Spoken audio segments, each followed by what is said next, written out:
Hello everyone and welcome back to Kevin Audiobook TV.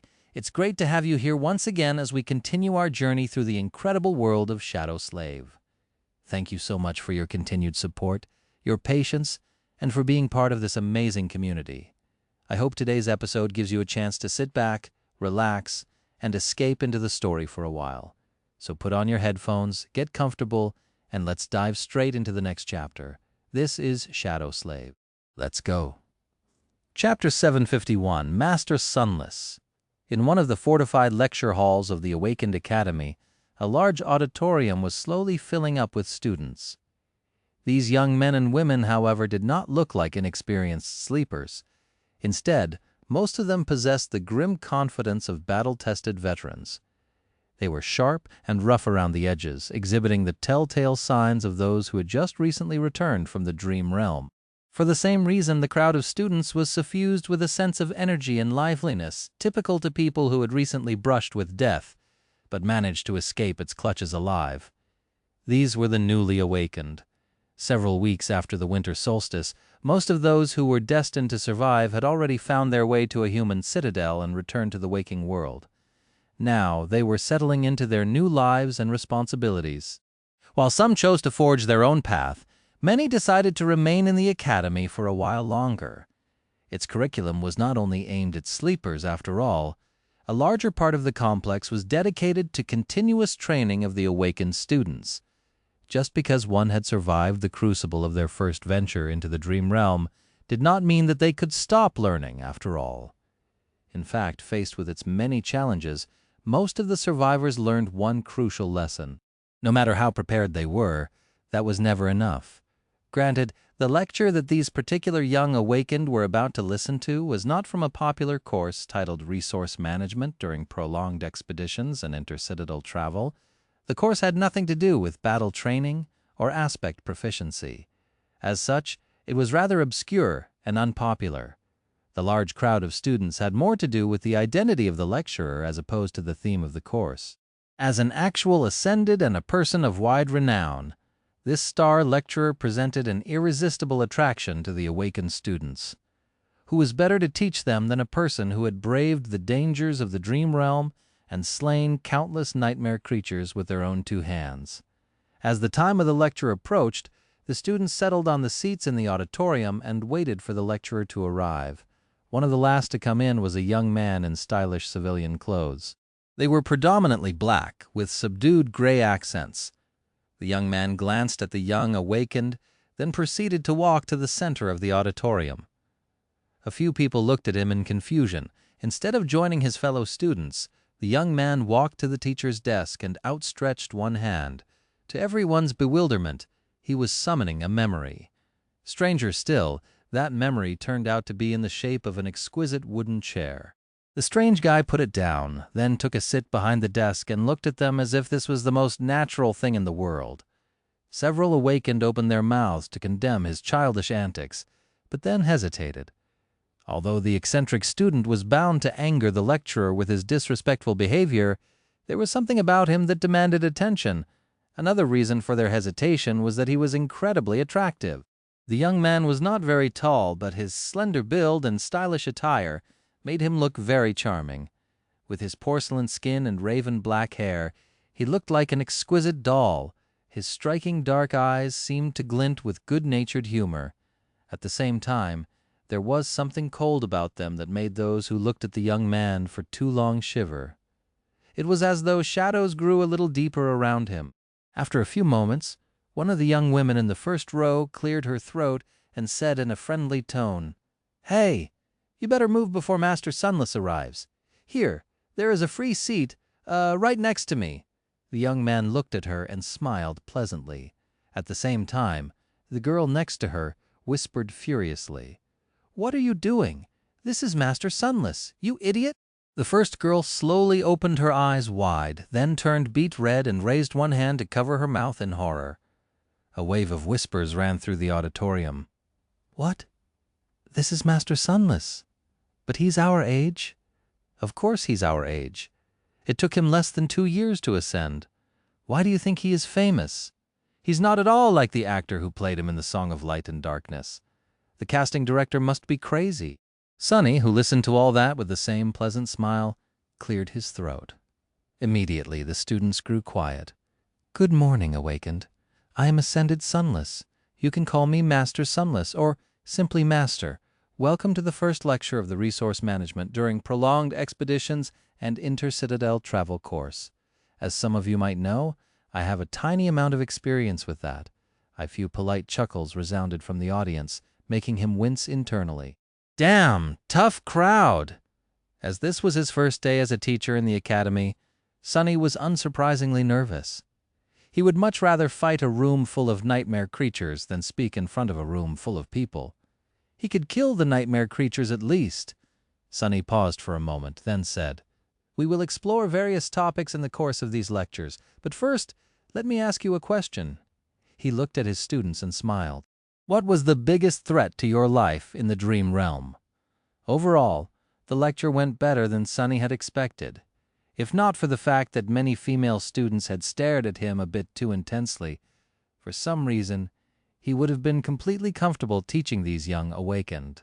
After all, he was basing the lessons on his own experience, and the students, while not as battle-hardened as him, were not amateurs themselves.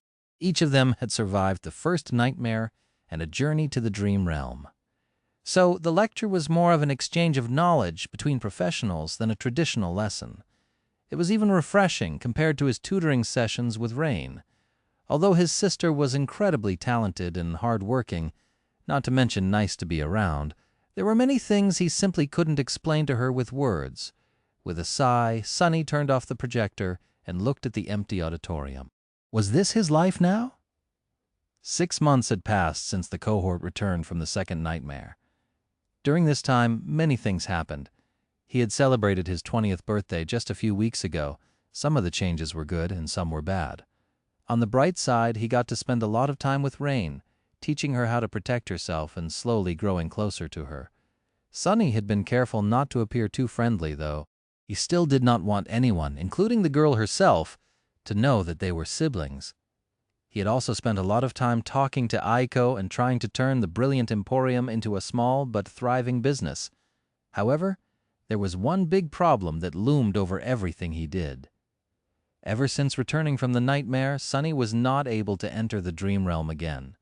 He had spent all 6 months in the safety of the waking world, and the reason for that was the strange situation he had found himself in with Clan Valor. While St. Tyrus had done everything in her power to shield Sonny and Cassie from the wrath of the great clan, her influence was not unlimited. The White Feather clan itself got into hot water with their overlords. From what Sonny learned, they were dismissed from ruling the Chained Island and burdened with another duty. What that duty was, he did not know. Both Cassie and he would have fared poorly if they remained awakened. However, their ascension changed things substantially and gave them more room to bargain. If before the great clans would have been inclined to make them disappear now, they were more careful in their approach, which did not mean that everything was fine. The issue was too nuanced and sensitive to be solved quickly, so the preparations for the negotiations took a lot of time. For the time being, both of them had to protect themselves. Things were much worse for Cassie, who seemed more complicit in Mordred's escape. After all, she had requested to be stationed in the Night Temple, only to leave after a while and return, causing the disaster. Since no one except for St. Tyrus knew about Sonny's clash with Mirror Beast, it was easy to believe that Cassie had come in contact with the imprisoned prince during her stay in the Citadel and then orchestrated his escape, or that she had this goal in mind from the very beginning. As the result, things turned a bit ugly for the Firekeepers. After a couple of them disappeared, the rest took shelter in the ebony and ivory towers, where the ocean of divine flames and the crushing protected them from any threat. They rarely returned to the waking world to avoid problems. Sonny was on the opposite side of things. Thanks to Master Jet, he enjoyed a bit of protection from the government. Since the great clans had a lot of influence in the dream realm, but were not as powerful in the waking world, he was advised to remain there for a while, which meant that he could enjoy some peace and quiet for a bit. It also meant that he could not hunt the nightmare creatures and saturate his cores unless a gate suddenly opened nearby. This was a problem. Chapter 752, Solid Foundation after the Seed of Nightmare had been destroyed, something unexpected happened. A gateway took its place, turning the ivory tower into a citadel. At the same time, the dream realm anchors of the cohort members shifted, becoming tied to it. Masters did not have to travel to another world every time they slept, but they still needed a gateway to return to reality. Changing an anchor was as easy as making use of another gateway, but there lay the problem. The only way to leave their new citadel was to either brave the crushing somehow, or to go through the portal to the Ebony Tower and rise from the depths of the sky below on the flying ship. While that made the ivory tower incredibly safe, it also meant that there were no nightmare creatures around for them to hunt. There was no point for Sunny to go to the dream realm at all, especially after he had explored Hope's former prison, finding nothing of particular interest inside. It also meant that Mordred was most likely tied to the same gateway. However, the Prince of Nothing had never shown himself. Either he had found a way to change his anchor, or he had chosen to remain in the waking world as well. In any case, there was no safe way for Sunny to collect shadow fragments in the dream realm. He was also cut from his main source of memories, which he had hoped to put on sale through the Emporium. At first, Sunny was very unhappy with this situation. He was both much stronger and still far behind Nephis in terms of raw power. Even though there was a vast gap of 2 ranks between them now, his soul lusted to grow even more. He could never have enough strength, never be powerful enough to protect himself and those he cared about from the vicissitudes of life. He was still too weak to challenge fate, but after a few days of peaceful life in the waking world, Sunny had started to slowly change his mind. In the past 3 years, his power had grown tremendously and at a breakneck pace. While that was extremely beneficial overall, there was a negative side to such speed. His foundation had turned unstable.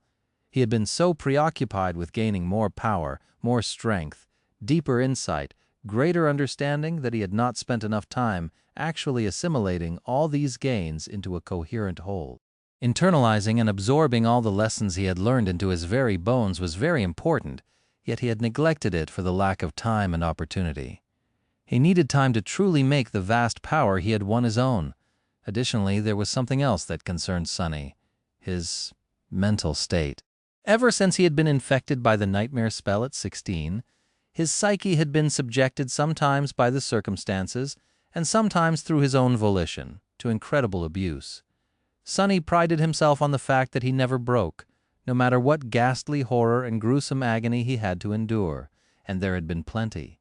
However, he also never forgot the conversation he had with Master Jet on the way to Shadowblade Kurt's execution. He knew that awakened, no matter how great and powerful they seemed, were also the most likely to crack. The nightmares they brought back from the dream realm haunted them, and many succumbed to the relentless strain. Sunny had been gutted, beheaded, and burned. He had watched friends die or be left behind. The amount of torturous pain he had gone through could only compare to the amount of mental anguish he had experienced. The Red Colosseum, the nightmares, and all the rest, it was enough to crush a dozen people, and yet he still stood tall. But for how long? While Sunny considered himself to be a resilient person, maybe even incredibly so, he was not prideful enough to think that he was better than every overhuman out there. Would his soul and mind continue to remain strong if he continued to carelessly abuse them, or would small cracks appear on their surfaces? Maybe there were countless cracks on them already. In the end, he had decided that taking a break to consolidate his foundation and give his mind time to heal was worth it. The situation with Clan Valor, while unpleasant, was not critical. It just demanded time and caution. Slowly but surely, the sides were going to come to an understanding and find a compromise through negotiations. As masters of considerable renown, Sunny and Cassie had enough influence and weight to reach a favorable outcome in these negotiations, especially because 50 of the most promising awakened of their generation were following Song of the Fallen. He was going to use the time before that happened to his benefit. So, although the past 6 months had not exactly been exciting for Sunny, they had been very fruitful. He had spent a lot of time practicing his combat skills and shadow dance, properly assimilating everything that he had learned to elevate his mastery of battle to a new level. He also had to relearn a lot of things to adjust to his new power as a master, and adjust all his techniques to this new incredible reality. One of the more valuable discoveries he made during this time was that the inherent problem he had been struggling with, the threat of losing himself to the formlessness of shadow dance, was easily remedied by a simple thought exercise. He just had to remember his true name.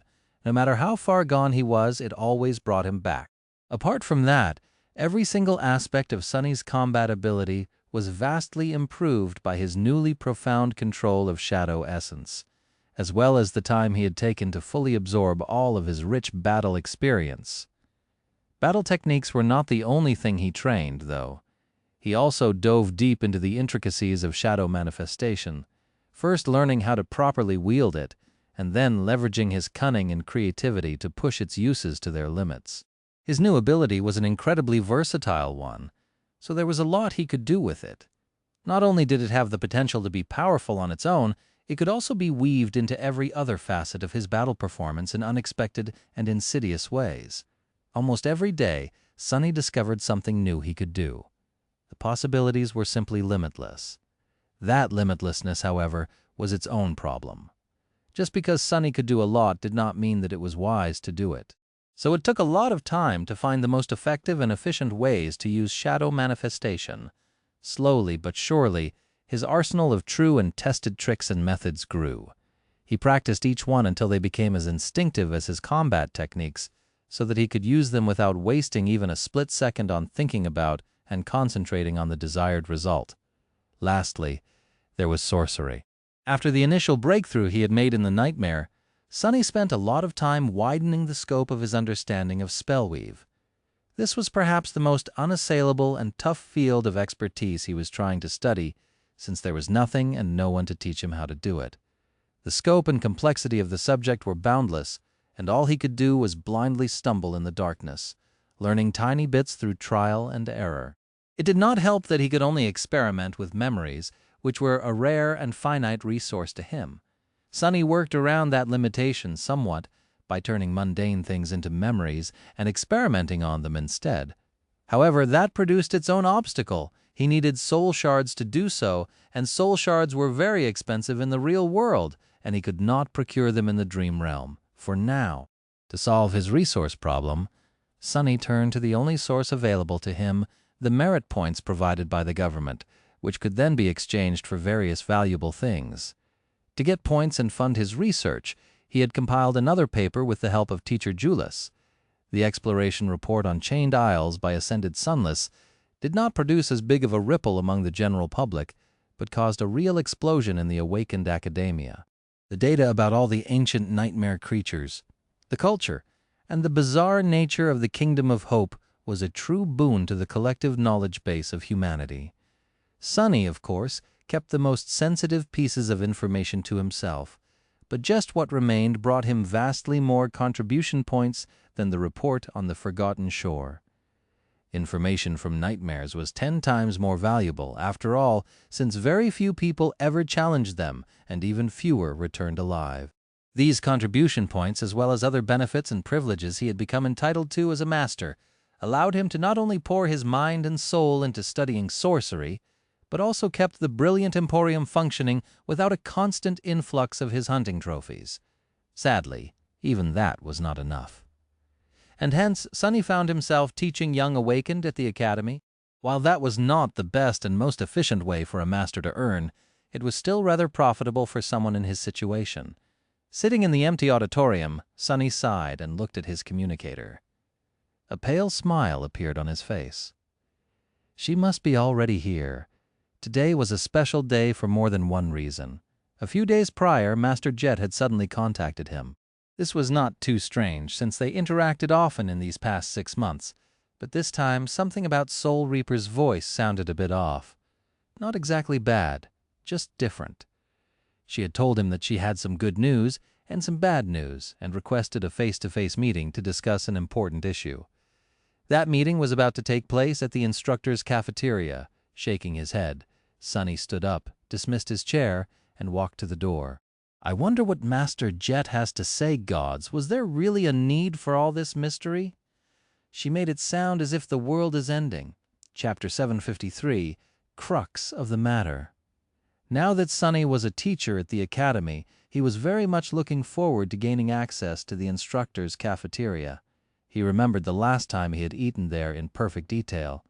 The food was simply to die for. It might have been one of the major reasons why he had accepted the job of a lecturer, to be honest. No, it wasn't. I am not that shallow. Walking inside, Sonny glanced at the tasteful interior, gaining a new appreciation for the wooden furnishings. By now, he was not shocked every time he saw natural wood in the waking world. However, this was not just any wood, if he remembered correctly. All this lumber came from the corpse of a slain titan, a titan killed by the great clan Valor, to be precise, perhaps even by Anvil himself. What irony it was to enjoy a dinner on one of the cafeteria's tables while being secretly hunted by the people who provided the titanic lumber for its creation. With a sigh, Sonny looked around and noticed a familiar face. An exquisitely beautiful woman in a deep blue uniform sat in the corner of the cafeteria, cradling a cup of coffee in her hands. He confidently walked over and sat down across from her. "Master Jet." Soul Reaper Jet looked up from her cup and smiled at him. "Master Sunless." Well, that sounds weird. He shifted uncomfortably, not accustomed to being addressed that way, at least not by her. Although the two of them were technically of the same rank now, Jet was still older than him. The gap between them had grown much smaller, but he still felt a lot of respect for her. Looking at his fellow Ascended, Sonny suddenly frowned. Master Jet looked different today. He was accustomed to her usual, slightly unkempt and careless appearance. However, the person in front of him looked like nothing if not an exemplary officer. Her uniform was perfectly ironed and buttoned all the way, with not a single crease or blemish marring its surface. Her silver epaulettes were glistening with a polished sheen. Her leather boots were freshly shined. Her raven black hair was perfectly arranged, and her icy blue eyes were sharp and piercing. He raised an eyebrow. "You, look nice." Jet's smile widened. "Oh, this! I had to attend a special ceremony in the morning. Promotions are flying off the shelves in the government these days." Sonny cleared his throat. "Congratulations, I guess." Soul Reaper laughed, then pushed a small alloy box toward him. No, congratulations to you. Happy belated birthday." He blinked a couple of times, then opened the box and looked at the glimmering soul shard that lay inside.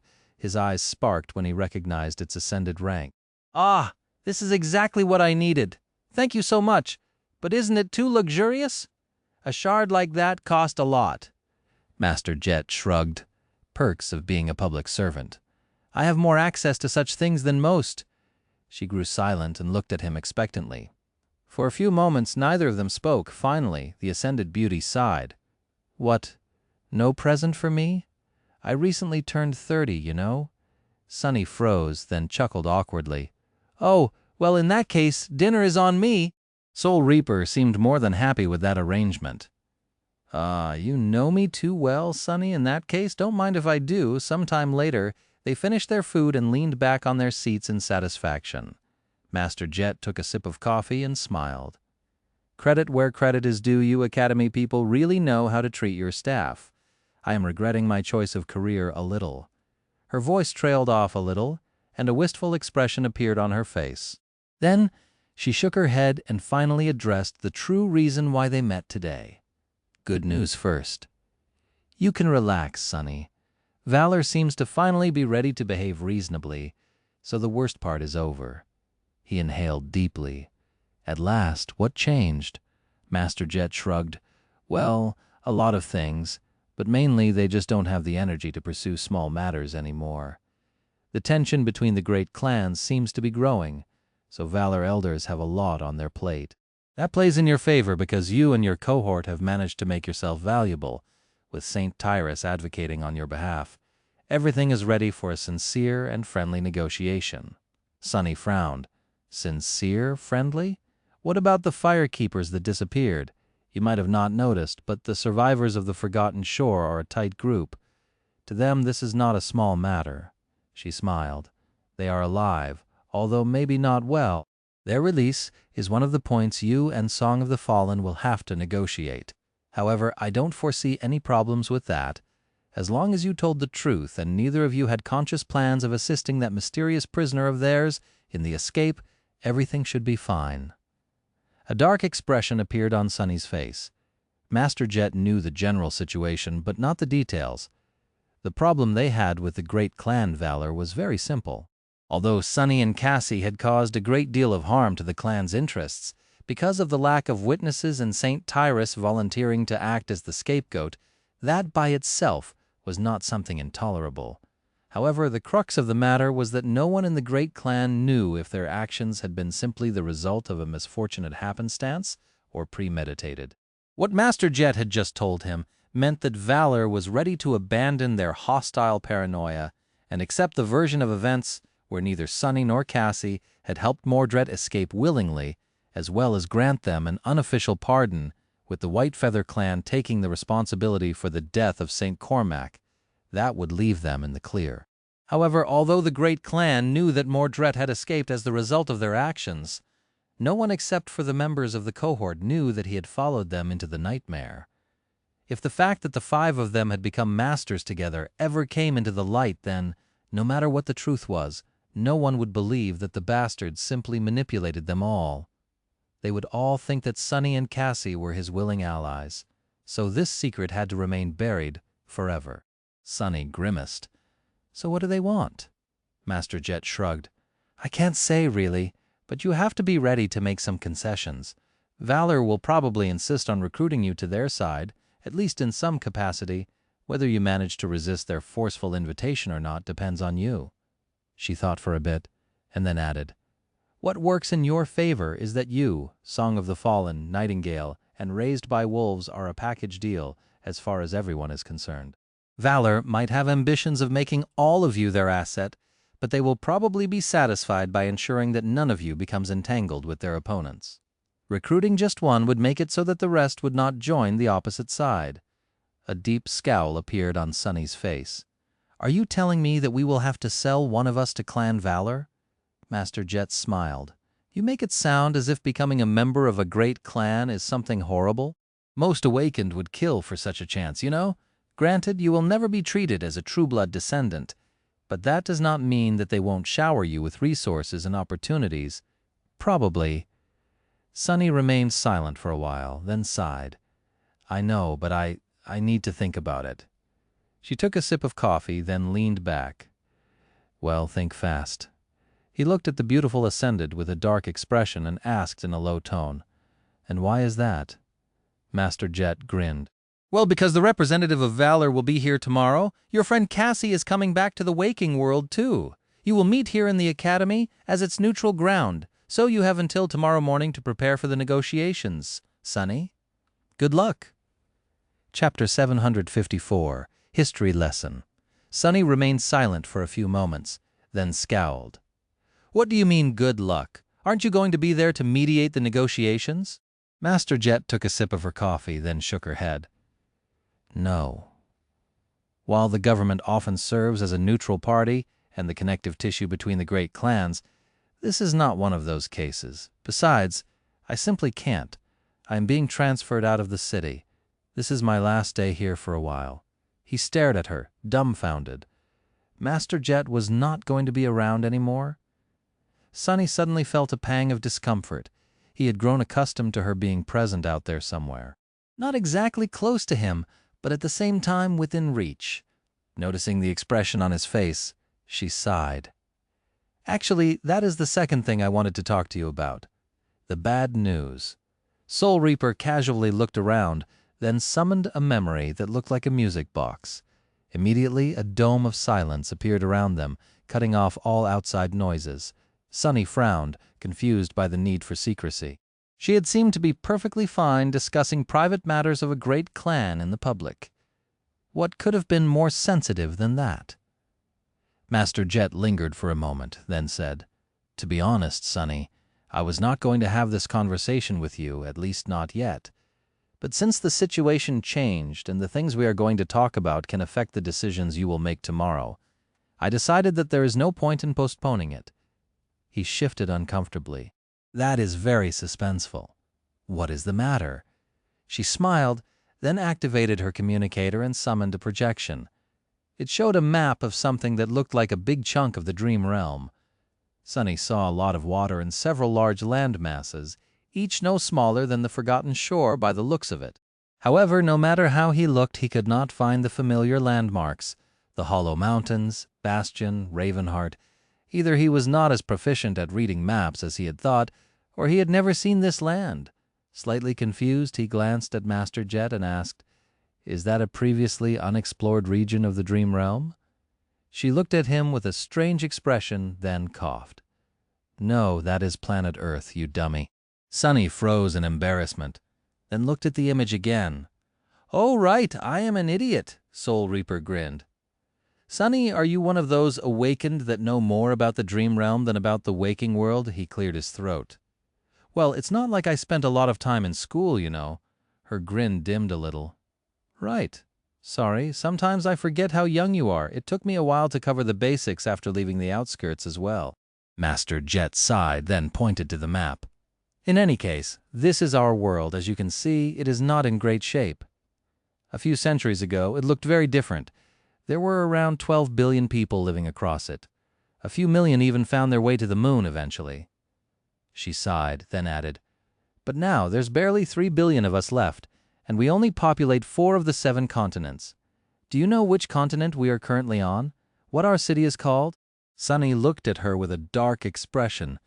"I'm not a complete fool, you know. We are in Asia, and the city is called— wait, it has a name. I just thought it's called, the city." She rolled her eyes. "Well, you are half right. We are indeed in Asia, which is one of the 4 populated continents and one that shelters the most people. The city we live in is the largest and most populous city left on Earth. It is also the industrial, military, and administrative heart of humanity. Around 1/10 of all humans live here. That is why, while it is technically called the Northern Quadrant Siege Capital, or NQSC, people usually just refer to it as the city."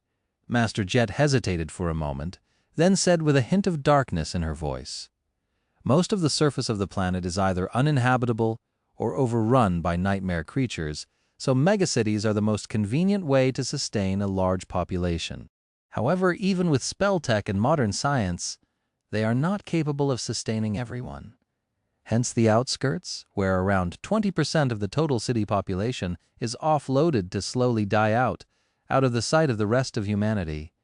But that is neither here nor there." She sighed, and then pointed to a continent directly connected to Asia. This pit of desolation used to be known as Europe. It was turned completely unsuited for human life long before the spell appeared. Her finger trailed across a large body of water. "This is North America. We lost it not long before you were born when a Category 5 gate opened there. That was a big disaster. Because of its proximity to the gate, South America was mostly abandoned as well. Now we only maintain a small presence in its southernmost part. Those settlements are incredibly important, however, because that is where most of our food is produced." Master Jet hesitated for a bit, and then gestured to a large archipelago situated below South America. "This is Antarctica, the second most populated continent after Asia and the logistical link between the rest of the continents, connecting both hemispheres together. Believe it or not, before the Dark Times, it was covered in ice.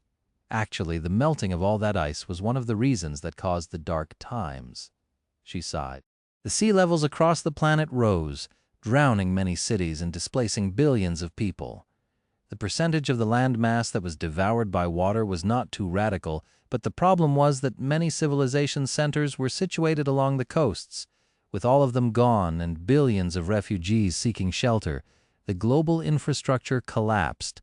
It did not happen in an instant, of course, but quite fast. That is the danger of building a deeply interconnected society. Lack of self-sufficiency is perfectly fine and even beneficial during the good times, but makes civilizations vulnerable to cascade failure." Soul Reaper looked at him with a grim expression, which was exactly what happened. The worse things got, the more chaos there was, and the more chaos there was, the worse things got. Endless natural disasters, destruction of global infrastructure, and resource starvation led to an escalating series of wars. Orbital kinetic strikes, nuclear warfare, chemical warfare, biowarfare in the end. Everything was being used. The planet was already in bad shape, and this was almost the last straw. In the end, the terribly reduced population achieved some form of stability, and that was the nightmare spell appeared. Master Jet shook her head. But am I getting off topic? The point is, almost all of humanity resides around the Indian Ocean today. Asia, Antarctica, Africa, and Australia are the 4 remaining bastions of our civilization, forming the northern, southern, western, and eastern quadrants. Sonny listened to the impromptu lecture with interest. He knew bits and pieces of human history, of course, but mostly from them being referenced in popular culture and government propaganda, which were more often than not one and the same. Out there in the outskirts, people did not need to know a lot about the world because their world started and ended in the outskirts. Even the city proper seemed like a distant land. He would have had more general knowledge, of course, if he had attended school, but Sonny's formal education more or less ended when he was 7. Honestly, the fact that he knew that people lived on the outside of the planet as opposed to on the inside was already an achievement. He had managed to become a teacher despite all that, had he not? Still, I probably should start educating myself on matters not having to do with the nightmare spell, now that I have the chance. There are plenty of people as ignorant as me, of course, but still, this is kind of embarrassing. Sonny looked at Jet and shifted slightly. Thanks for the history lesson, Master Jet, but what does it have to do with anything?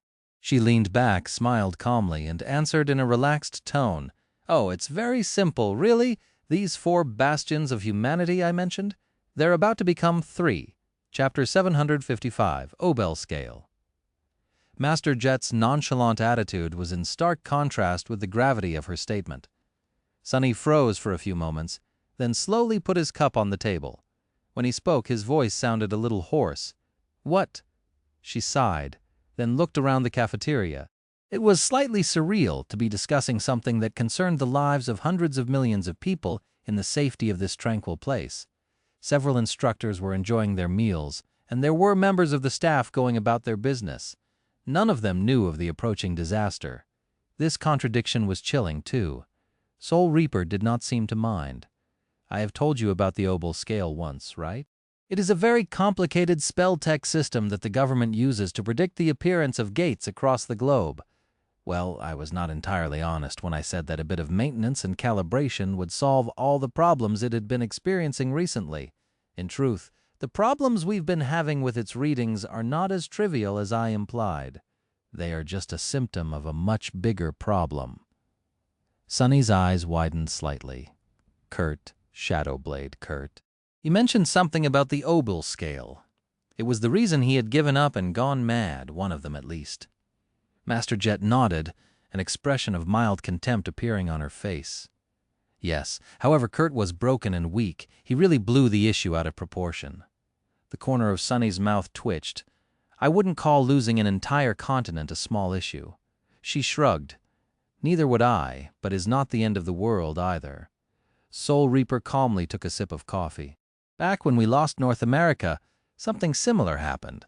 The Obel Scale went out of alignment, making its detection scope unreliable. In the end, a Category 5 gate appeared, and after that everything went back to normal. However, a few years ago the government noticed growing irregularities in the readings again. After studying these irregularities for some time, we came to the conclusion that something massive was going to happen again. She pursed her lips. This time, it is going to be different. Instead of one gargantuan gate, there's going to be a chain reaction of sorts. Hundreds of smaller gates are going to open in relatively quick succession, allowing countless nightmare creatures to invade the real world and all that is going to take place. A moment of tense silence passed before she finished the sentence. In Antarctica, Sonny felt his mouth turn dry. But you just said that Antarctica is the 2nd most populated continent on Earth? Master Jet nodded. Yes. There are around 900 million people living there. He remained motionless for a while, then looked away. You also said that a compartmentalized global infrastructure is vulnerable to cascade failure? And that Antarctica serves as a logistical hub between the 4 continents and South America, where most of our food is produced. Soul Reaper smiled. Indeed. However, it is not as bad as you might think. Every megacity possesses robust hydroponic agriculture and is capable of sustaining itself to a large degree. We've learned our lessons. Yes, losing the connection to South America will be a painful blow, but humanity will survive. There will be a big change, of course. I think you have already guessed its nature. More people will be pushed out into the outskirts. Maybe there will be 30% of the population living there instead of 20, maybe more. Sonny still could not let go of his dismay. What about the millions of people living in Antarctica? What is the government doing? Can't you throw enough troops and awaken there to contain the chain reaction? She hesitated for a few moments, then let out a wistful sigh. Sure, if we mobilize all our forces, and I mean all of them, and get the great clans to fully support the operation, we might keep hold of Antarctica. However, it is not that simple. Everything has a cost, Sonny. There are 3 other continents we have to protect, and sending so much awakened into the meat grinder will leave them defenseless. After all, the fact that hundreds of gates will open in Antarctica does not mean that they will stop appearing everywhere else. Overextending our resources to protect one quadrant will doom all of them. Even if that doesn't happen immediately, in the long term, humanity will cease to exist on Earth. Master Jet rubbed her face, then smiled. That does not mean that we are going to remain idle, however. In fact, the government has been preparing a massive operation for the past 2 years. It's just that the situation changed much quicker than anyone could have expected. The timetable has been brought forward by several years at least. Our current preparations are entirely insufficient. She grew silent, then added in a neutral tone. We thought that there would be much more time to get everything ready, but there isn't.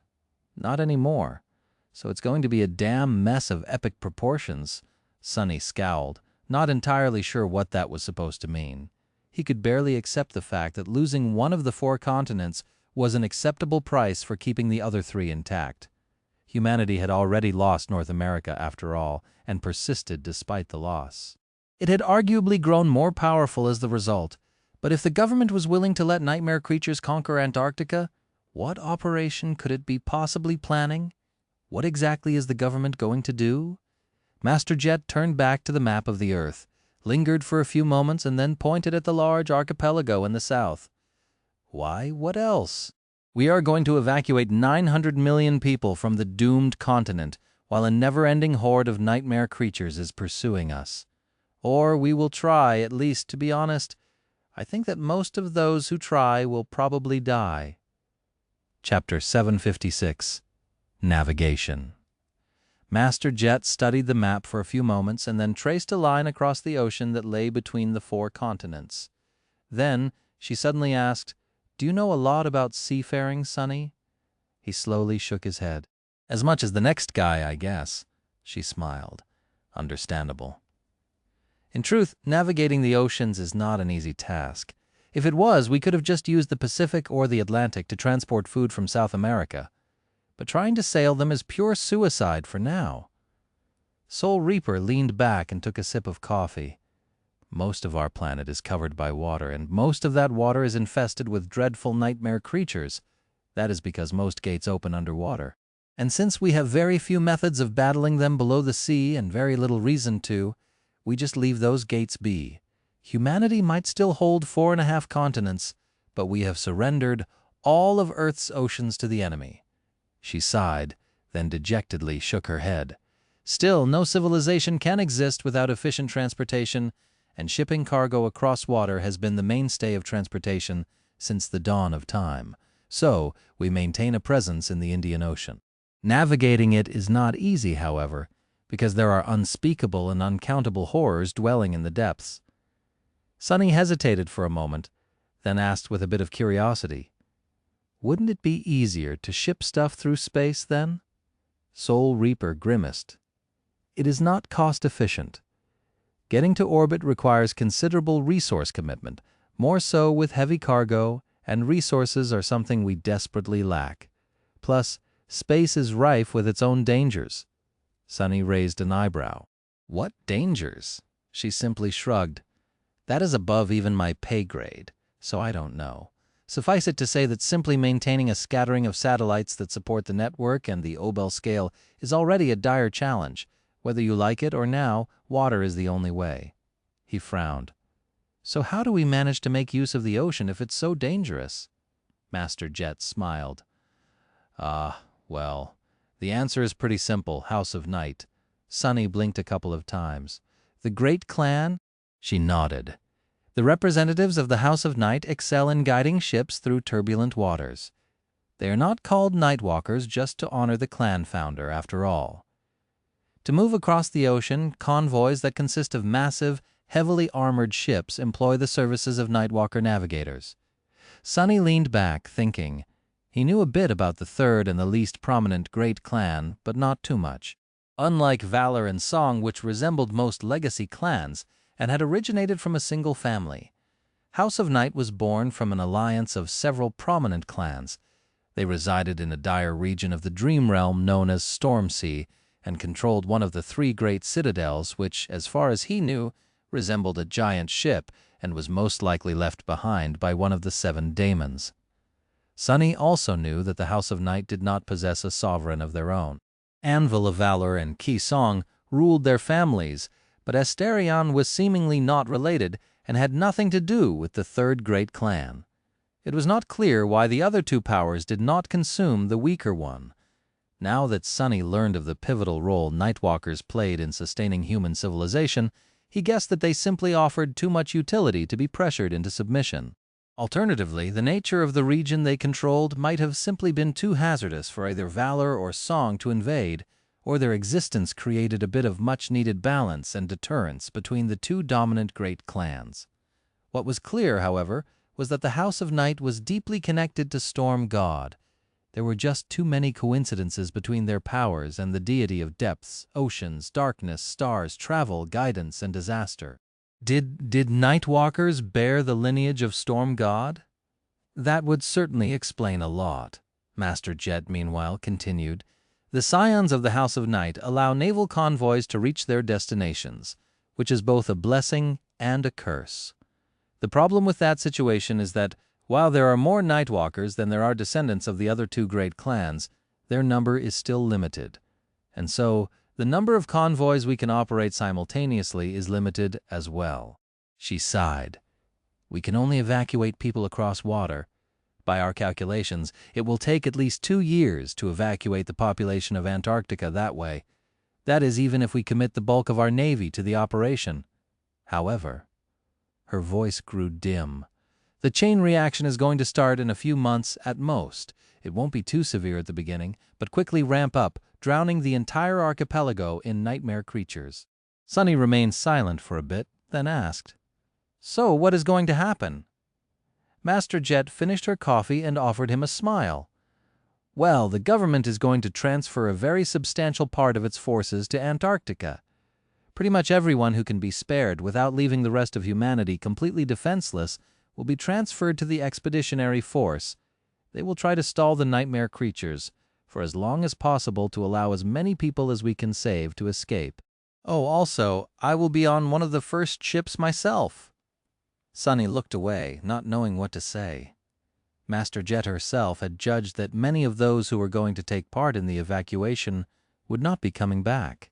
Still, she was Soul Reaper Jet, was she not? Surely she of all people was going to be okay. Master Jet sighed, then looked around once again. Then she said calmly, Of course, that will never be enough. In a couple of months, the government will announce a voluntary mobilization, both among the awakened and among mundane humans. Many people will answer the call, while most will not. As I've said, the loss of Antarctica is not a world-ending event. Dying there is not really worth it. Sunny gritted his teeth. So why are you going with your position? I'm sure that you could have chosen to stay behind. Did you let the propaganda get to your head? Honor, duty, and sacrifice. Do you actually believe in that crap? Soul Reaper laughed. No, I am as cynical as you, Sunny. However, I have my own reasons. She lingered for a few moments, and then added in a suddenly serious tone, And I think that you might understand my reasoning very well. We've known each other for a while, Sunny, and I always shied away from giving you the recruitment speech. However, times have changed. So tomorrow, when the representative of Valor tries to invite you into their great and illustrious clan, I want you to refuse.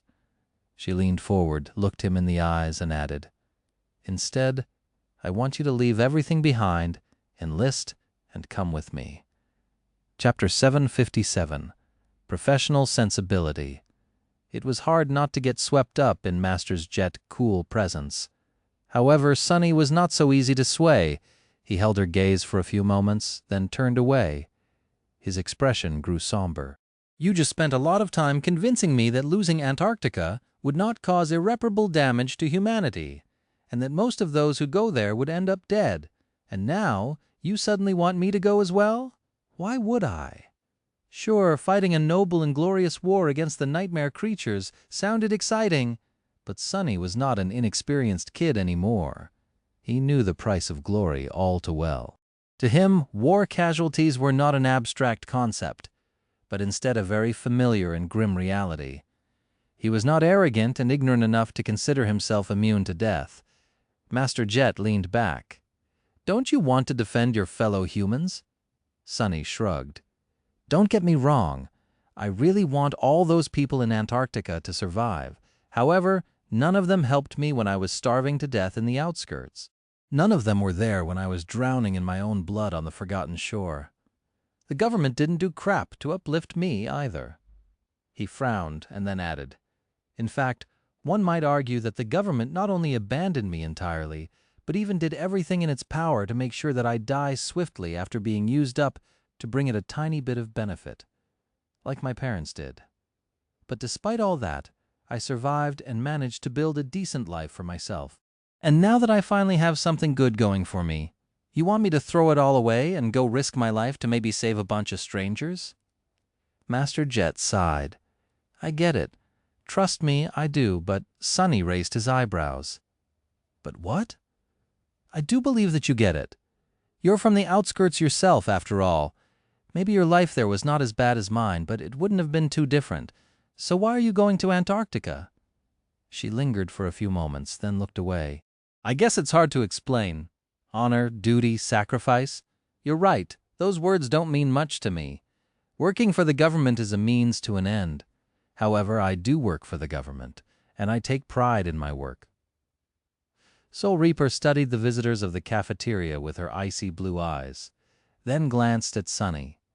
"I might not have a lot of affection for humanity, but maintaining the fragile balance that allows it to exist is something that I chose to make my responsibility, my domain.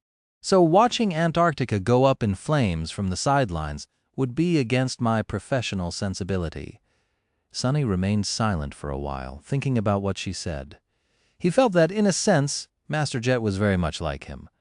Too stubborn to give up, unwilling to let the world have its way, however, there was a big difference between them. While Sunny aimed all that spite and resentment at surviving and elevating only himself, she had chosen something much grander as her target.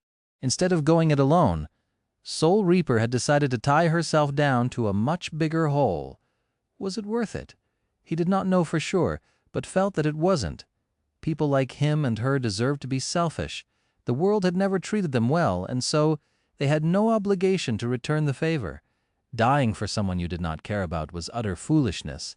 He looked at her and said darkly, "But I'm not in the same profession as you." Master Jet smiled. "True. However, I wasn't finished. My work ethic is only part of the reason why I'm going to Antarctica.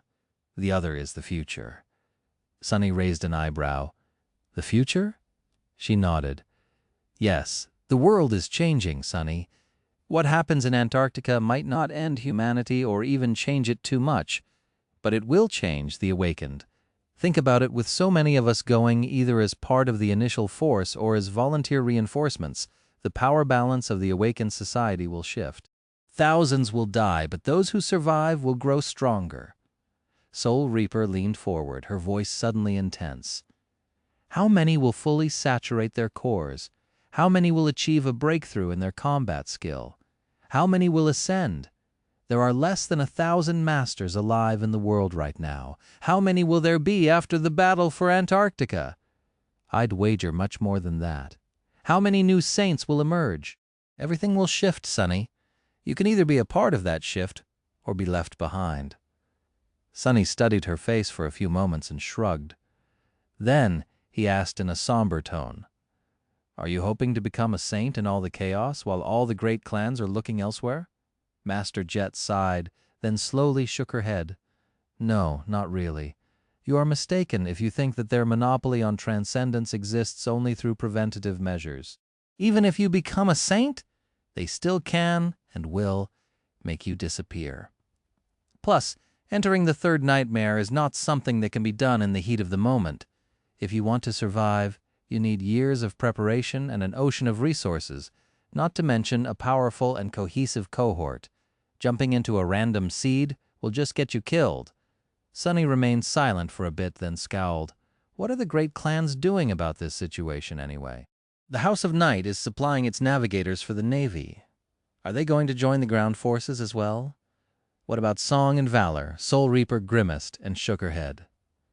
No. The great clans are staying clear from the ground operation for now. Maybe they will join eventually, but currently all three are withholding their forces. His face grew dark. Why? Isn't protecting human lives the purpose for their existence? She sighed. It is, and they are. They just have their own thoughts on what that implies. Master Jet hesitated for a few moments and then added, "The great clans have given up on Earth a long time ago, Sonny? Instead of trying to protect humanity's old home from falling apart, they set their gazes at building a new one. They have big plans for the Dream Realm." Chapter 758, Crossroad. Sonny left the academy with a lot on his mind. As a master and a high-ranking citizen, he had the right to acquire a PTV license and more than enough money to purchase one. However, Sonny had no idea how to control a personal transport vehicle and was too lazy to learn, so he still used public trains to move around the city, around the Northern Quadrant's siege capital. Paying no attention to the captivated glances people threw at him, he looked into the window as the train slid forward on its magnetic guideway, flying through district after district with incredible speed. The city was a nice enough place, as long as you were not born in the outskirts. Tall buildings burrowed deep underground and rose high into the sky, connected by tunnels and aerial bridges into a complicated maze of graphene, composite, and reinforced alloy. Here and there, artificial trees and grass broke the white monotony with vibrant shades of green, yellow, orange, and red. Everything seemed clean and bright despite the heavy snowstorms that were prevalent this time of year. Not at all like the dirty, dim, poisonous clutter of the outskirts. There were large screens displaying beautiful vistas of breathtaking landscapes that had not existed on planet Earth since centuries ago, and propaganda projections that had been masterfully designed to brighten the mood of the citizens. Most of all, the city seemed full of life. Endless streams of people were crowding the crosswalks, with a rare PTV or two appearing from time to time. Millions, hundreds of millions of humans called this place their home. Only here, protected by the colossal outer barriers and protective air filtration systems, as well as powerful awakened, could they survive and thrive. It was strange to imagine that many similar human shelters in Antarctica were going to be abandoned and destroyed by the endless tide of nightmare creatures very soon. Sonny had seen the panic and mayhem that an unexpected manifestation of a gate could cause. However, his imagination failed when he tried to envision what would the same disaster but magnified hundredfold look like. All he could picture was the horde of abominations that the Dreamer army had faced under the Crimson Spire, suddenly appearing on these peaceful streets already. That image made him shudder. However, he still stood by his words. He did not owe these people anything. Sure, if a gate opened right in front of him, Sonny would have been inclined to fight and buy the civilians time to run away. This was just human nature, but he was not going to go out of his way and seek death just to fulfill some abstract obligation. No one had helped when he had been desperate for help. He had survived despite humanity, not because of it. And he would continue to put himself first, most likely. Sonny would have lied if he said that Master Jet did not put a seed of doubt in his heart. Sure, the expedition to Antarctica seemed like a suicidal exercise in futility, but she was right. Those who survived that ordeal were going to grow much stronger. Although Sonny would not be getting any shadow fragments from the hordes of dormant and awakened abominations that were going to flood the southern quadrant soon, he could still collect plenty of soul shards and memories, maybe even echoes. There would be more than enough of fallen nightmare creatures roaming Antarctica as well. However, he also did not believe in the government's ability to accurately predict what would happen there. They seemed to think that only lower category gates would appear during the chain reaction. But was that assessment right? Who could say with certainty that another Category 5 gate would not manifest itself instead? The last time it happened, the likes of Immortal Flame and Smile of Heaven perished in the fight. Could Sunny guarantee that he would fare any better? No, he definitely could not. In the end, it all came down to a simple choice that depended on tomorrow's negotiations. If all went well, Sunny would regain the ability to enter the Dream Realm. There, he would be able to achieve much better results than the expedition to Antarctica could ever provide, and with much less risk. More than that, he could even pledge allegiance to the illustrious clan, Valor. By now, he had more than enough value to negotiate a supremely lucrative deal. With their training, support, and resources, becoming a Titan would not be out of the realm of possibility. The barrier that stood between him and transcendence would instantly disappear, too.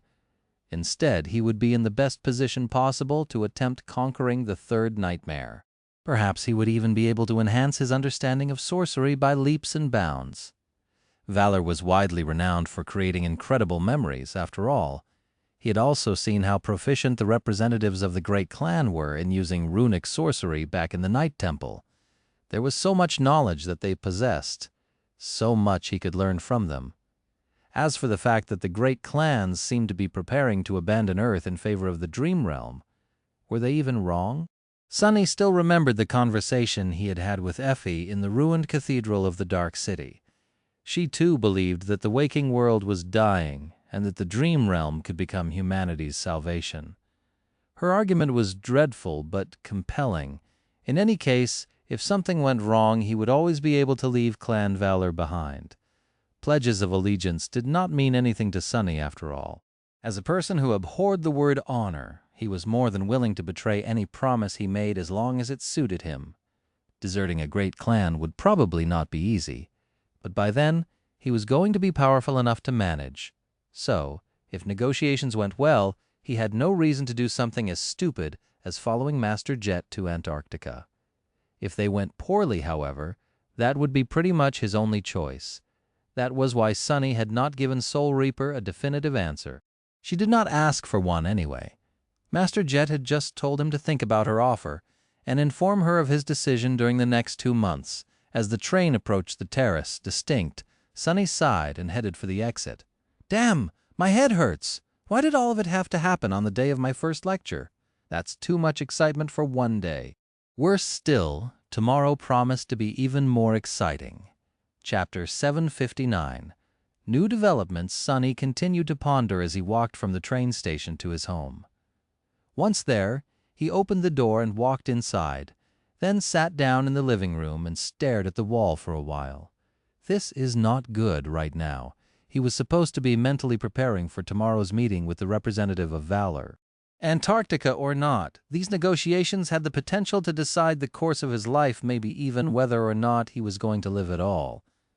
The sudden revelation of the impending disaster discombobulated him, making it hard to concentrate on the immediate issue. Facing the emissary of Valor was going to be a delicate dance. Sunny was helped by the fact that he had never intended to set Mordred free.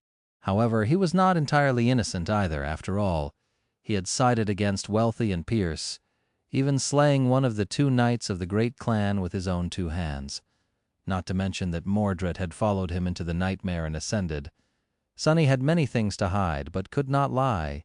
Even though he was confident in his ability to twist the truth with misleading answers, the negotiations could still derail really quickly, whatever. As if anyone would believe that an awakened like me was able to kill one of the famed Knights of Valor. Now that Sunny had become a master himself, he lost most of his ability to feign weakness.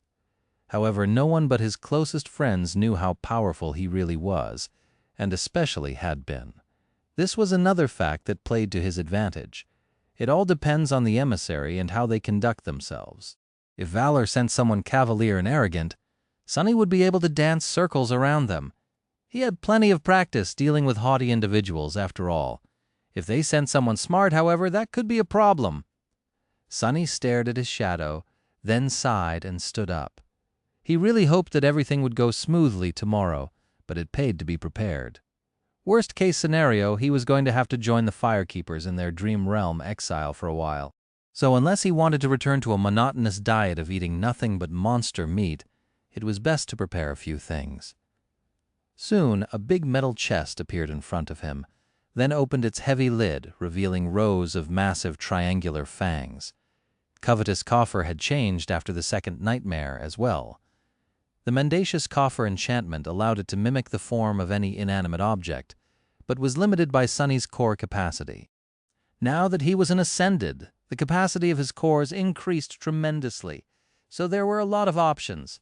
Sunny had experimented with the form of the Coffer a lot in the past 6 months. He had made it into all kinds of things, from alloy safes to leather armchairs and sleeping pods. He had even made it into a refrigerator once. However, after having fun with it for a bit, Sunny came to the conclusion that not all forms suited the memory well. Items that already had the function of storing things worked the best. So, he ended up simply turning it into a large chest of reinforced alloy. Now that the covetous Coffer had grown up, its size and strength were enough to make the lurid trunk enchantment truly dangerous. If before the small box could only bite off a few fingers, now it could swallow a potential thief whole. The capacious chest enchantment had grown stronger as well, vastly increasing the Coffer's storage capacity. Now, it could store an entire room's worth of items. The locomotive chiffonier, meanwhile, did not change a lot, but due to its new size, the chest could move around much faster. In fact, the Coffer was now large enough for Sunny to sit on top of it, using the memory as a bizarre mount. In that regard, it was not too different from the original Mordant Mimic, whom Sunny had ridden all the way down to the Ebony Tower once. Not that he wanted to repeat the experience. And speaking of mounts, if there was one thing that had really frustrated Sunny in the past few months, it was that he had no opportunity to learn how to properly ride Nightmare. He had even ordered a custom-made saddle from an exclusive leatherwork boutique. The mundane professionals working there often received commissions to create various harnesses for echoes of all shapes, so they were used to strange requests, and since only wealthy awakened possessed echoes, their prices weren't cheap. The cost only ballooned when Sunny had to sacrifice a precious soul shard to turn the saddle into a memory, and yet it had all been to no avail. Sunny was unable to travel to the dream realm, and summoning the dreadful steed to move around the city would not have been too convenient. Even if he did not mind attracting the wrong kinds of attention, there surely were laws and regulations in place to prevent exactly that. It was not all bad, though. As a terror, Nightmare possessed an ability similar to that of a tyrant. In his case, the stallion accumulated literal nightmares instead of corporeal minions, and the more of them he ruled, the more his power grew. Eventually, the Dark Destrier was supposed to unlock his final ability, Dream Curse, by gathering an army of 1,000 nightmares. Sunny had not known where to find these phantasms or how to create them, but the 6 months of idleness allowed him to figure it out. There were 2 ways. Nightmare could either create his dream minions or subjugate them. Creating one was not easy. First, the Black Steed had to sow a seed of terror into an enemy's soul. If the enemy escaped and the seed took root, they would be haunted by the memories of the dreadful Destrier and see him in their dreams. The weaker the will of the victim was, the more chances there were for the nightmare to grow and become more and more potent. However, a brave person would cause the seed to wither and die. Eventually, if the nightmare fully formed, the stallion would be able to use his Dreamwalker attribute to harvest it. The second way was also troublesome. The Black Steed could travel into the dreams of powerful beings and subjugate their own nightmares. In the waking world, that meant Ascended, however. That task was not easy. The more powerful the dreamer, the more powerful the nightmares haunting them were. To subjugate such a nightmare, the Shadow had to defeat it in battle inside the dream. Nightmare had returned severely wounded more than once from such battles. Still, he managed to gather several minions that way. Neither of them faced any real enemies since returning to the waking world, so for now there was no other option. Sunny gathered a bunch of supplies and stored them in the covetous Coffer, then dismissed the memory and sighed. Accumulating 1,000 nightmares for his Shadow was not going to be easy. Maybe he should have accompanied the black steed into other people's dreams. However, there were enough things haunting him already. He did not need to experience someone else's fears as well. Getting close to sleeping masters was also rather perilous. At that moment, one of his shadows noticed a familiar figure walking toward the door. Sunny checked the time and smiled. "Oh, she's already here. My favorite pupil is nothing if not punctual." Chapter 760, Valuable Lesson. In the underground dojo beneath Sunny's home, steel was ringing against steel. Rain was moving with a speed and precision unusual for a mundane girl of her age. Her nascent battle style was grounded, calculated, and sharp, merging steady defense with unexpected and explosive attacks. The heavy training blade sang in her hands, cutting the air as if it possessed an actual edge. The awkwardness of youth was almost gone from her body, ceding to the promise of maturity. She was much more fit and in charge of her physicality as well, fighting with confidence and poise that would have left most of her privileged classmates consumed by envy. As much as Sunny wanted to, he could not boast that her progress was all thanks to him. Currently, he was facing his little sister, deflecting her blows with one hand while keeping another in his pocket. No matter what Rain did, the soft alloy stick he was holding seemed to be impenetrable, inevitable, and unbreakable. All her attacks crashed and shattered against it, and all her defenses seemed useless against her tutor's lazy movements. Time after time, the stick suddenly shot forward and hit her on the shoulder, bounced off of her forehead, or stung her hands. Nevertheless, the girl did not allow herself to get frustrated and continued to exert herself without losing concentration. It was that will, cool mind, and meticulous discipline that had allowed Rain to advance so fast. Not bad. Sunny deflected another swift attack, stepped forward, and poked the girl in the chest with the tip of his stick. "Here, you're dead again." "Ah, I'm tired of fighting a corpse. Let's stop." Rain jumped back and grew still, breathing heavily as drops of sweat rolled down her pale face. She did not, however, lower her blade. Sunny had taught her the peril of lowering one's guard a long time ago. Those bruises took a long time to heal. He grinned, then scratched his back with the stick and offered her the endless spring. After the girl was done quenching her thirst, Sunny sat down on the floor and asked in a commanding tone, "Where did I hit you?" Rain sat down too and answered steadily, "Head, right shoulder, right hand, left forearm, chest, right thigh, left shoulder, head, neck, left shoulder, left hand, chest, head, chest." He smiled with satisfaction. "When did I put my hand in the pocket?" She frowned. "After hitting me on the thigh for the first time." Sunny nodded. "In which direction was I looking 2 hits before that?" Rain gritted her teeth. "Up! You were rolling your eyes," he chuckled. "Good. Your awareness is sufficient for that stage." The young girl threw a menacing look at him, then turned away. After a few moments, she sighed and suddenly asked, "Sunny, am I any good?" Sunny hesitated, then shrugged. "You're doing all right." Rain remained silent for a while. "But not as good as you were, right?" That caused Sunny to laugh. "What? No, you are way better than I was. I had not even seen a sword before my first nightmare, let alone held one. In fact, when I got a chance to arm myself with a sword there, I chose to drop it, because it was too heavy." Rain turned to him with surprise. "What? Then how did you survive?" Sunny thought for a bit, then shrugged. "Well, I strangled one enemy with a chain, poisoned 2 more, fed the last one to a nightmare creature, and then simply got lucky. I guess you can say that I just survived out of spite." He hesitated and then added, "Actually, that is a very important lesson. I've told you before, sure, knowing how to wield a weapon is important, but having a mind that is more dangerous than a weapon is paramount. The world is a vicious place, Rain. You have to be vicious too, to survive."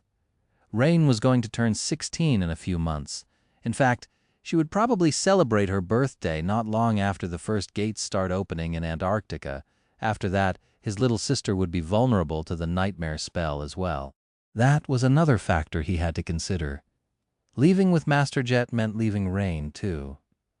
Granted, he had already taught her most of what he could without resorting to more drastic measures. Rain was more prepared to face the first nightmare than he had ever been. or most people even. Very few kids ever received the chance to be trained by an Ascended, let alone one with as much battle experience as Sunny, or possessed as much talent as Rain. He glanced at her, lingered for a moment, and then asked, "Do you want to be an Awakened?" The girl hesitated for a long time, then slowly shook her head, surprising him. "No, I don't know. I really want to be able to protect my family, but I don't want to be away from them, or die. I had an older brother, you know." Sonny almost flinched, but forced himself to remain still. An expression of mild curiosity appeared on his face. "Oh." Rain remained silent for a bit, then sighed. "My mom and dad had a son before adopting me. He got infected by the spell and died. I don't think they'll be able to bear it if I die too." Sonny looked away. A few moments later he said, "Sorry to hear that." The girl shrugged, then looked at him with a frown. "What is up with you today anyway? You're all serious." Sonny smiled. "Really? Well, I got an important day tomorrow. Besides, I gave my first lecture today. Shaping young minds is a very serious matter." Rain giggled with vindication. "Ah, so more people are going to suffer just like me. That makes me feel better." She smiled, then patted him on the shoulder. "That's good. I thought you were still moping around because Effie is not around that much anymore." Sonny looked at her with outrage. Moping around? I never moped around, to be honest. He did feel a bit sad that his friends were out and about living their lives. The house seemed awfully quiet now that the boisterous huntress was gone most days. After the four of them had returned from the second nightmare, Effie got a bit drunk on having a healthy body. She greedily dove into all the things she never had a chance to do growing up as a disabled person. Since Cassie was indisposed and Sonny did not want to show his face in public, the government was very clingy in making her attend all kinds of events as well. Now the huntress only returned home once every week or two and then disappeared the next day again. Kai got it even worse. Due to the nature of his new ability, he could not perform music anymore. It would have been strange to sing to crowds of people, knowing that his voice could literally mesmerize them. The famous idol group Night Gale announced their retirement, with Gale launching a very successful solo career and Kai transitioning to acting for the betterment of humanity, as an Ascended at least. That was how his agency spun his sudden decision. Now the government paraded Kai around like a paragon of the human race. Cassie, Effie, and he had already been venerated as heroes after the Forgotten Shore, but after becoming masters at such a young age, their celebrity rose a whole nother level, so he did not have a lot of free time either. Both Effie and Kai were in a strange position. They had nothing to do with the events of the Night Temple, but also could not and would not move on with their lives until Sonny and Cassie resolved their issues with clan valor. In truth, Sonny himself had told them to stay away from him for now. Still, he missed their company. "That is all right. This whole mess will end tomorrow, one way or another." He sighed, and then turned to Rain.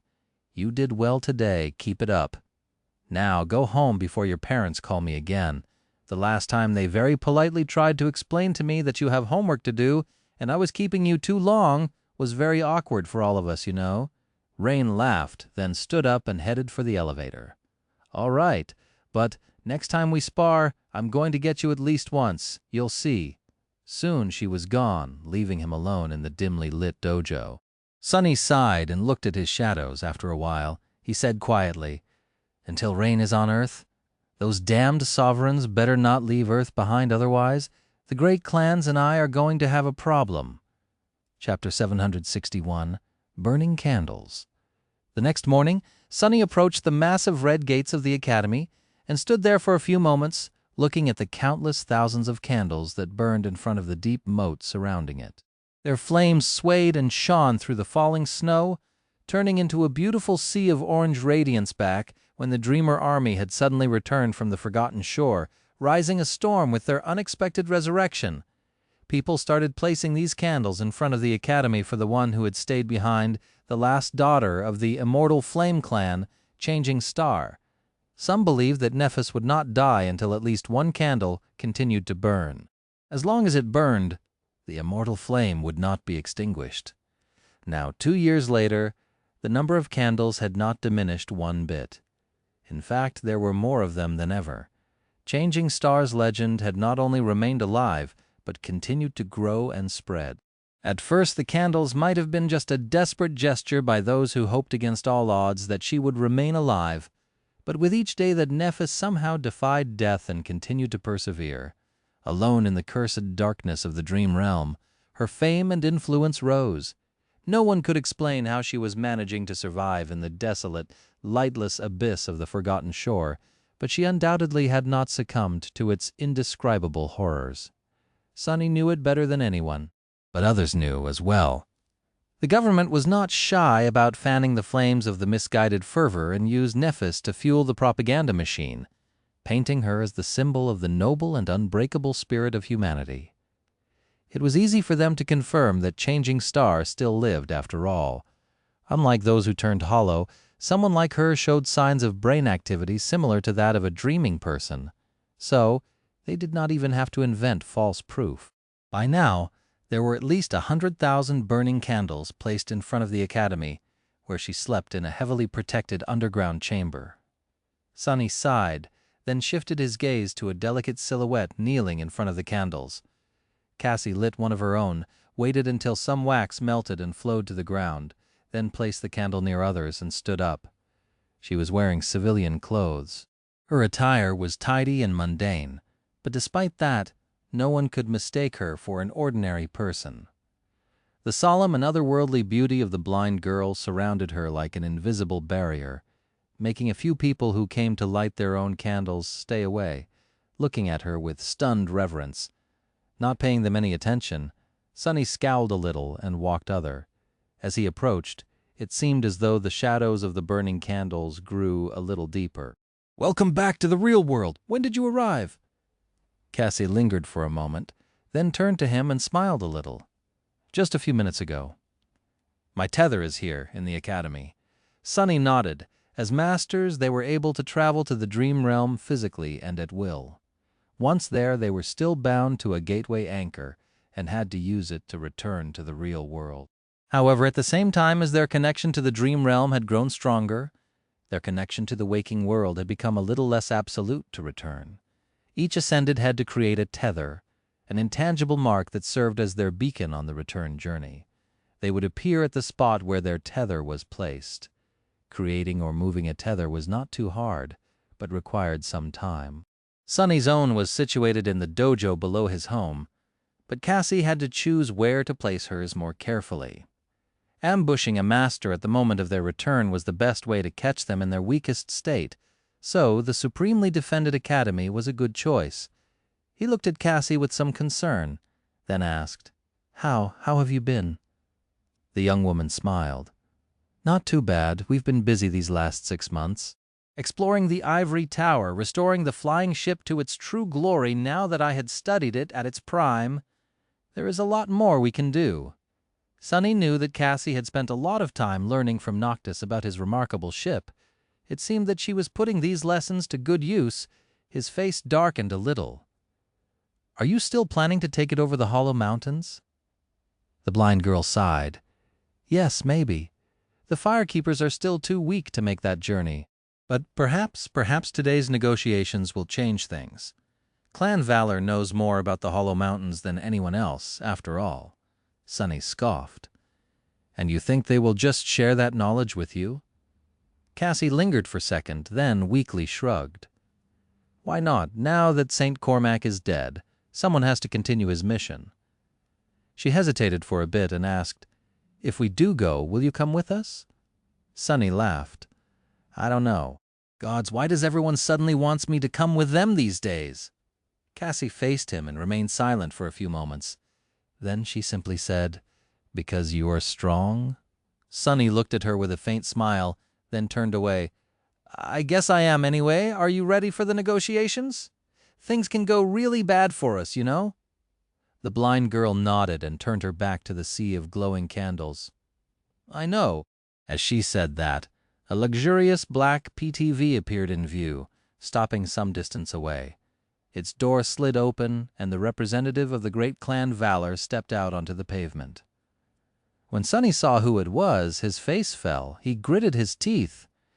Crap of all people. Why did it have to be her? Chapter 762, Negotiations. The young woman that exited the PTV looked sharp in a perfectly tailored, elegant business suit. It was entirely black, with buttons and cufflinks forged out of silver steel. Her hands were protected from the cold by leather gloves, and her raven black hair moved slightly in the wind. With alabaster skin and a slender figure, the young woman looked both beautiful and daunting. She resembled a lethal blade, and that impression was only exacerbated by the cold gaze of her striking, strange, vermilion eyes. Morgan of Valor had come to represent her clan herself. Sunny silently cursed. This was more or less the worst-case scenario.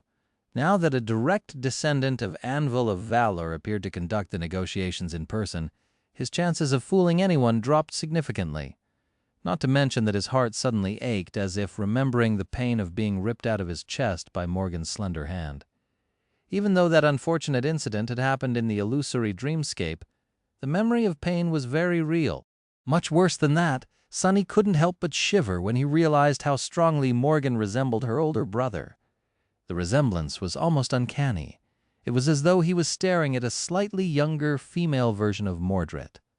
That made him deeply uncomfortable. Morgan looked up at the crushing mass of the Academy's gates, then glanced at the sea of candles with curiosity, and walked forward. Stopping in front of Sunny and Cassie, she offered them a polite smile and said in her low, raspy voice, "Master Sunless, you look familiar. Have we met before?" If Sunny was in a bad mood before, now it turned really vile. Of all the questions out there, why did she have to ask that one? He hesitated for a moment, then answered indifferently, "Not face to face. I once saw you from afar during one of the dream tournaments. I doubt you got a good look at me, though." He also saw her up close, but she did not need to know that. Morgan seemingly lost interest and turned to Cassie. "Song of the Fallen, it's an honor to meet you." Although her tone was not too deferential, she was treating the blind girl with a bit of respect. Anyone with a true name deserved acknowledgement, even from a scion of a great clan. Cassie nodded. "Master Morgan." The daughter of Valor smiled. "Ah, so I don't need to introduce myself." With that, she turned away and looked at the red gates of the Academy again. By now, the massive drawbridge had already started to move, slowly lowering itself to allow them entry. Morgan's face became a little wistful. "This is the Awakened Academy, then? I've always wanted to attend. Sadly, that was never in the cards for me." Sunny glanced at her with a bit of confusion. "Why not?" The young woman lingered for a moment, then looked at him with a disturbingly familiar, pleasant smile. "I've been trained by the best of the best since I was a child. There was nothing the Academy could offer me that I did not already have. Spending time here would have just been wasteful." She paused for a moment and sighed slightly. "Still, I used to love dramas and webtoons about the Academy. It's a shame." Morgan watched as the heavy metal bridge fell into the special grooves in the ground and grew still after a series of loud clicks. Then she looked at Sunny and asked, "Would you mind giving me a small tour? I hear that you are a lecturer now." Of all the possible ways he had imagined the negotiations to start, this was not one of them. Sunny hesitated, then shrugged. "Yeah, sure, why not? Follow me." The Academy was something of a city within a city. It was self-sufficient and well-protected. The whole complex was surrounded by a deep moat and a wall of armored alloy that was tall and durable enough to slow down an attacking titan. Here and there, automated turrets of the air protection dome could be seen, their large-caliber barrels aimed at the sky.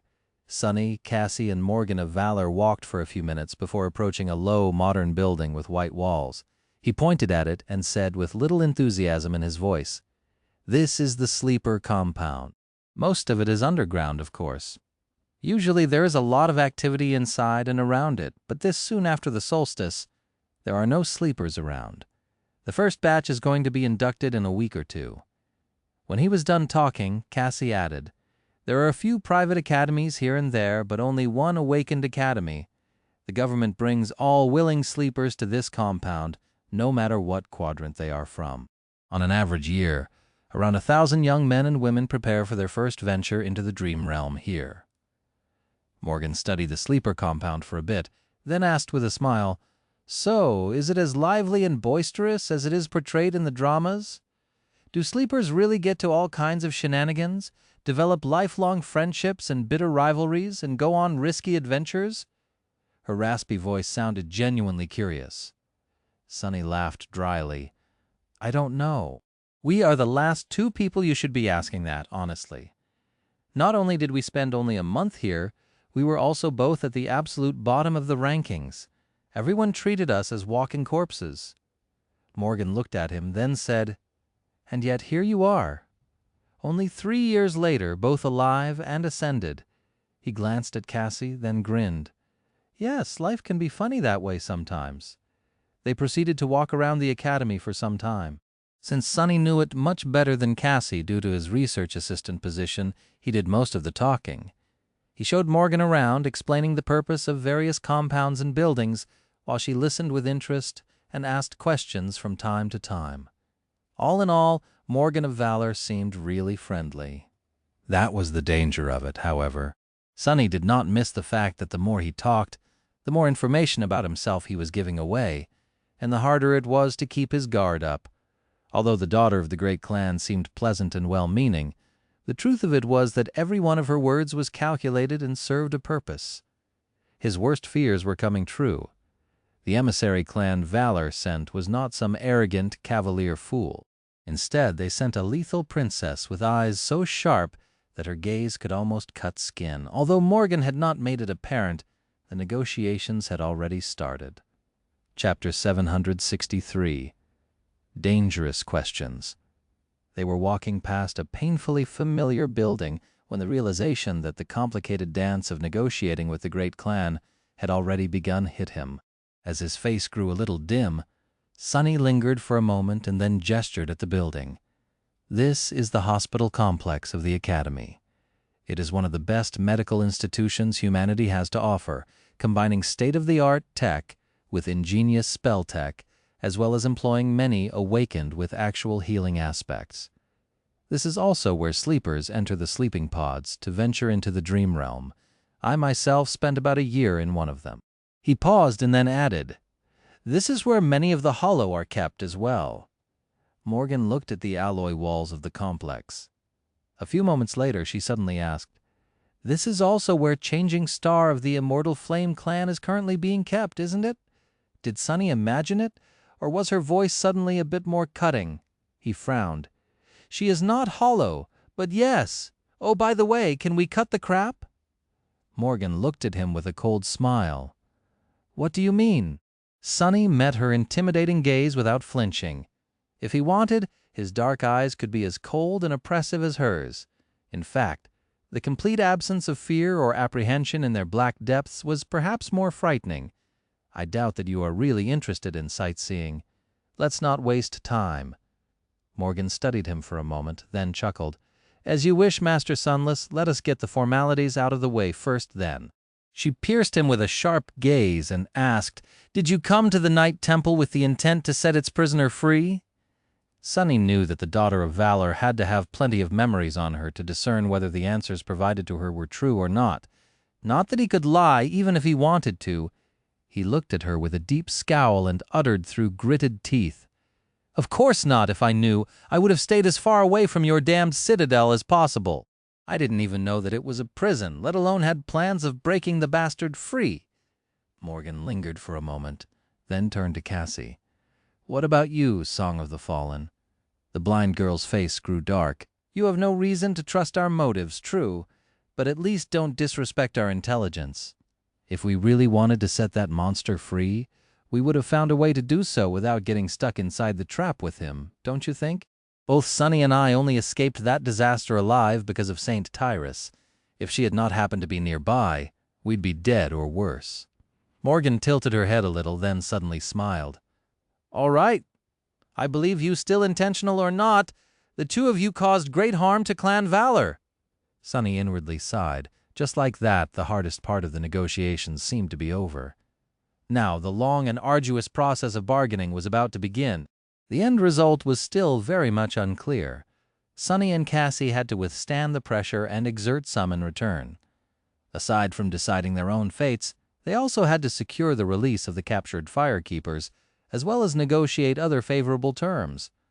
That was not going to be easy, especially against someone like Morgan. The most important part was to make sure that they would be the ones setting the tone and cadence of the negotiation, as opposed to following what their opponent said. They had to go on the offensive. He forced out a confident smile. Can we not do that? Assigning blame is fun and all. But let's be honest, Clan Valor needs us more than we need Clan Valor. Morgan raised an eyebrow. Do we? What makes you say that? Sonny shrugged. We might not have helped that maniac escape, but that doesn't mean that he did not have help, or that he is not trying to find help as we speak. In fact, he might be having an identical negotiation with one of your enemies right now. He doesn't have 50 of the most talented awakened of this generation backing him, though. Morgan's eyes grew even colder than before, making him shiver a little. Oh, what do you think about that, Song of the Fallen? She turned to Cassie, but strangely, the blind girl was not there. At some point, she seemed to have fallen behind.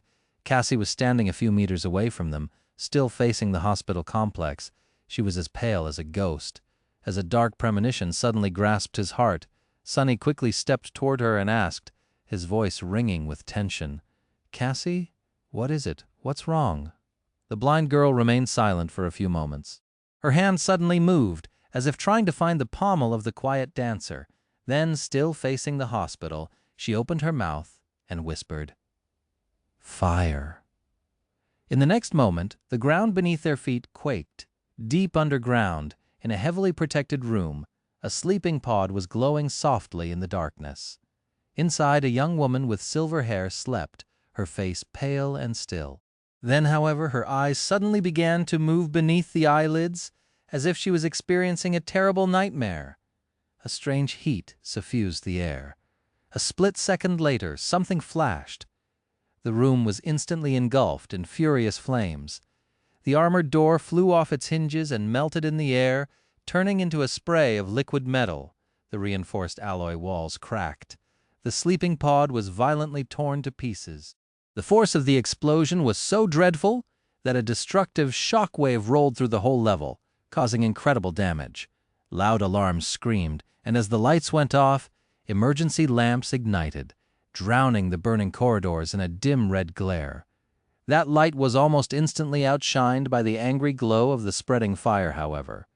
In just a couple of seconds, the most protected level of the hospital complex was utterly devastated. Chapter 764, Spirit of Flame. A sea of white flame was spreading across the devastated underground level, hungrily devouring everything it could touch. Darkness, the red glare of the emergency lamps and the searing white radiance mixed together, creating a hectic atmosphere of chaos and mayhem. Dust and smoke suffused the scorching air. Soon the fire suppression systems came online, drowning the burning corridors in water and film-forming foam. The flames slowed down but did not retreat.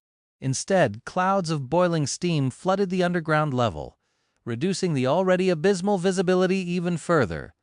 The alarms continued to scream, summoning the security forces of the Academy to the site of the explosion. And at the center of it all, a radiant figure slowly rose from the white flames, wreathed in blinding light. The flame ghost, or whatever the being was, seemed beautiful and pure, as if untouched by the imperfections of the world. It possessed the graceful silhouette of a slender young woman, but also seemed completely, utterly inhuman. As fire swirled around the figure without causing it any harm, the radiant creature slowly looked around, as if disoriented. Then, it took an unsteady step forward. At that point, more of the automated systems of the hospital complex finally activated. A cracked alloy plate shot down from the ceiling, and a compact security turret deployed itself from a hidden nest. Despite the low visibility and the damaged status of many of the cameras and sensors installed in the ravaged room, it received enough telemetry to identify the presence of a dangerous and unidentified being. It only took the turret a split second to take aim. The radiant figure sharply turned its head and stared at the twin barrels, confused. A moment later, the turret roared, spitting a stream of hundreds of high-caliber rounds at the intruder. Each was powerful enough to pierce an armored vehicle clean through. None of them managed to wound the fire-wreathed apparition, however. The white flame suddenly surged, wrapping around the radiant being like an armor. The tungsten bullets fruitlessly ricocheted off the creature's naked skin, melting as they hit the walls. The being swayed, and then threw a hand up. In the next moment, a sliver of fire separated from the blaze, streaked through the air, and hit the turret. Another explosion rattled the complex. The turret was obliterated in an instant, and the section of the ceiling around it completely disappeared, revealing the torn lattice of reinforced alloy above. Different security measures were already deploying, however. More importantly, the Awakened charged with defending the hospital had already arrived. 2 teams of experienced warriors appeared from both sides of the level, closing in on the epicenter of the explosion with speed. Every member was clad in heavily enchanted armor and wielded powerful memory weapons before the radiant figure could react. A silver javelin hit it in the back, biting deep before melting and disintegrating in a rain of sparks. A warrior in polished plate armor appeared nearby, delivering a crushing downward blow of his battle axe. It did not matter. A moment after the silver javelin disappeared, the deep wound on the creature's back closed itself. Instead of being cut by the enchanted battle axe, it simply raised a hand and blocked the crescent blade with its forearm. The sharp edge failed to break the being's skin. Behind the visor of the helmet, the awakened warrior who wielded the axe paled. He had caught a glimpse of the creature's radiant face and felt the immolating wrath and ruthless killing intent burning in its eyes. The radiant figure moved, grabbing the man by the throat. The steel of his powerful memory armor melted, and the flesh beneath it blackened. The warrior screamed before he was dealt a mortal wound, however. The creature shifted and threw his body at the advancing security officers of his cohort. There were 13 awakened left to deal with the invader, each an experienced, well-equipped combatant and a master of their craft. But the flame apparition was just too tyrannical. It cut through their ranks as if dealing with mere insects. No amount of skill, no amount of powerful memories and devastating aspect abilities could slow it down, let alone damage it. Faced against such an overwhelming adversary, not even the perfect synergy of the security team could play a role. All the Awakened managed was to cover each other and save their wounded comrades from being killed by the unstoppable monster. Their ability to resist, however, was running out. Soon they were going to start dying. What was worse, the whole battle only took a dozen seconds. That was not nearly enough time for reinforcements to arrive, or so the desperate Awakened thought, before a swift shadow suddenly appeared in their midst. Sunny rolled out of the shadows and coughed, feeling terrible heat, smoke, and scalding steam assault him. He had used Shadow Step to jump to the underground level of the hospital complex almost as soon as the ground trembled, and only had time to summon the undying chain. As the dull steel armor and a couple of other memories finished manifesting themselves, he tried to take in the sight of the devastated interior and shuddered. Gods. He could not see much, but his shadow sense told a terrifying tale. It seemed as if a series of explosions had rolled through this hallway, cracking the walls, the floor, and the ceiling. There were fires burning all around, despite the streams of water and foam being discharged by a few parts of the fire suppression systems that remained intact. White fire. He also saw the sorry state of the Awakened security team and the radiant figure rampaging between them. From the looks of it, the officers were not going to last long. Back retreat. I'll handle it. Enhanced by the sonorous enchantment of the extraordinary rock, his voice boomed in the scorching, fire-infused darkness. Not daring to disobey the authority in his order, the Awakened did not make him ask twice. Grabbing their wounded, they hastily disengaged from the combat and ran. At the same time, Sunny dashed forward. His heart was beating like crazy. Can't. Because of all the fire and the damage done to the ventilation system, there was not a lot of oxygen left in the air. It was hard to breathe. Following his will, the shadows suddenly moved and rose from the ground. Instead of touching the incandescent flesh of the radiant being and turning to ash, they swiftly formed a sphere around it and then solidified, turning into a large black orb. That orb was durable enough to hold white cracks appeared on the surface of the shadow cage, which then exploded into charred pieces. Sunny's eyes widened. How? That was an ascended cage. He closed in on the radiant being, allowing the shadow lantern to devour all the light around and submerge the hallway in absolute darkness. For a moment, everything became black, and then two furious white eyes ignited in the blackness. A moment later, a white silhouette became visible again, surrounded by a blinding glow. That glow pushed against the darkness, on the verge of vanquishing it. However, Sunny was already near the radiant figure. He could attack it freely, but he did not. An incandescent hand shot forward, aimed at his throat. Sunny allowed it to grab his forearm instead. A terrible pressure and heat descended on his arm, slowly turning the steel of the undying chain bright orange. He could feel his flesh beneath it starting to burn, but he still did not attack. Instead, Sunny dismissed his helmet and looked straight at the flame apparition. Stop! His arm was in a sea of blazing pain, refusing to move. Sunny looked at the beautiful radiant face in front of him. Stop! It's me! Slowly! A vague hint of recognition appeared in the burning white eyes of the radiant monster. The blinding light emanating from her skin dimmed a little. Sunny gritted his teeth. Changing Star, her hand trembled. The stark inhumanity of her face grew less frightening. The apparition opened its mouth. Her voice was hoarse and awkward, as if covered in rust after not being used for a long, long time. "S, Sunny?" He forced out a pale smile. "It's me! Snap out of it! Damn it!" The radiant figure, Nephis, froze. Slowly, the light suffusing her skin dimmed and then became extinguished. The fire devouring the underground level weakened, too, allowing the fire suppression systems to douse it. Standing naked amidst the devastation caused by her, Changing Star stared at Sunny with a confused expression. Then she suddenly swayed and fell down. Sunny was barely quick enough to fall to his knees and catch her. Holding Neff in his arms, he looked up and noticed the awakened warriors of the security team staring at him in shock from afar. The corner of his mouth twitched.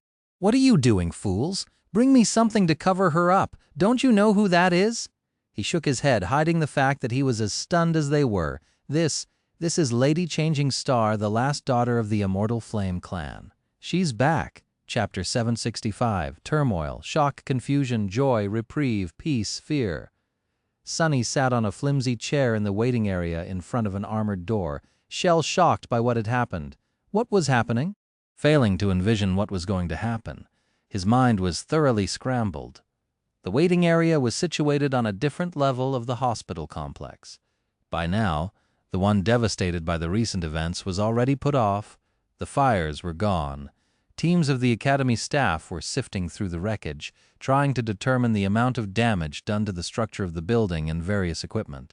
Those wounded by the explosion and the members of the security team were being hastily treated.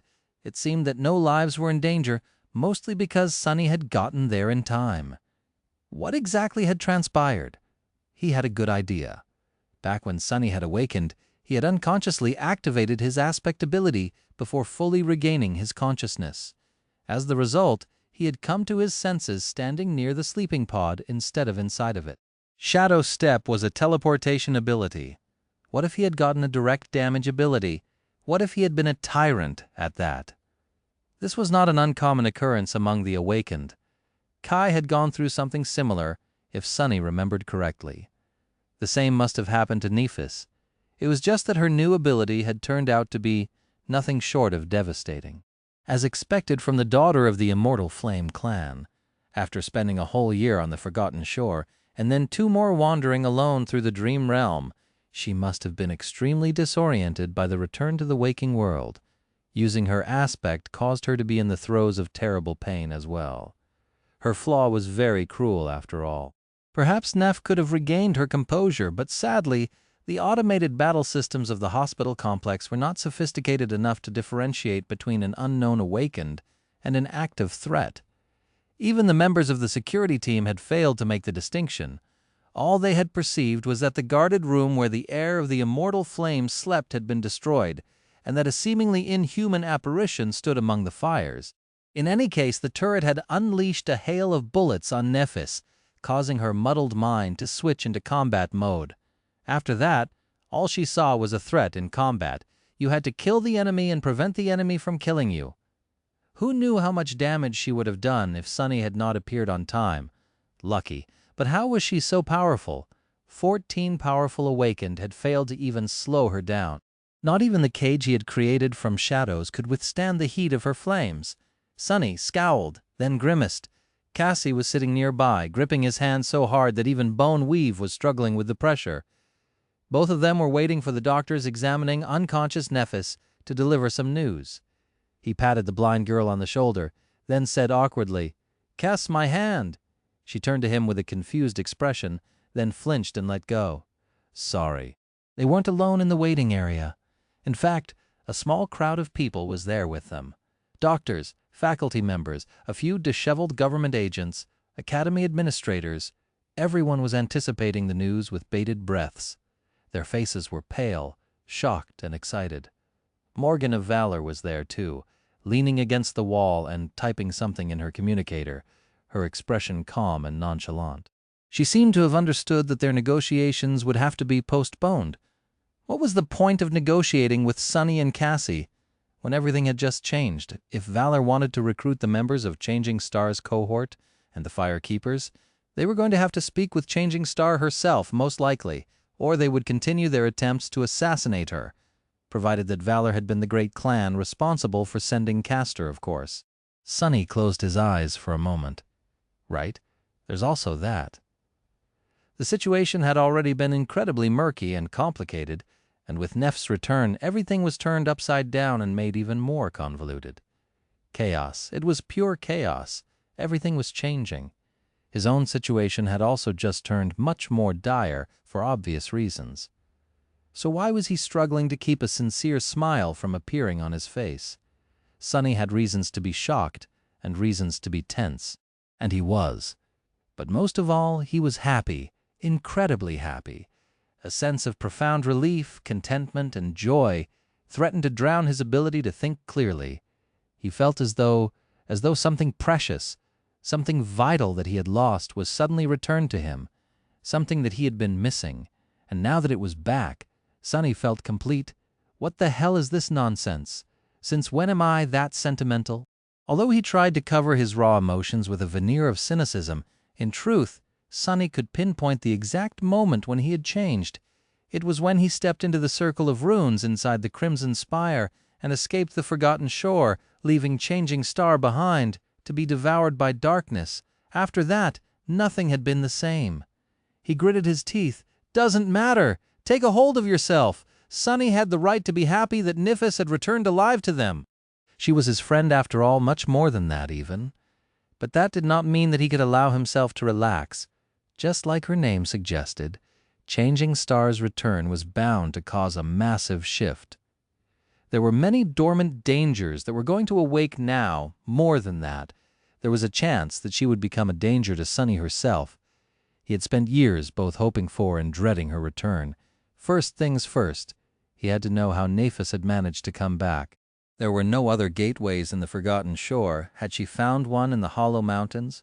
Or had she gone north, east, or west in search of a less deadly region of the Dream Realm? Not that there would be no one had ever returned from those parts, too, after all. Now that Nephis had lost consciousness, she was bound to be sent back to the Dream Realm. Depending on how dangerous the area surrounding her anchor was, she might not be able to return soon. Or at all. Although Sunny doubted that the probability of that outcome was very high, the runes shown by the spell also named an Awaken's anchor. Since he could see both his own status and Neff's, all he had to do to find out was summon them. Not wasting any more time, Sunny called upon the shimmering runes and concentrated on a certain string of them. A moment later, Neff's status appeared in the air in front of him. Sunny started reading, but then froze. His eyes widened. How is this possible? But there was no mistake. The runes read, Name, Nephis. True name, Changing Star. Rank, Ascended. Chapter 766. Making History.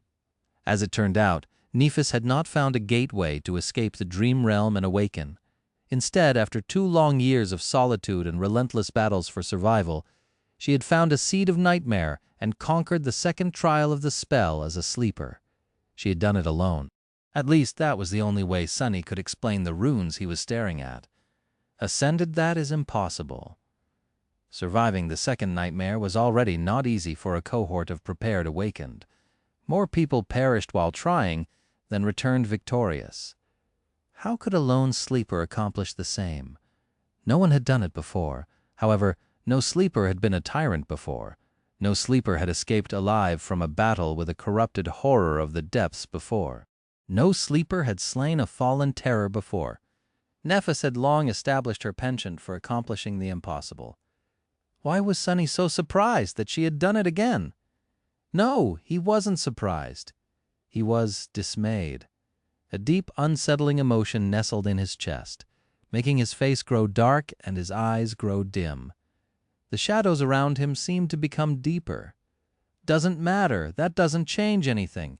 The important part is that she is back. Who cares how she returned? But it did matter. To him, it was of paramount importance. His obsession with becoming more powerful than Nephis was not born out of simple vanity or empty pride. Someone else might have been tempted to chase power just for the sweetness of it, but to Sunny, being anything else than the strongest was an existential threat. As he sat in stunned silence, the sound of hurried footsteps resounded near him. Looking up, Sunny saw Effie pushing her way through the crowd. She was not shy about using her prodigious strength, so people did not really have any choice except to let her pass. Even Instructor Rock, who had appeared 10 minutes earlier, had to politely make way. The big man had been the person to send Nephis into the dream realm. It was no wonder that he dropped everything to come and wait with the rest of them. Sunny felt a bit touched. The huntress finally reached them and froze for a moment, then asked hoarsely, "Sunny, Cassie, is it true? Princess is back?" Sunny looked at her for a bit, then simply nodded. "Yes, I passed her to the healers with my own 2 hands." Effie did not move for several seconds. Then a wide grin split her face. It looked as if she was on the verge of starting to howl again. "Hell yes, I never had a doubt. No nightmare creature exists that can keep that pampered psycho down." Sunny couldn't help but smile a little, infected by her jubilation. Before too long, Kai arrived, as well. Usually his appearance would have caused a stir, but right now no one paid the former idol any attention.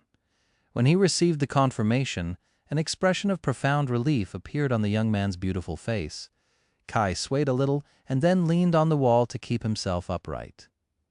Gods, thank the gods, Sunny had not realized it, but his friend must have been blaming himself for leaving Nephis behind all that time. He was truly too decent of a person for this vile world, and infected by a misguided sense of nobility to boot. Knowing that he had escaped the hell of the Forgotten Shore because of someone else's sacrifice must have pressed down upon him a lot. The 4 of them huddled together and waited. Sunny silently observed the faces of his friends, seeing sincere happiness and relief written all over them. Some, Kai especially, looked on the verge of getting emotional. Unlike him, they had no reason to feel a strange ambivalence about Changing Star's return, and looking at them, Sunny decided to ignore the darker part of his mind for a bit, too. Whatever happened, he would have to deal with it then. If he had to die to avoid becoming a slave, he would. If he had to kill in order to remain free, that was not out of the question as well. But for now, he chose to just share this rare moment of joy with his friends. The founder of their cohort was back after all. Soon the armored doors finally opened, and one of the awakened healers in the employ of the academy appeared from them. Everyone gathered in the waiting area held their breaths. Even Morgan of Valor looked up from her communicator, strange sparks igniting in her vermilion eyes. One of the government agents couldn't contain herself and asked, "How? How is she? Lady Changing Star is really back?" The healer lingered for a moment, and then nodded. "She is. Her physical condition is fine. Better than fine, even. Perfect. As for her mental condition, we will know when she wakes up. Lady Nephis is currently sleeping." Someone from the crowd immediately spoke. "Sleeping? Do you mean that she is back in the dream realm?" The healer hesitated, then slowly shook her head. "No. Lady Nephis seems to have ascended, so she is simply asleep." For a moment, the crowd seemed to have lost the ability to speak, and then all hell broke loose. Despite the government's attempts to stall for time and control the narrative, just in a few minutes, the incredible news of Changing Star's return spread across the network. Not long after that, another explosive rumor appeared, claiming that she was now a master. Just like that, all of humanity learned that Nephis of the Immortal Flame clan, the descendant of the two legendary pioneers and the famed hero of the Forgotten Shore, had become the first human in history to conquer the second nightmare as a sleeper, thus jumping ranks and return to the waking world unscathed. Her already prolific fame and exalted status instantly soared as high as the sun. While Nephis slept, her arrival was already creating titanic waves in the mindset of millions of people.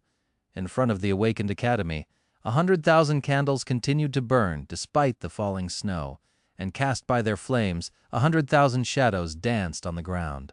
Chapter 767, Measure of Strength. The news of changing stars' return spread across the world like wildfire. The network practically exploded with an endless amount of discussions. Everyone wanted to share their excitement and celebrate the homecoming of the young hero who, without a doubt, was going to become one of the most powerful champions of humanity soon. While exaggerated, the reaction of both mundane humans and awakened alike was easy to understand. In this dark and fragile world that balanced on the verge of destruction, everyone longed for something to illuminate their lives and chase their fears away. Everyone desperately searched for hope. Thinking about it, Sunny couldn't help but remember the description of Neff's aspect. Light bringer. You're a creature of light that was banished and doomed to exist in the darkness. You bring radiance and warmth to wherever you go, but with it comes indescribable longing. Was hope the longing it talked about? Longing was just another word for desire, after all. In any case, the government had long used Nephis to satiate that desire. They had constructed an uplifting narrative around the events of the Forgotten Shore and made her the linchpin of the story. No matter how much Sunny hated the abhorrent movie adaptation that had been rushed through production soon after their awakening, he had to admit that it was a sign of how deeply the survivors of the Dreamer Army and their leader had affected the public. To be fair, the government had not needed to work too hard to turn Changing Star into an iconic figure. Her achievements had truly been singular and remarkable. Her perceived martyrdom had truly been compelling. What was more, Nephis had inherited an already established and powerful legend simply on account of her birthright. Her grandfather was the first human to conquer the second nightmare and become a master. Her father was the first to conquer the third and become a saint. Both of them were great warriors, pioneers, and revered heroes of humanity. And now, she had joined their ranks by becoming the first human to ascend directly from being a sleeper.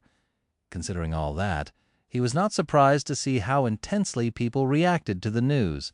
Already, there were a lot of discussions on the network predicting that Changing Star would inevitably become the first to conquer the fourth nightmare and push humanity one step closer to salvation, as her parents and grandfather had done.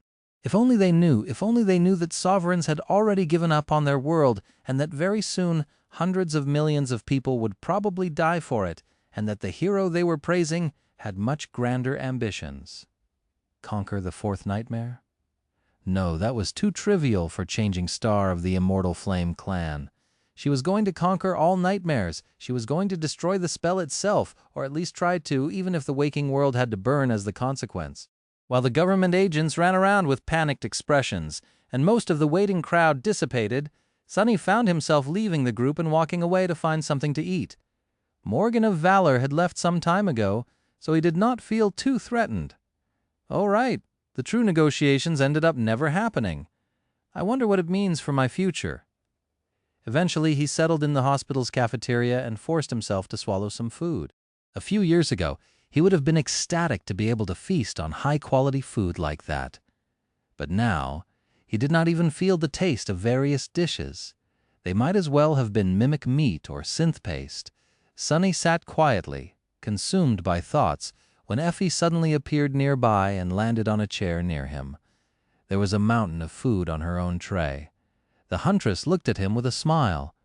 Great minds think alike, huh? She took a bite out of a small cake, then swallowed it entirely and said with satisfaction, "The healers want us four to come help them when Nephis wakes up. You know, in case she becomes agitated again." Sunny silently nodded. Effie sighed. "I can't believe that she just went and ascended. Well, I can actually. It is still amazing, though. Neph must have one hell of a crazy story to tell. It might even be more unbelievable than our own." He shrugged, then put a spoonful of something mildly spicy in his mouth.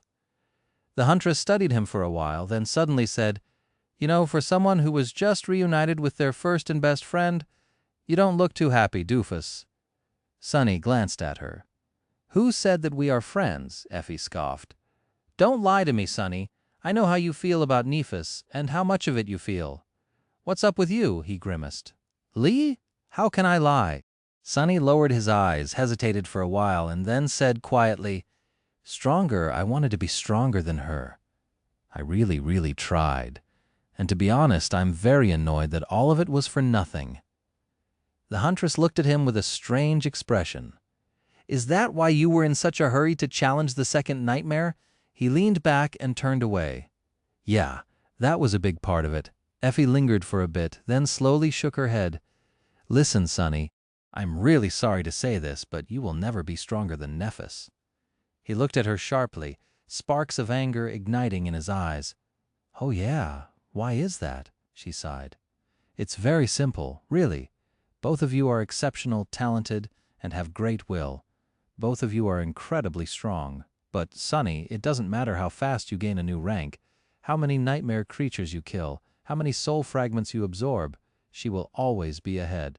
She looked him in the eyes and said soberly, "It's because she has something that you lack. Nephis, she has conviction, Sonny, and you don't.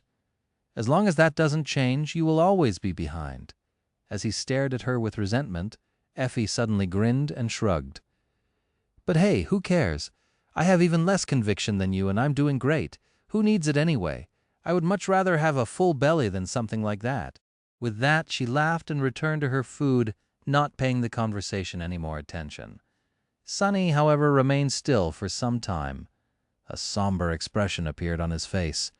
After a while, he sighed and silently resumed eating his meal. Conviction, conviction. Who needs it indeed? Chapter 768, Darkshore. Eventually, the four of them were invited into the room where Nephis slept, this time on a hospital bed instead of inside of a closed coffin of a sleeping pod.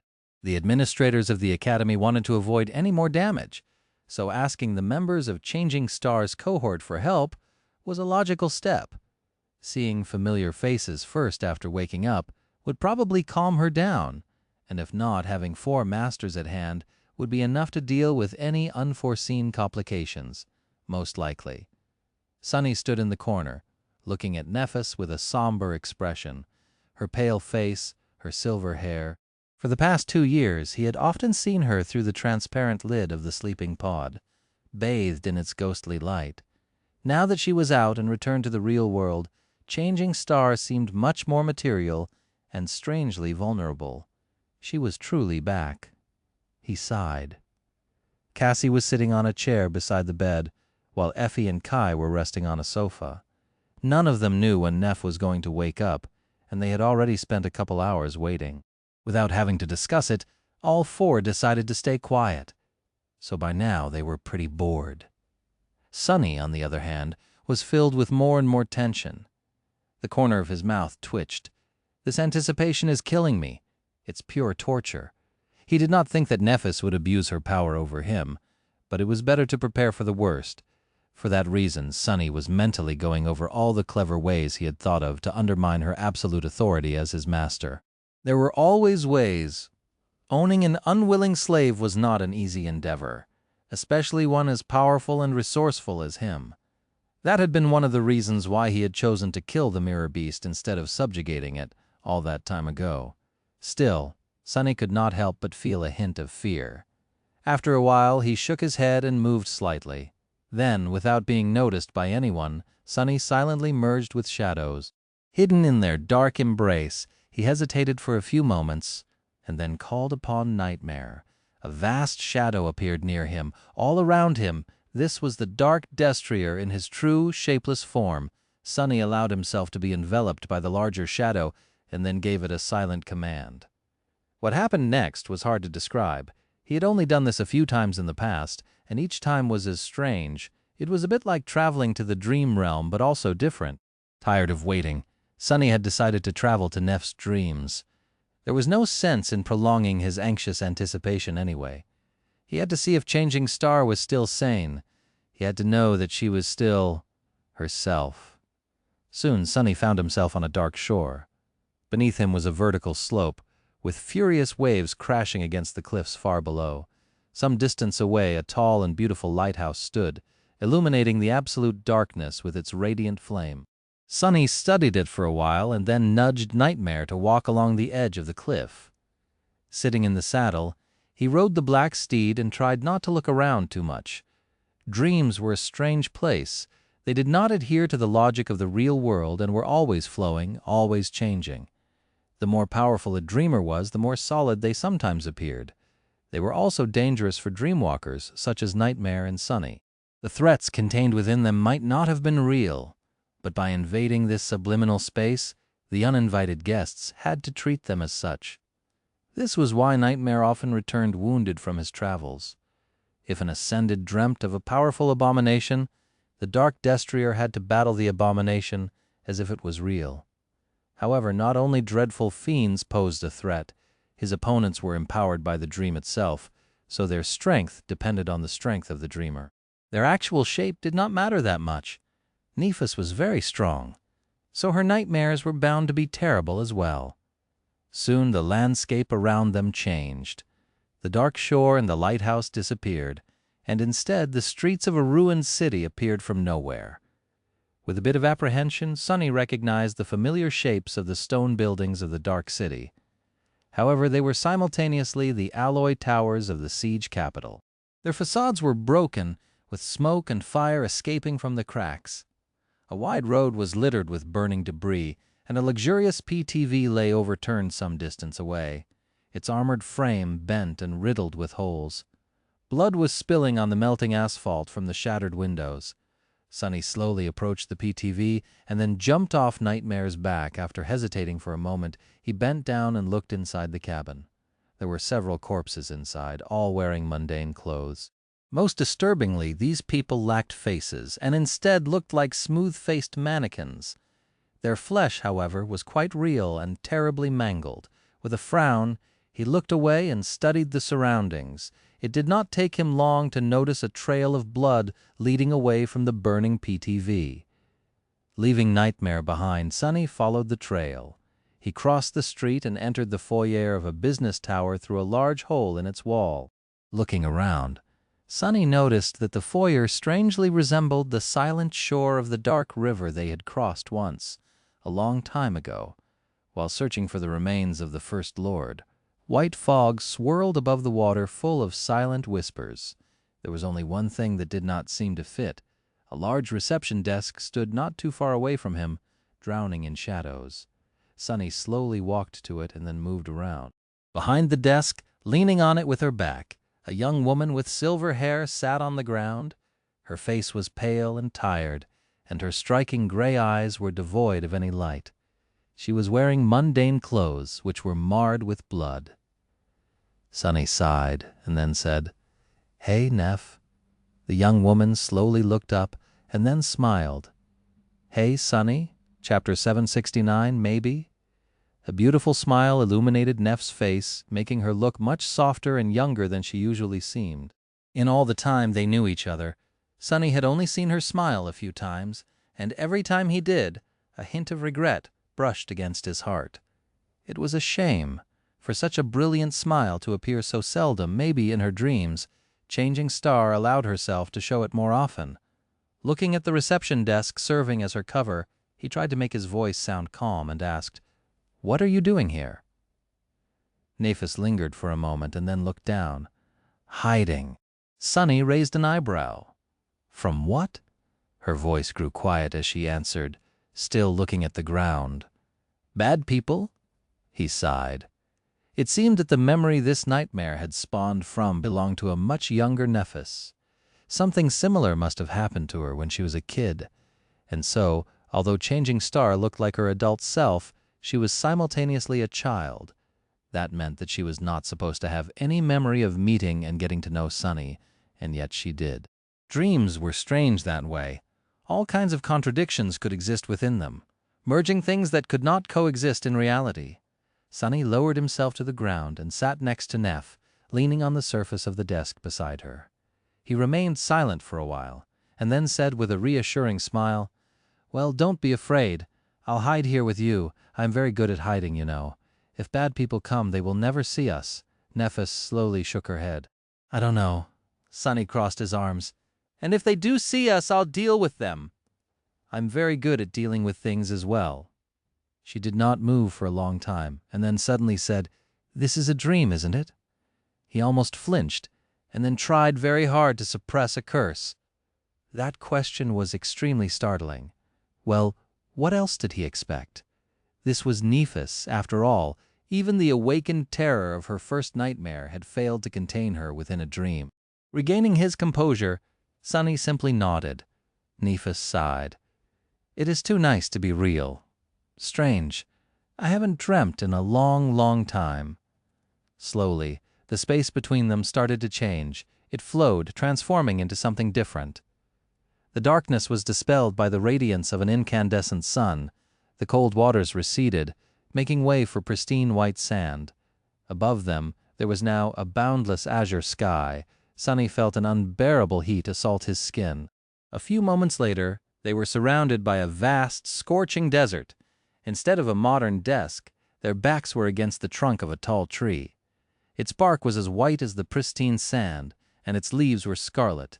Tens of thousands of skulls hung from the beautiful branches, fastened to them by glistening threads of black silk. More disturbingly, 2 human figures were cruelly nailed to the tree, hanging from it like prisoners. One of them was a man with black hair, dressed in dark clothes. The other was a woman in white, her hair glistening like silver. From where he sat, Sunny could not see their faces. Perhaps that was for the best. He opened his mouth, but then froze, realizing that he did not know what to say. There was too much. Too much he wanted to tell her. Too much he wanted to ask her. There were matters they had to discuss that had to do with their future, the great clans, the sovereigns. There were matters they had to discuss that had to do with their past, the decisions they had made, the mistakes that had been committed. There were his emotions as well. His resentment, his anger, his pain, his joy, his glee. There were her emotions as well. All of this was so immense. Sunny was much older now than when they had first met, even though only 3 years passed. Those years contained lifetimes of bitter lessons he had learned. He had never been good with complicated feelings, and although he did make some progress on that front, Sunny was still far from being adept in these matters. So what was he supposed to say?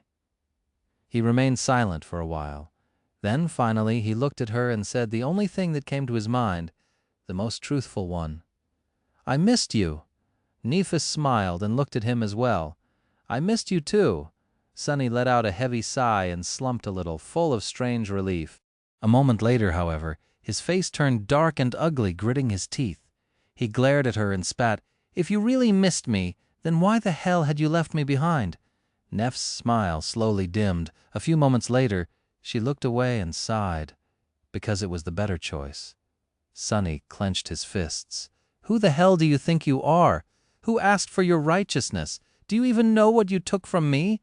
Who gave you the right to make that choice for me?" Changing Star looked down and remained silent for a bit. Then she said, "But I did not make it for you. I made it for me." She studied the white desert for a while and then sighed. "If you remained with me, yes, maybe we would have been stronger together. Maybe we would have grown faster together. Maybe we would have been better together. Maybe we would have survived. But what were the chances of that? Unlike me, you can't heal yourself from terrible wounds. Your soul is not infused with the fire. Maybe you would have just died." Nephis looked at him, soft sparks igniting in her gray eyes. "That was too many maybes, Sunny. I had to have the worst outcome in mind, so I made the decision that did not risk your life. But make no mistake, it was not for you. It was for me. It was not that I did not want you to die. It was that I wanted to spare myself from having to watch you die. I had to protect myself, too." She stared at the white sand and whispered, "I buried too many people, Sunny. I deserved the right to be selfish, even if it did you harm." He stared at her with a dark expression, then spat. Why do you even care whether I live or die?" Nephis looked at him and smiled. The wind moved her silver hair, making it dance. Then she shrugged and said in an even tone, "Because I do. Chapter 770, Aimless Blade. Arg, what an infuriating woman." Sonny appeared from the shadows and resumed his position in the corner. No one seemed to have noticed his absence, which was for the best. Their short conversation with Nephis had been interrupted by the appearance of a ghastly demon with 6 arms and charred black holes instead of eyes. Sonny had done his best to restrain the abomination, while Nightmare attacked it from the back. In the end, they managed to destroy it without sustaining any wounds. It had not been an easy battle, though. After that, Sonny felt too confused to continue the conversation, and instead chose to return to the waking world. "Because I do, that doesn't even make any sense." It seemed that Neff's whole existence was designed to continuously stump him. From their first conversation on the forgotten shore until now, he just could not get how her mind worked. Protecting Cassie simply because she wanted to, caring about people simply because she did, the sheer audacity of being so unapologetically strange and irrational made him fume. Especially so because he suspected that Nephis somehow derived strength from this bizarre attitude. Was that what Effie had meant when she talked about conviction?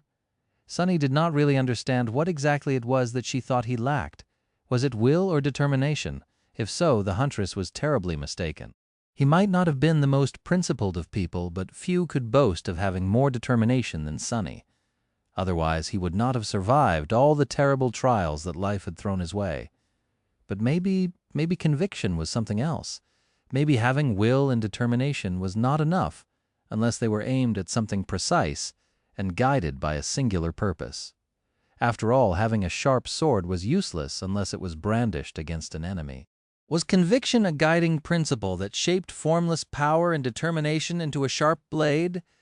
Was it an unbreakable will to achieve a certain purpose? No, it was not so simple. Sonny was not without a purpose after all. He had his own goals: to have a good life, to be free, to make sure that those he cared about were safe. Why were these values not worthy of being called a conviction? If there was one thing he noticed, it was that all of his desires were centered around him. They were all aimed inside. He did not think that there was anything wrong with that. In fact, he considered it a great virtue. Nephis, on the other hand, disregarded herself to an almost demented degree in pursuit of her goals.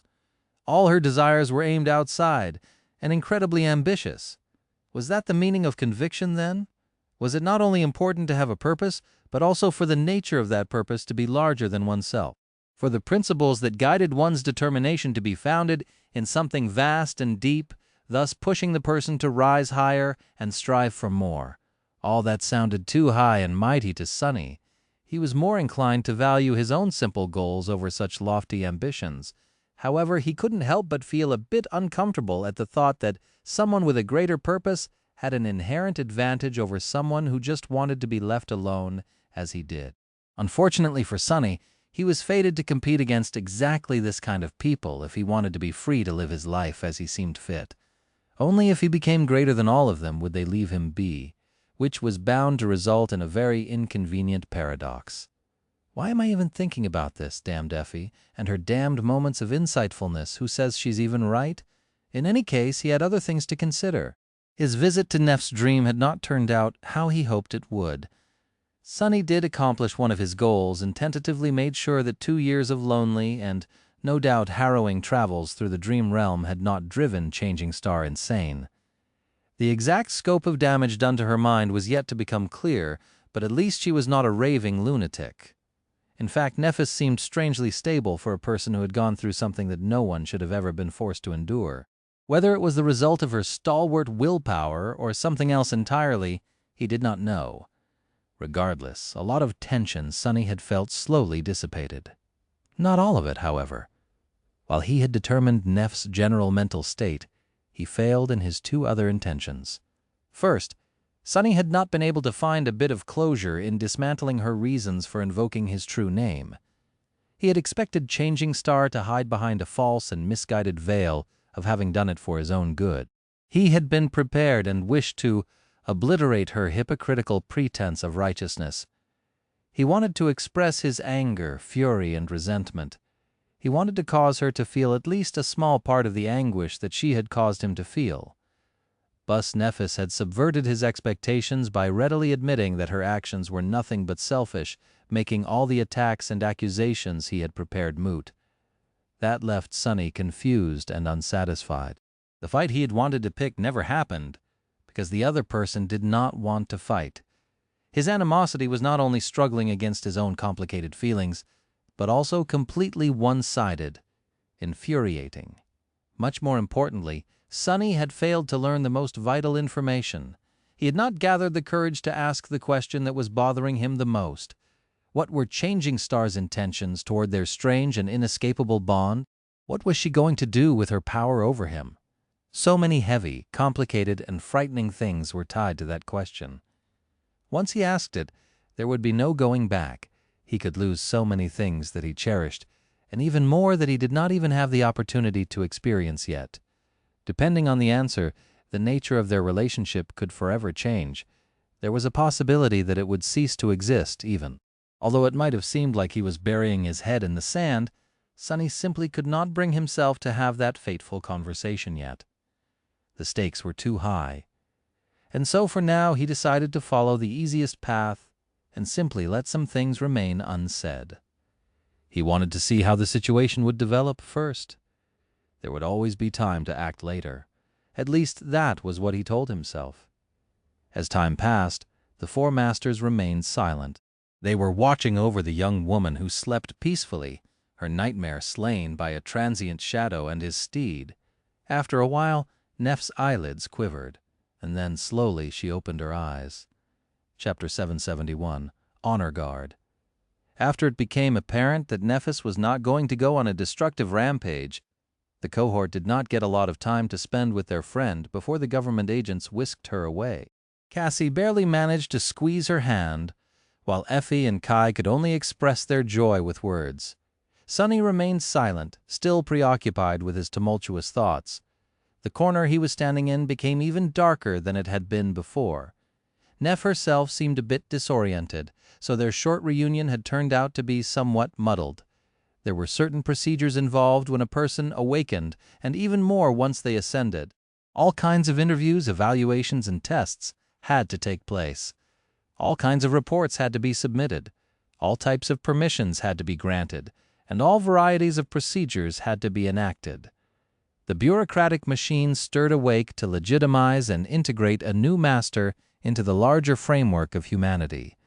Sonny knew the process well, because he had gone through it himself. It was just that his own experience had been separated into two distinct instances and made smoother by Master Jet's participation. Nephis, on the other hand, had to go through both sets of procedures at once, which was more or less unprecedented. She also did not enjoy the patronage of a high-ranking government representative, yet perhaps that would not last long. There were other complications as well. Her situation was unique and abnormal in more than one sense. Just the fact that she had become a master without establishing a gateway anchor in the dream realm alone was enough to make the bureaucracy stutter. The government agents had their work cut out for them. It was not all bad, however. The process, while slightly obnoxious, was there for a reason. It was not only about gathering the necessary information and officially establishing the Ascended's new and elevated status.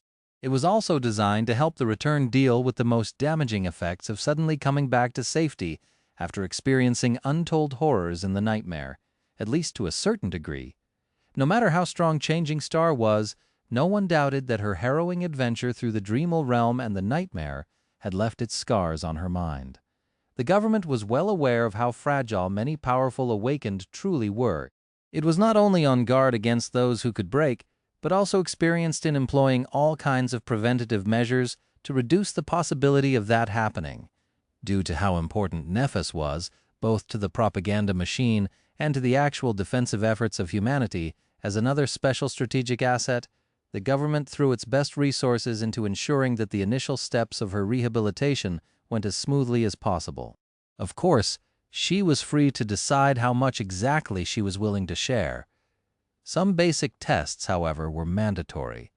since it was necessary to determine how safe it was to release her into the population.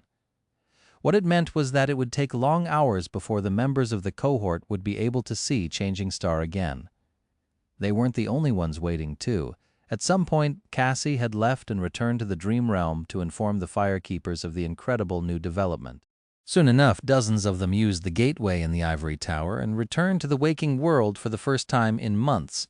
Since their sleeping pods were situated right there in the hospital complex of the Academy, it did not take a long time for all of them to gather in the hallway near where Nephis was undergoing her interviews.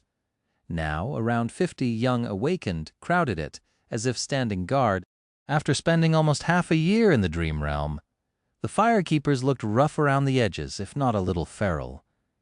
They were wearing civilian clothes, but no one would mistake these people for mundane humans or even ordinary awakened. There was a strong sense of silent threat radiating from them. Their expressions were full of glee, but their gazes remained firm and heavy, making anyone who approached feel ill at ease. That was especially true for the members of Cassie's former cohort, which was now led by the stoic healer, Shim. They were all on high alert and ready to pounce on anyone representing a threat. With the Firekeepers standing guard, any potential action by the great clans was bound to end in failure, or at least outright disaster.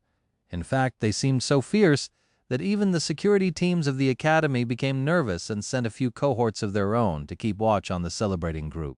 It was easy to read the extreme apprehension on the faces of the security officers, though.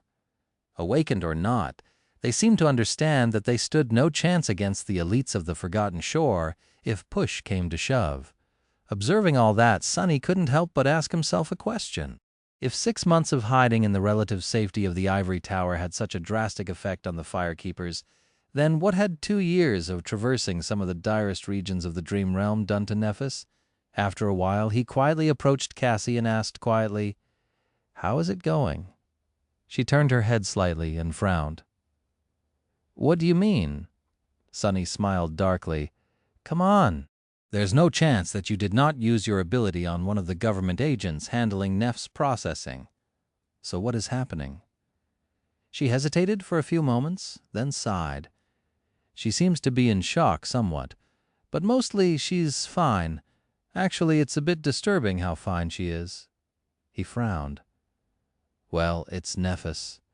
You know how she is." Cassie slowly shook her head. "She is human too, Sunny.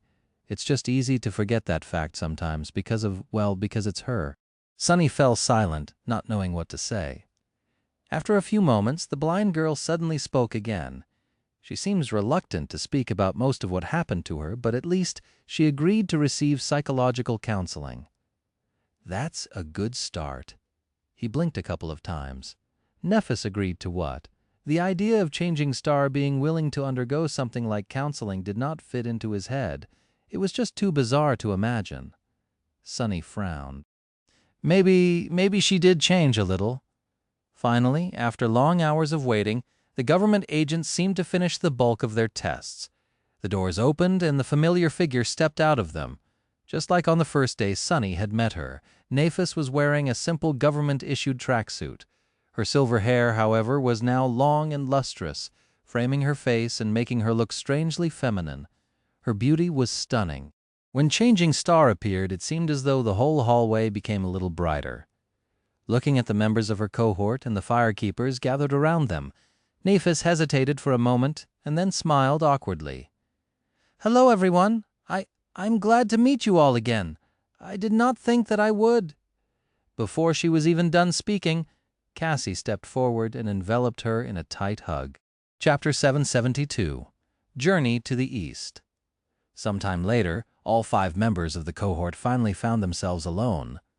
The Firekeepers were still around, but decided to give their leaders some much-needed privacy. As the result, only Nephis, Sunny, Cassie, Effie, and Kai remained in a spacious hospital room. Changing Star was standing by the window, looking at the peaceful landscape of the Academy ground with a strange, still expression. She seemed to have regressed to her old self, which had trouble communicating emotions and interacting with people. For that reason, it was hard to understand what she was thinking about. The others gave her some space. Despite the fact that Nephis was standing right in front of them, It was not too easy to come to terms with the fact that she was actually truly back. They were still struggling to get used to this new reality, but a warm wave of relief and happiness was slowly rising in their hearts. Sunny was no different. It was just that his joy was somewhat overshadowed by a contradicting feeling of unease and apprehension. Finally, Nephis sighed and turned around.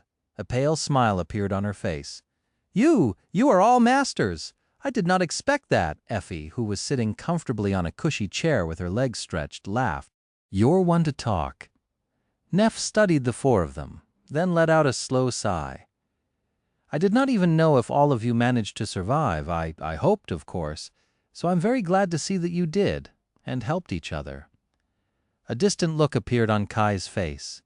He remained silent for a bit, remembering the events of the second nightmare, and then said gently, "Yes, we had each other to lean on in our darkest moments. But you were completely alone all that time. Lady Nephis, please forgive me, but how did you survive?" Nephis looked away with a smile. "I wasn't really completely alone, too." Then she walked over to the hospital bed and sat down, facing them. "There is not much to tell, really. The Crimson Terror was in its most vulnerable state when I reached the top of the spire. Unrestrained by the dark sea, she had absorbed countless souls and was in the middle of an arduous evolution. With the help of the Dawn Shard, I was able to strike her down." That simple explanation did not really do justice to the incredible accomplishment of slaying a fallen terror, but Neff seemed reluctant to dwell too much on that part of her story. She also decided to skip the part about their confrontation with Sunny entirely. Instead, she looked at the window and continued. After she died, however, the spire became unstable. The gateway collapsed, and the tower itself soon followed. I barely escaped the debris. The artificial sun of the Forgotten Shore was extinguished as well, submerging it into absolute darkness. The labyrinth itself perished, too, the crimson coral turning gray and slowly crumbling to dust. With no sea, no sun, and most nightmare creatures eradicated by the culling, it became a lightless and desolate place. She sighed. I traveled back to the Dark City and spent some time there, hunting down the remaining abominations and preparing for a long journey. With the help of the Dawn Shard and the Nameless Sun, many powerful nightmare creatures fell to my blade. For a while, I entertained the idea of trying to cross the Hollow Mountains, but eventually had to abandon it. Nothing but death awaited me there, so I had to choose another direction. Nephis paused for a moment, then continued in a steady tone. I knew that the deadly mountain chain stretched further than Ravenheart in the west. There was no passage there. Going north meant moving further away from human citadels, so it only left east. There was a chance that the Hollow Mountains were not as tall and unassailable there, or even that there was an end to them somewhere in those unexplored regions. It was only a chance, but it was all that I had. So I left the Dark City and retraced the steps of the journey that Sunny, Cassie, and I had made before, avoiding the Ashen Barrow, of course. Sunny moved slightly, remembering their encounter with Soul Devourer. He had not forgotten his promise to come back and destroy the damned tree. Granted, he had no plans of returning to the Forgotten Shore currently. Even his pettiness had a limit. Maybe he would still be able to exact his revenge on the vile fiend one day, though. Changing Star, meanwhile, continued her tale. Eventually, I reached the edges of the Forgotten Shore and crossed into a vast and terrible desert. Seeing the sun and the stars once again, it was like a blessing. But that blessing came with its own curse. The desert had once been the site of a great battle, I think, or maybe that land had been turned into a lifeless desert by the battle instead. In any case, echoes of the clash between powers well beyond our comprehension still linger there, making it a dire and deadly place. As Sunny remembered the white desert from her dream, Nephis paused, and then continued in a somber tone. But at that point, it was too late for me to turn back. Following along the Hollow Mountains, I ventured into the desert and made my way further east. Unfortunately, no matter how many days I traveled, the misty peaks showed no signs of abating. Eventually, I knew that I could not continue. I think that the White Desert is impossible to cross. The parts of it I only barely survived were on the periphery of the ancient battlefield. The deeper I went, the more terrifying it became. The inner reaches of that region where the true clashes had happened had to be a death zone of its own. Worse still, even if one manages to resist the many horrors dwelling there, the desert itself will eventually kill them. There is simply no way to survive it. She looked at them, white sparks igniting in her eyes. With no way forward and no way back, I grew desperate enough to finally venture into the hollow mountains. However, I had no hope of traversing them and reaching the human territories on the other side. I had also failed to find any sign of a gateway in my long travels. So I did the only thing I could think of. I tried to find a seed of nightmare. Eventually, and with some help, I encountered one near the boundary of the dark realm that hides within the mountains and challenged it. A pale smile appeared on Neff's face, and here I am, safe and sound.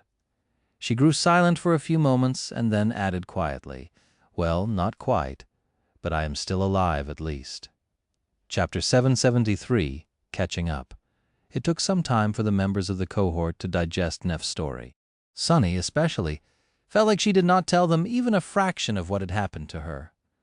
But then again, was it even possible to describe 2 years of never-ending struggle for survival with just a few words? Not even considering the things that Changing Star might have wished to keep to herself, and he was sure that there were plenty.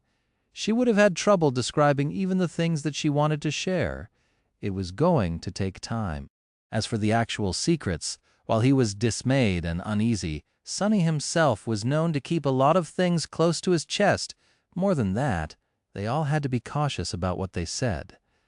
The room provided to Nephis by the Academy might have been safe, but that did not mean that it was not monitored.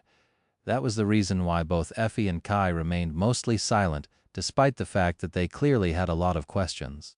Unlike Sunny, they did not possess a good understanding of Changing Star's aspect and current class. All they knew was that she possessed a divine aspect, just like Sunny and Mordred did. Eventually, Cassie broke the silence. "It is fine now that you are back. Everything is going to be fine." She paused and then added somberly, "However, our current situation is very delicate." Nephis looked at her and frowned, the white sparks in her eyes becoming a little brighter. "Were there any complications after you returned from the Forgotten Shore?" She was alluding to Castor, the great clans, and the sovereigns that wished her dead, of course. Sunny finally spoke. "Not immediately, but we ran into some trouble not long before venturing into the second nightmare." Changing Star's frown deepened. "Can you tell me what exactly happened?" He shrugged. "I can, but we'll get you up to speed later in a more private setting. For now, let's just say that there was supposed to be a negotiation with the representatives of the great clan Valor today, which fell through for obvious reasons." Sunny paused for a moment and then added, "Other than that, the important things to know are, let me think, actually. I am a renowned academic and an instructor at the Academy now. Cassie leads the Firekeepers. Oh, Firekeepers are the Forgotten Shore survivors whom you saw outside. They are basically your groupies." "Right, you are famous now." "Very, very famous. There is even a movie about you, with a very well-received romantic subplot. What else? We have a flying ship and an exclusive citadel in the Dream Realm. Effie moved in with me. Nightingale disbanded. Neff's face slowly turned paler and paler. Finally, she couldn't take it anymore and raised a hand. What? Wait, what? Kai, is this true? Nightingale disbanded?" Sunny glanced at her darkly. "Really? That is your first question?" Kai, meanwhile, looked down in embarrassment. "Yes, I am sorry to say this, but Gale and I decided to go our separate ways." "It is for the best. My status as a master would have just dragged him down, especially because my aspect evolved after I killed that dragon." Nephis blinked. A dragon?" Sunny grinned. "Oh yes, Kai killed a transcendent dragon. Effie and I killed a couple of saints, too. I even killed the same one twice. First time before I was beheaded, the second time after." Changing Star slowly raised her second hand and grabbed her head. I think I need a moment." "Wait, can you start from the beginning?" A strange expression suddenly appeared on her face. "And did you say something about a movie with a romantic subplot? What?" Sunny had a bit of fun filling Nephis in on what had been going on with the four of them, and the waking world during her absence. There was a lot of ground to cover, but he chose only the juiciest moments, like falling into a bottomless abyss for a month straight on top of a dead demon, being burned by divine flames, and discovering an ancient tower left behind by a mysterious deity, or finding out that Effie was confined to a wheelchair in the waking world only to see her leave it behind after conquering the second nightmare, or slaying a corrupted monster to get their hands on a shipwrecked flying vessel and repair it, or watching two saints obliterate an entire island as they thought to the death. The list went on and on. After a while, Neff weakly waved her hand. I think I need a break. Can you guys give me a few minutes?" By then it was already late into the night. It was dark outside the window, with only pale moonlight and powerful beams of defense turrets illuminating the black sky. Sunny grew silent, then shrugged. "Sure, you need some rest anyway. We can continue in the morning. The government should be ready to release you by then, too. Have you thought about where you want to go? Staying here in the academy is an option too, of course." He thought for a few moments and then added awkwardly, I feel stupid asking this, but do you have a place to stay? Do you have money? Are there people we need to contact? What is your clan's situation exactly?" Nephis absent-mindedly touched her neck, then answered in a neutral tone. "There is a manor. That is pretty much the only property the clan has left. Everything else was liquidated and sold a long time ago. I sealed it before leaving for the first nightmare, so it should have remained empty for the last 3 years. It's hard to say what state it's in." She lingered for a moment and then added, "I should have a bit of money left, and there are no people. Most of our retainers fled over the years, and the rest left after my grandmother passed away." That was not too long before my nightmare, too. I'll have to think about what to do now." Sunny looked at her and then frowned a little. "What about safety? Aren't you concerned about, your previous issues?" Nephis remained silent for a long time, then shook her head. "I don't think anyone will try to kill me anytime soon." He glanced at her with dark curiosity. "Really? Why?" "Some people weren't shy about it before." Changing Star looked at him and then said evenly, "Because now I am not easily killed." Chapter 774, Fundamental Changes. She wasn't wrong. As the members of the cohort left the room to give Nephis time to rest, Sunny was deep in thought. Changing Star was an ascended tyrant now. Killing her was much harder than assassinating a mundane child that was protected only by the dwindling forces of a fallen clan, especially due to the nature of her powers. In fact, short of sending a saint to do the job, nothing the great clans could throw at her would work. Saints were a precious resource, however, and more than that, rare enough to make their movements almost impossible to hide. Unless the sovereigns were ready to abandon all pretenses of civility, there was no easy way to get rid of Nephis anymore. She had ensured that by becoming a master directly, the situation had fundamentally changed, and that was not even accounting for the tremendous public outcry that would result from something like that ever coming to light. Whether the great clans wanted to admit it or not, they were still tied to the rest of humanity. All awakened came from mundane humans, after all. Losing the support of the masses would threaten the very base of the power that the sovereigns enjoyed. Come to think of it, getting rid of Sunny was almost equally as hard. He doubted that any master, with the exception of maybe direct children of Anvil of Valor, would be able to pose a serious threat to him. There were 2 more great clans to consider, of course, but he doubted that any scion of Song or Night was more dangerous than the Princess of War, Morgan. So what did it all mean? It meant that their position in the negotiations had vastly improved.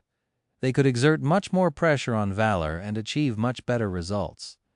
That was if Nephis did not do anything extreme, of course, which she was more than capable of doing, considering her searing hatred for the 3 sovereigns. After hesitating for a bit, Sunny walked over to Cassie, leaned on the wall near her, and asked quietly, "What do you think she will do?" The blind girl understood his meaning without having to specify what exactly the question was about. Perhaps she was considering the same issue. Cassie lingered for a moment, then said quietly, "Negotiate." Sunny barely suppressed a chuckle. "Negotiate? Are we talking about the same Nephis? Do you know how much she despises the great clans? What her insane ambitions are?" Somehow I feel that 2 years of barely clinging to life in the dream realm did nothing to blunt her resolve. If anything, I think that it has only been sharpened. The blind girl remained silent for a while, then sighed. I think so too, however. There is little choice. She is still too weak to face the enemy directly. It is because her resolve remains the same that she will have to make herself flexible. A dark expression appeared on Sunny's face. When have you ever known Neff to be flexible? Cassie turned her head slightly, facing him. Her expression was somber and serious. Neff can be whatever she needs to be to achieve her goals. Same as you. Don't forget that. What was that supposed to mean? Sunny grimaced, then looked away. After a while, he asked in a grim tone, So, where does it leave us? Whether he wanted it or not, he was tied to Nephis. That bond was strong, but not unbreakable. If he really wanted to, he could attempt to destroy it. He could kill her. He could run away. He could try to find a more obscure method. However, Sunny did not know if he was willing to pay the price of destroying their bond. At least not until he saw a sign that Changing Star was willing to wield her power as his master, not just possess it. Unless she did, he was only a slave in the name. Although reluctantly, Sunny was barely able to tolerate such an arrangement. Having a master that was unwilling to exercise her power was even beneficial to him, since it protected him from others who would want to abuse that power, like Mordred, for example. If his position as Neff's shadow ever gained substance due to her actions, however, then, one of them was going to have to die. That Sunny was certain of. He wouldn't hold anything back to make sure that he was the one left standing in the end as well. But that moment had not yet come. And hopefully it was never going to. So, for now, his future was doomed to be influenced by the decisions Nephis made. The blind girl sighed. Where does it leave us? Even I don't know. Everything is changing, Sunny, and all we can do is try to change as fast as it does. That is the only way to keep ourselves and those we care about safe from the world. Sunny looked at Cassie, trying to understand the implications hidden in her words. Then he said in a grim tone, Who's going to keep the world safe from us the next day? A small convoy of PTVs left the academy grounds. Most of them carried the firekeepers, while the members of the cohort were seated together in one of the vehicles. For obvious reasons, neither Sunny nor Effie knew how to drive. Cassie was unable to steer a PTV as well. So, in a strange turn of events, Ascended Nightingale, a famous idol and global celebrity, ended up playing the role of the chauffeur. Kai and Sunny sat in the front, while the 3 young women remained at the back of the vehicle. As the convoy moved through the streets of the city, they briefly explained the more sensitive details of the cohort's current situation to Nephis. The column of PTVs was headed toward a remote district where Immortal Flame's sealed manor was situated. It was decided that the firekeepers would establish their Waking World headquarters there. At some point, however, a single vehicle quietly separated from the convoy and dove into a high-speed tunnel unnoticed. Soon, it appeared in a peaceful neighborhood full of beautiful terraces and parked near a gray 2-story house with a cozy synthwood porch. Sunny left the PTV first and then stood silently for a few moments, waiting for others to do the same. Then he looked at Nephis, cleared his throat, and said awkwardly, Welcome to my humble abode, I guess. It has designer lamps and a state-of-the-art refrigerator, among other things. Chapter 775, Café Sunless.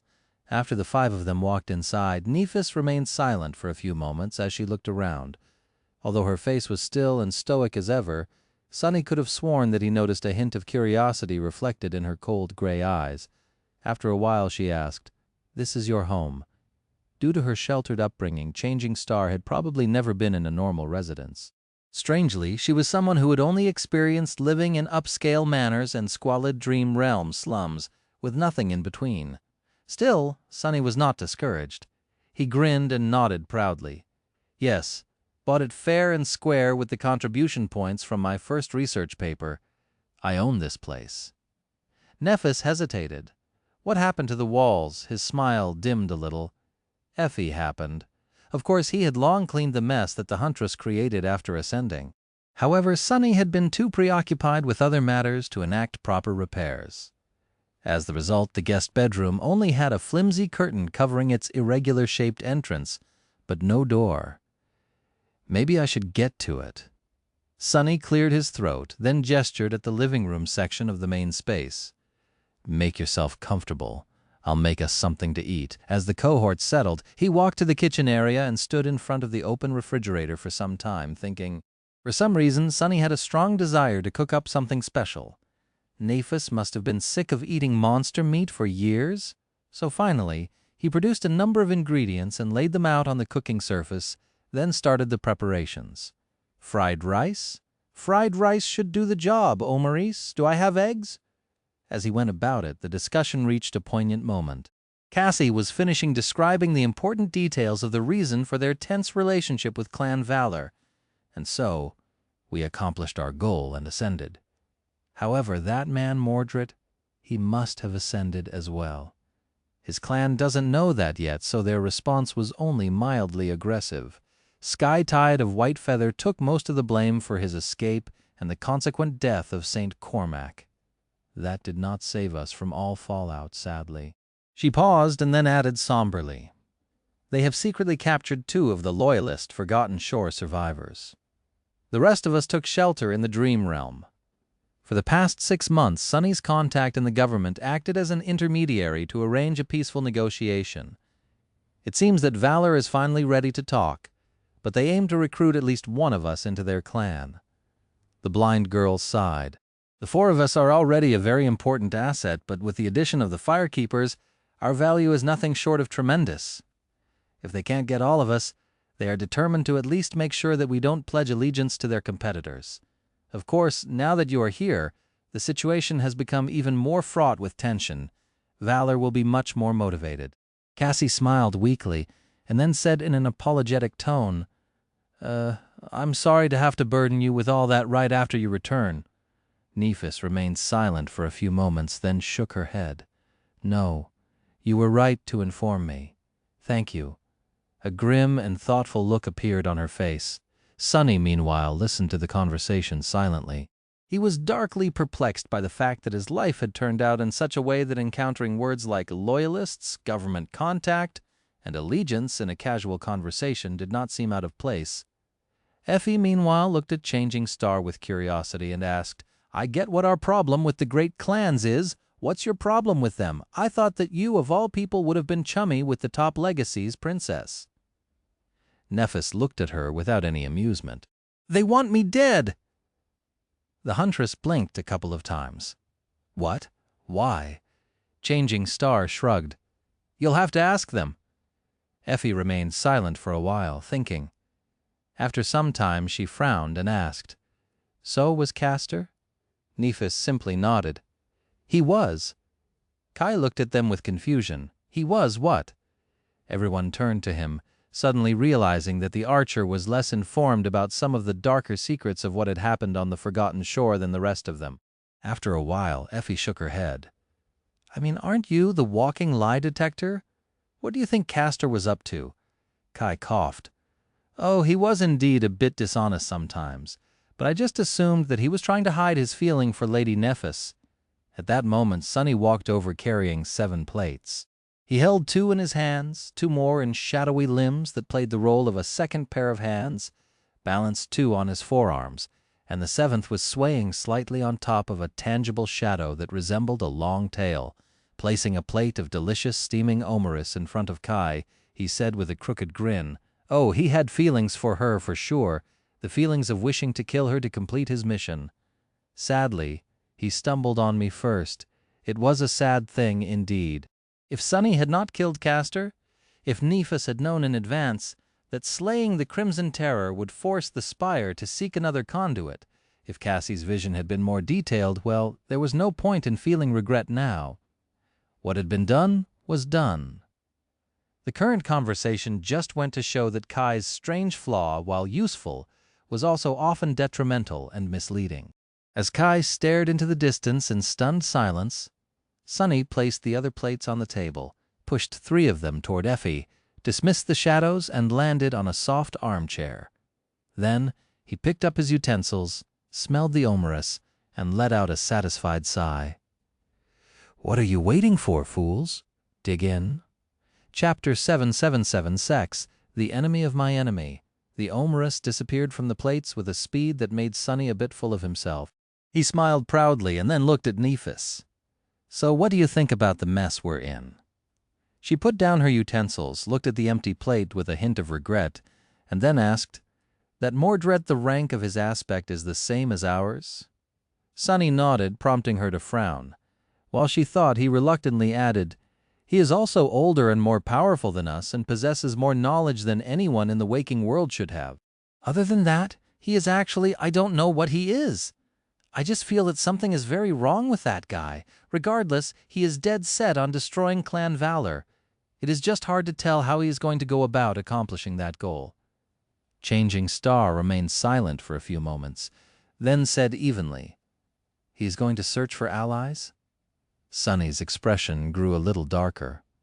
"Mordred is not exactly a team player." Nephis slowly shook her head. "It doesn't matter. No matter how powerful he has become, it won't be enough to reach his goals. The enemy is too strong. Their power is too absolute." She did not say it, but from the grim expression on her face, Sonny could guess what Changing Star was thinking about, that she was in the exact same position, which did not bode well, he grimaced. "So do you think that we should expect to find the bastard on our doorstep one day, the enemy of my enemy, and all that?" Sonny was not looking forward to meeting Mordred again, let alone getting entangled with him in any shape or form. As far as he was concerned, the Prince of Nothing would bring nothing but trouble.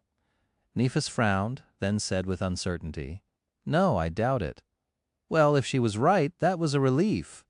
At that moment, Cassie deactivated her communicator and turned to face them.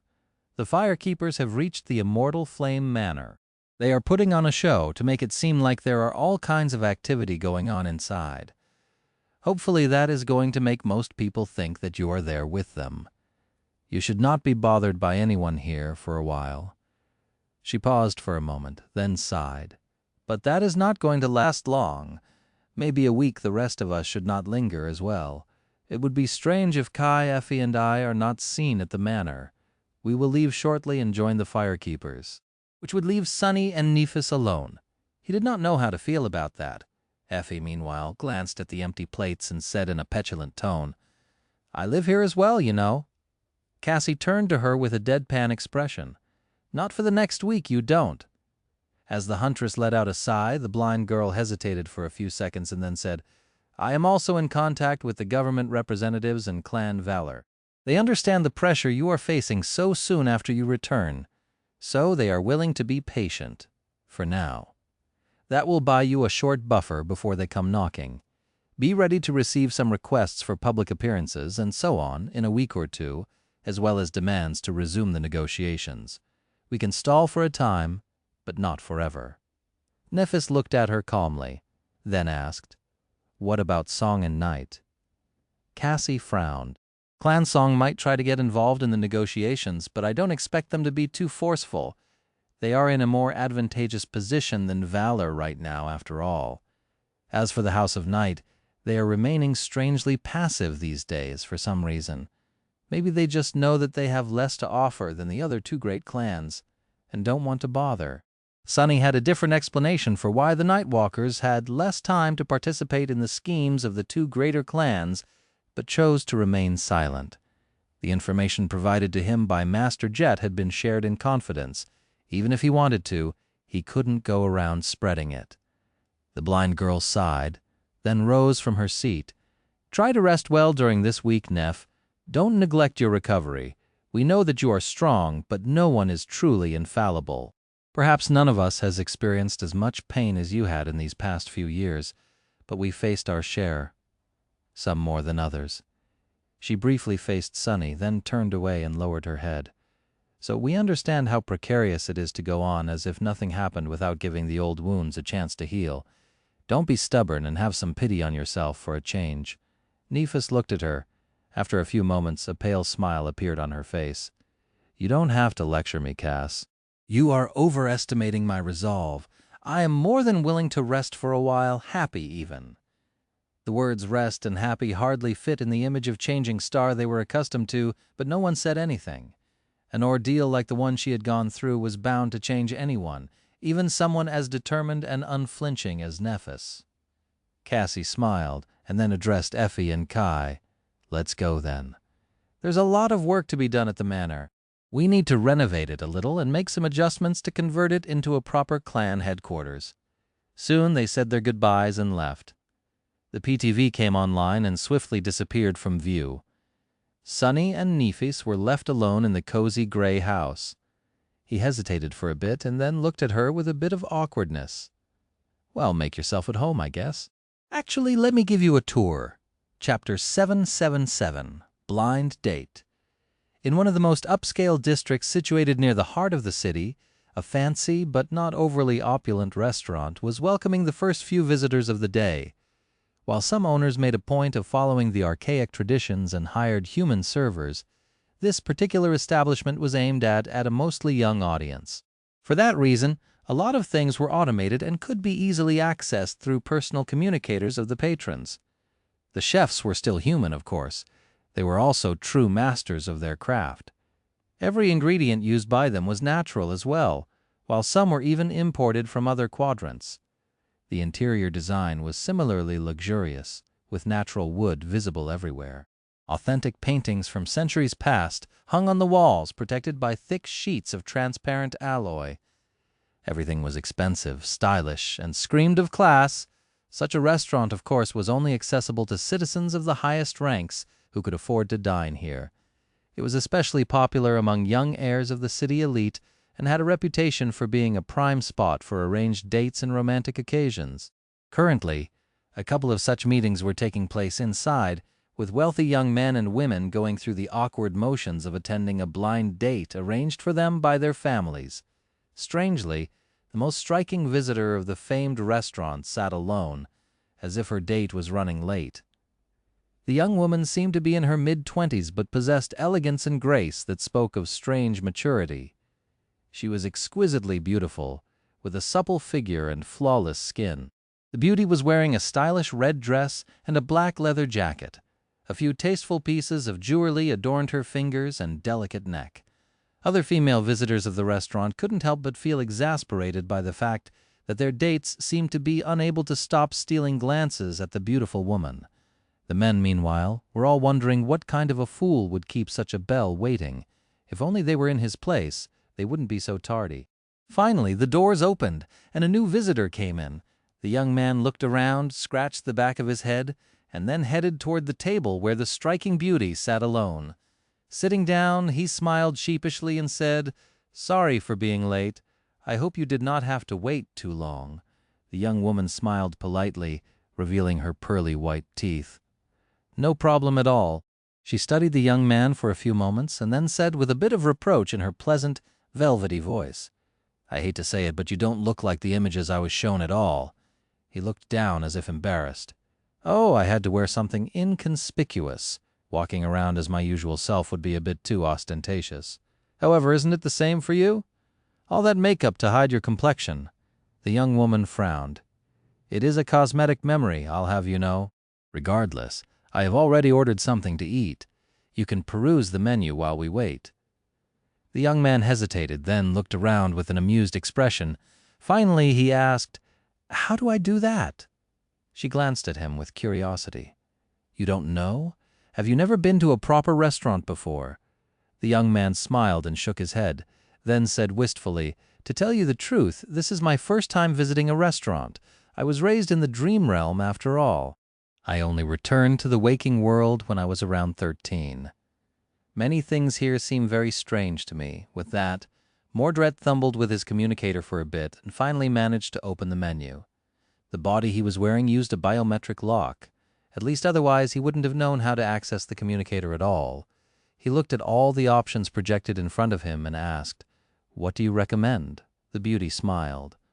"I doubt that we have similar tastes." At that moment, the dish she had ordered finally arrived. It was a steak, prepared so rare that it barely looked cooked at all. The young woman elegantly sliced a small piece and brought it to her sensual lips, which were as red as blood. Mordred observed her with a pleasant expression. "Ah, yes. I've heard that you and your sisters follow a very special diet, Lady Song." The young woman licked her lips and looked at him with a neutral expression. "Just call me Seishan." "There's no need to be formal," he smiled. "So, Seishan, why did she send you of all people? Are you so expendable that the queen does not mind sacrificing you to me, should the date go badly?" Song Seishan calmly ate another piece of the steak, then wiped her lips with a napkin. "Why would our date go badly? We have a common goal, after all. Our clan is your best chance to achieve it." Mordred thought for a bit, then nodded and sighed. "True. However, with that Antarctica thing going on, I would have thought that she would be reluctant to move forward after all. It's not the best time to do anything drastic." Seishan studied the Prince of War for a few moments, and then smiled. "Oh, on the contrary. We think that the event in Antarctica sets the best stage to do something drastic." He hesitated for a while, then shrugged. "Well, fair enough. So what now? Do I have to kneel and recite a vow, kiss your ring, or do something else?" The beauty shook her head. "Usually you would have had to sign a contract with a drop of your blood. However, considering your propensity to change, attires that would hardly do anything, wouldn't it?" She smiled. "So there's no need. Welcome to the clan song, Prince Mordred. I look forward to all the great things we will accomplish together." Mordred reciprocated her smile, then chose a couple of options in the menu and pressed them. Then he sighed and said with a bit of amusement, "Ah, it feels strange to be adopted." Chapter 778. In the shadows, eventually Sunny and Nephis ended up in his underground dojo. Changing Star looked around, her gaze lingering on the racks of training weapons and the deactivated sleeping pod that stood forlornly in its alcove, all but forgotten by its former occupant. After a few moments of silence, she asked, "Do you make use of all these weapons?" Sunny glanced at the training equipment, lingered for a moment, then shook his head. "Yes and no. In the past 2 years, I did expand my repertoire to include all kinds of sharp implements, but I practice with something better." He was still most confident when wielding swords akin to Azure Blade, Midnight Shard, and his Serpentine Odachi. His proficiency with spears was also quite high, and he was steadily improving his archery skill.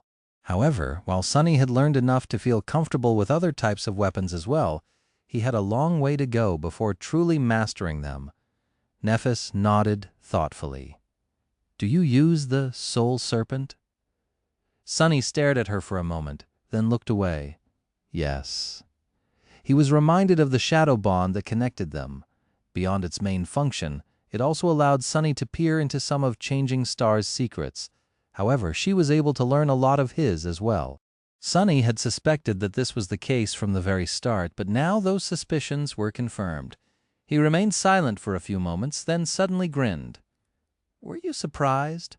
Nephis looked at him, hesitated for a moment, and said, "I was. Very, very much." She sighed, sat down on the floor, and crossed her legs. "I always knew that you were extraordinary. I just didn't think that you possessed a divine aspect too. To be honest, I thought that I was the first." Sunny sat down opposite her and shook his head. "Yeah, I thought so too, but neither of us was the first. It was Mordred instead. He is older than us by 4 or 5 years, and had his first nightmare when he was 12. So he received a divine aspect when you were around 8, and I was around 7. He paused and said with a bitter smile, "Come to think of it, he probably became a sleeper around the time my mother died. Oh, your mother is fine, by the way. Cassie and I visited her from time to time while you were gone." As a hint of emotion appeared on Neff's face, she lowered her head.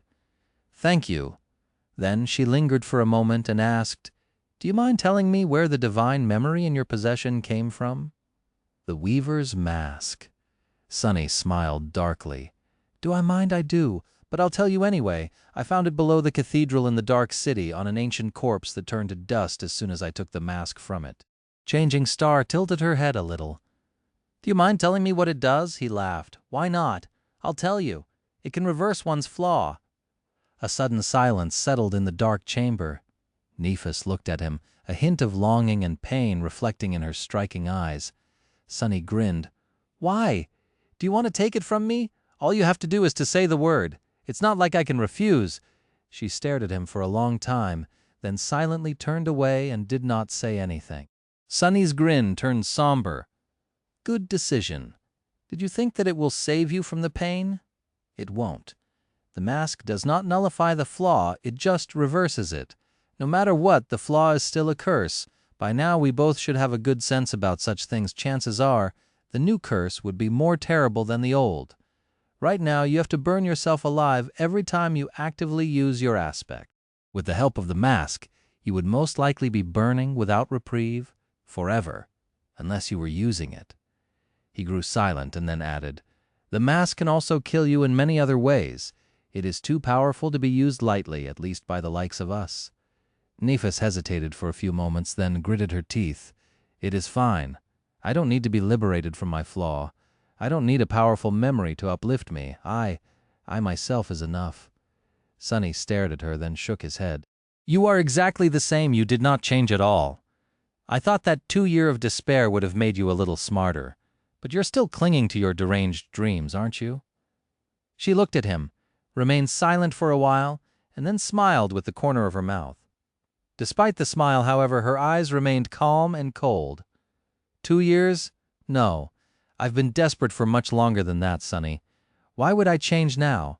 He let out a long sigh, then looked to the side. "Indeed. So, Aster, Song, Vale, they are your next targets, aren't they?"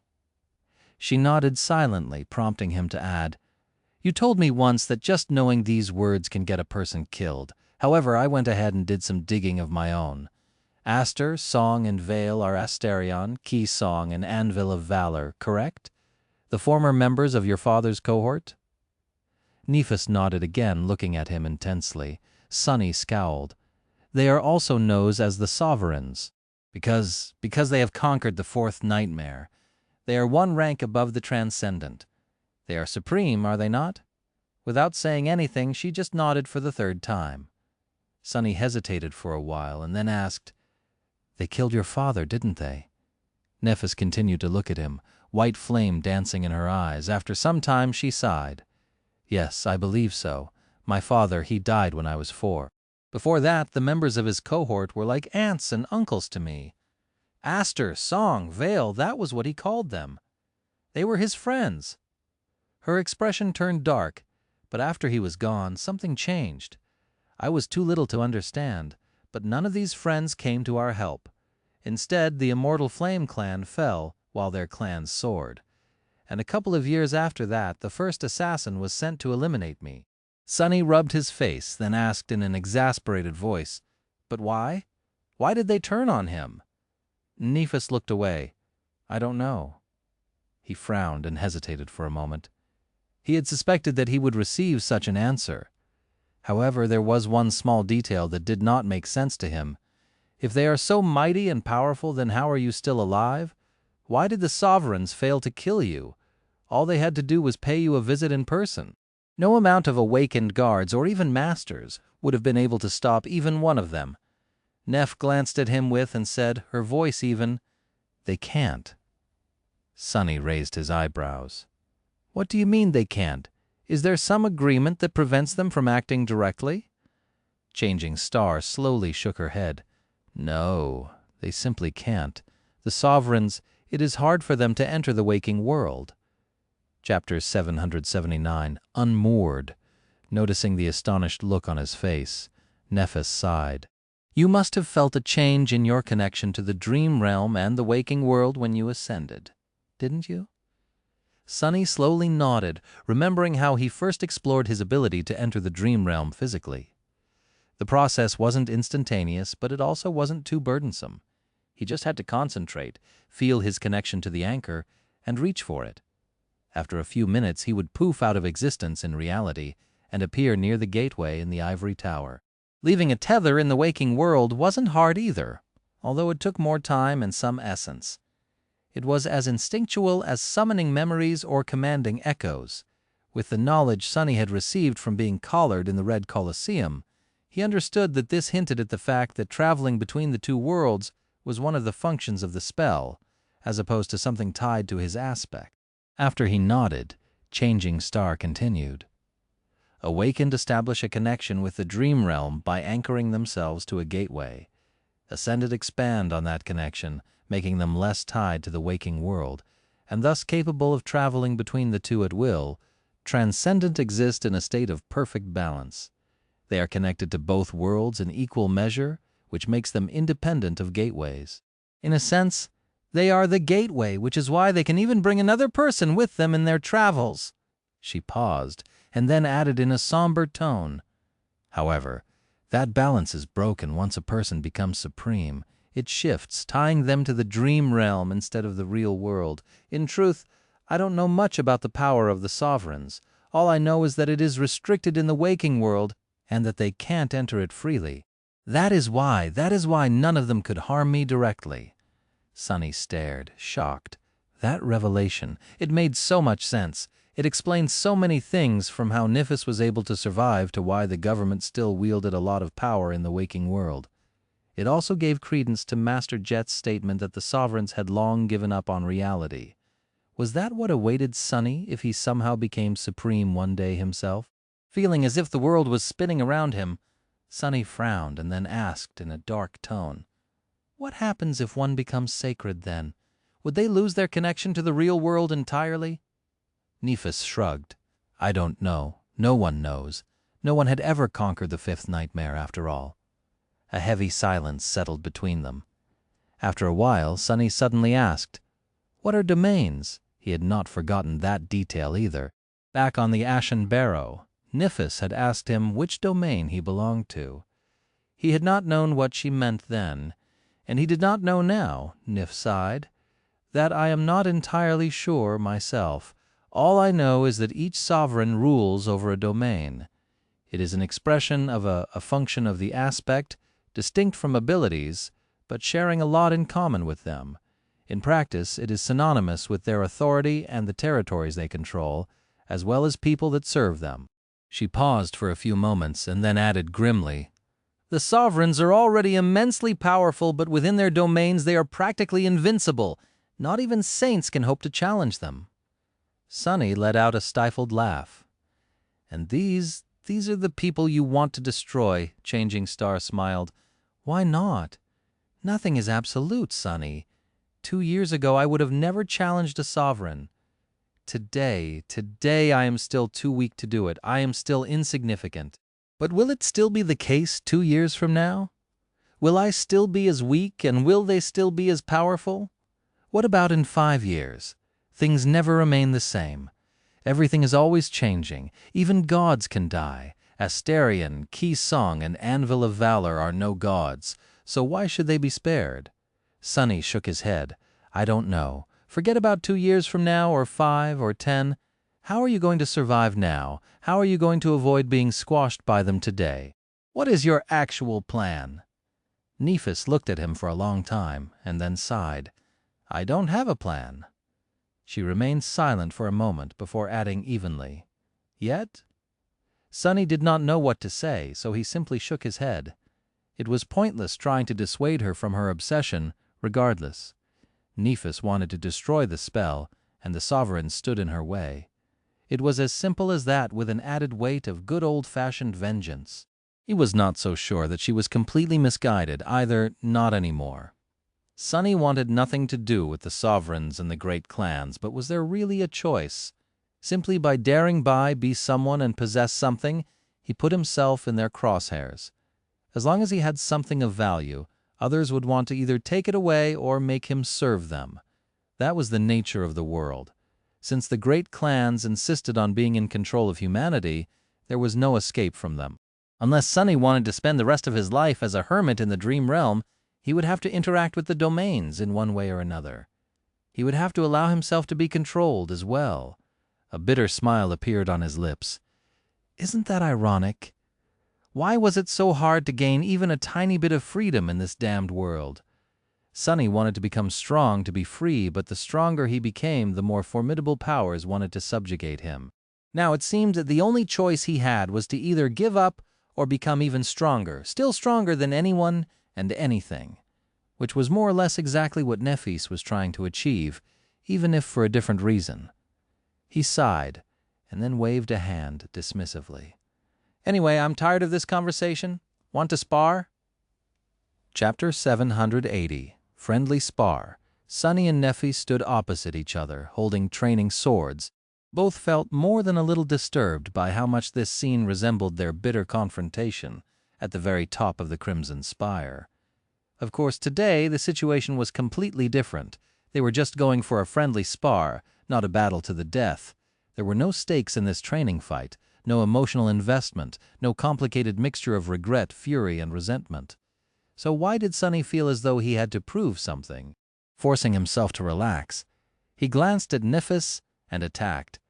Their swords met with a deafening clangor. A few seconds later, Sunny jumped away and shouted, "Stop, stop, stop!" Changing Star froze while he looked around, breathing heavily. Sunny gritted his teeth and spat a muffled curse. Damnation! His idea to have a spar might not have been the wisest one he ever had. Yes, the underground dojo was designed specifically to allow Awakened to train their powers.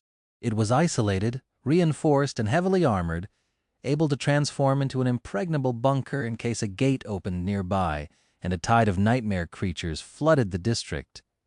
The interior was furnished with heavy plates of armor-grade ceramic alloy and supplied with training equipment meant to withstand the rigors of awakened power.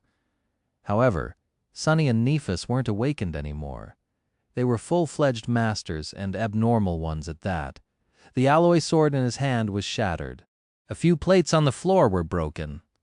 If this continued, the repair bill for the dojo was going to really sting Sunny's wallet. More than that, Nephis was not exactly at her best. She had just returned to the waking world yesterday. Before that, she had been a sleeper, which meant that she had no experience of controlling soul essence whatsoever, let alone doing it with intricate precision and efficiency of a master. She had never even done it crudely as an awakened. Sunny could tell exactly how chaotic and unrestrained the flow of her essence was, because Shadow Dance now allowed him to sense the movement of the mystical energy through the bodies of his opponents. Sure, every master had an instinctual understanding of how to augment their physicality with essence, but it still took some time to get used to it, and even more to master it.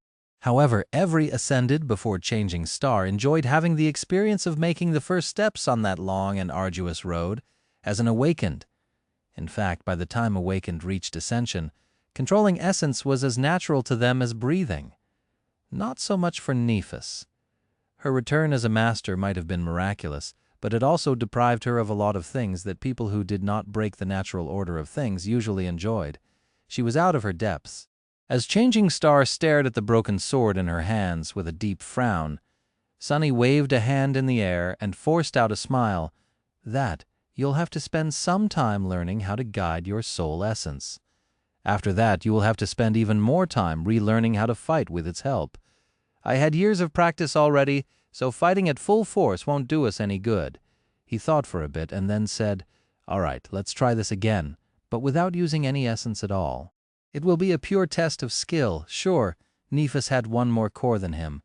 But with all things considered, if both of them neglected using essence or augmenting themselves with their abilities, the gap in physical prowess should not have been too overwhelming."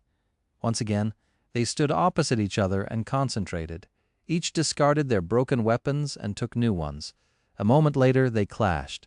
This time, thing went better, however not by much. One of the problems was their battle techniques, due to Shadow Dance and his familiarity with Nephis. It didn't take Sunny long to sense the core of her style. It had changed a lot and matured over the past 2 years, but so did his mastery of his aspect legacy. Although Sunny could not master the style yet, he attuned himself to its flow and cadence enough to be able to predict some of Neph's moves with a good degree of precision. The problem, then, was that Changing Star herself could do more or less the same. Her ability to discern, predict, and control patterns of combat was not based in affinity to shadows, and was sufficiently different from it, but achieved a similar result. It was the product of her talent, training, and incredible combat intelligence. As the result, Sunny was able to somewhat predict what Nephis was thinking of doing, while she could predict what he had predicted her actions, and change her approach on the fly, which he would also discern, and so on. It was very confusing. Sunny had never found himself in a battle that demanded so much mental gymnastics before. He was not even entirely sure what was happening. There had to be a solution for this predicament, of course, but he had no time to come up with one yet. However, that was just half of the problem. The other half was that Neff's essence control was so rudimentary and bad that she couldn't even prevent herself from instinctively using it. As the result, Sunny had to endure sudden outbursts of speed, strength, and agility that were too chaotic to predict. Because he was holding himself back, handling this pressure was rather troublesome. At some point, Changing Star overdid it during one of her strikes, causing her second training sword to shatter as well. The jagged end slid forward and bit into Sunny's cheek. Drops of blood fell to the floor. Sunny jerked back and grimaced, feeling that the left side of his face was seriously torn. The wound was bad enough to cause blood weave to shed a few drops. It was nothing that he wouldn't be able to heal quickly, of course, but it still hurt. Before he could say anything, Nephis suddenly reached forward and placed a cool palm on his torn cheek. In the next moment, a brilliant white radiance illuminated the underground dojo. His pain instantly disappeared, replaced instead by relief and gentle warmth. He felt as though he was being cleansed by something pure, precious, and sacred, a pristine white flame. Standing close to each other, the two of them froze for a moment. Neff's hand rested on Sunny's cheek, which was swiftly healing. The soft radiance emanating from her skin reflected in her calm, gray eyes. Beneath that calmness, there were pain and suffering in them. Sunny moved slightly, wishing to say that she didn't have to do this. Before he had the time to speak, however, something unexpected happened. The white flame suddenly sipped under his skin and then engulfed him. Chapter 781. The brightest light. Sunny shuddered, thinking that he was caught on fire, but then froze. Somehow it did not seem like the white radiance was harming him at all. It just enveloped his body, making his skin shine with a suffused glow. However, it was also not healing him. Instead, Sunny stared at Nephis with astonishment and asked in a low voice, "What? What is happening?" from the confused look on her face. She did not do whatever it was that had happened on purpose. Changing Star took an involuntary step back, removing her cool palm from his cheek, and briefly glanced at her hand. The white glow was gone from it. I don't know. Sunny opened his eyes wide and looked down on his shining body. Very strangely, he felt empowered. In fact, his condition was very similar to how he felt when one of his shadows was wrapped around him. His physical prowess seemed to have doubled. There were small differences, of course.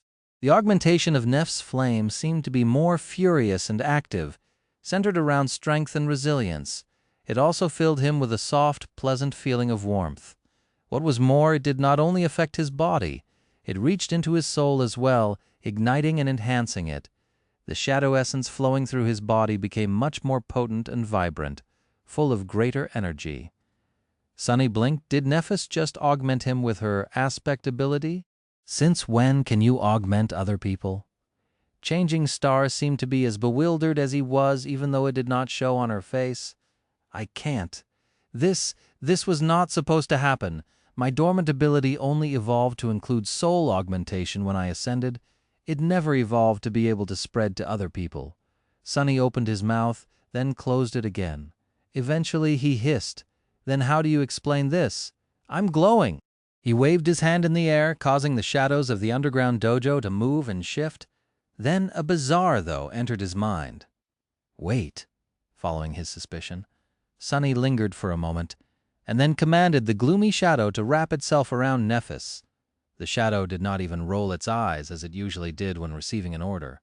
It eagerly slid forward and swiftly wrapped itself around the lithe, slender body of Changing Star. Neph flinched. Huh? She studied her arms with wide eyes. Her ivory skin had turned gray as if covered by dark film. Then she made her hands into fists and frowned. I feel stronger. The two of them remained silent for a few moments, processing the implications of this unexpected discovery. Usually Sunny felt a lot of negative emotions every time he thought about the innate ability of his aspect, Shadow Bond, which tied him to Changing Star's will. On this occasion, however, his curiosity and greed for power briefly overpowered his resentment. If Shadow Bond allowed Nephis and him to augment each other to this degree, what else would they be capable of? Neph seemed to come to the same conclusion.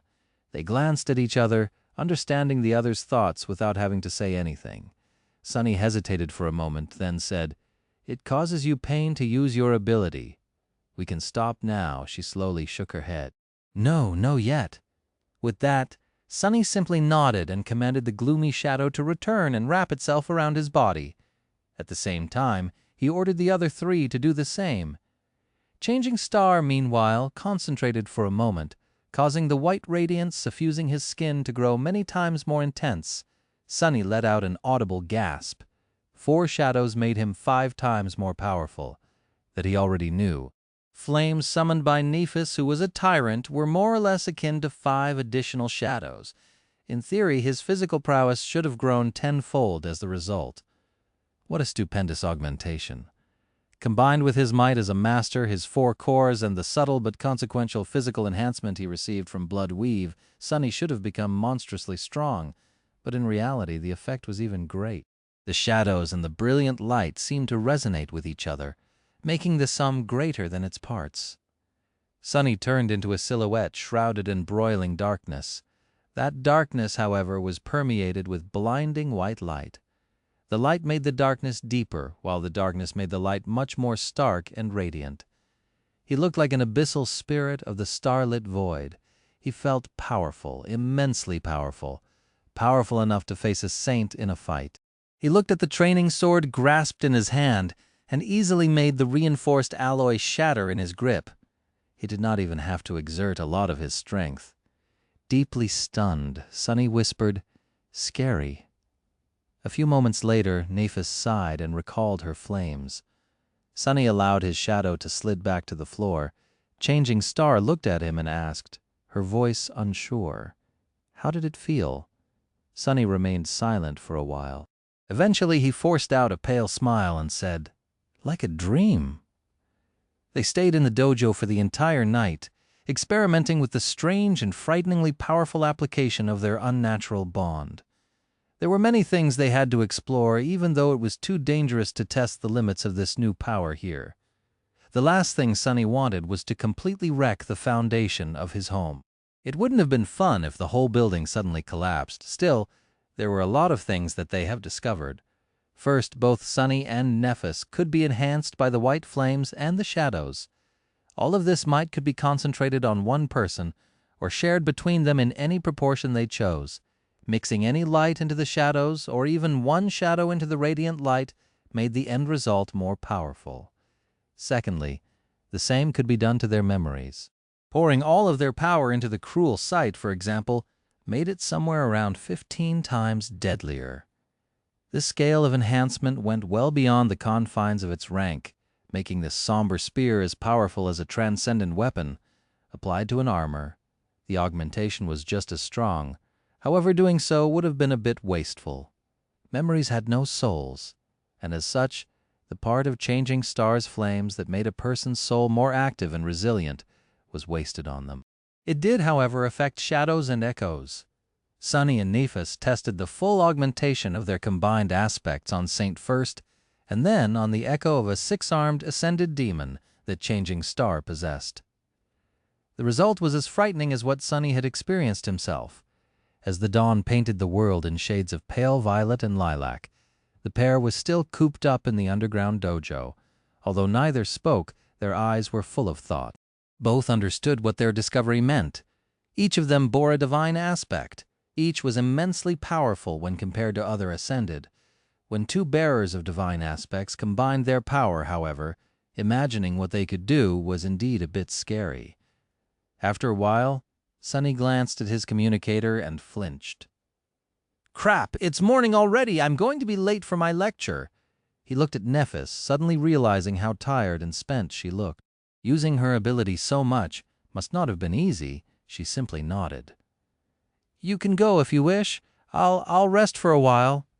Sunny hesitated for a moment, then nodded and used Shadow Step to jump to his closet on the 2nd floor of the house. A few minutes later, he was already running out of the door, wearing civilian clothes that Kai had helped him pick a while ago. Changing Star was left alone. Chapter 782, Grand Teacher. On the way back from school, Rain couldn't think about anything else except for the news that she had heard from her classmates.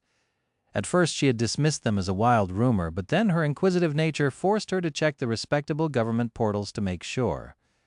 A minute of research revealed that the rumors were true. Changing Star of the Immortal Flame clan, the lost hero of the Forgotten Shore, had ascended and returned to the real world. She was alive. Can't be.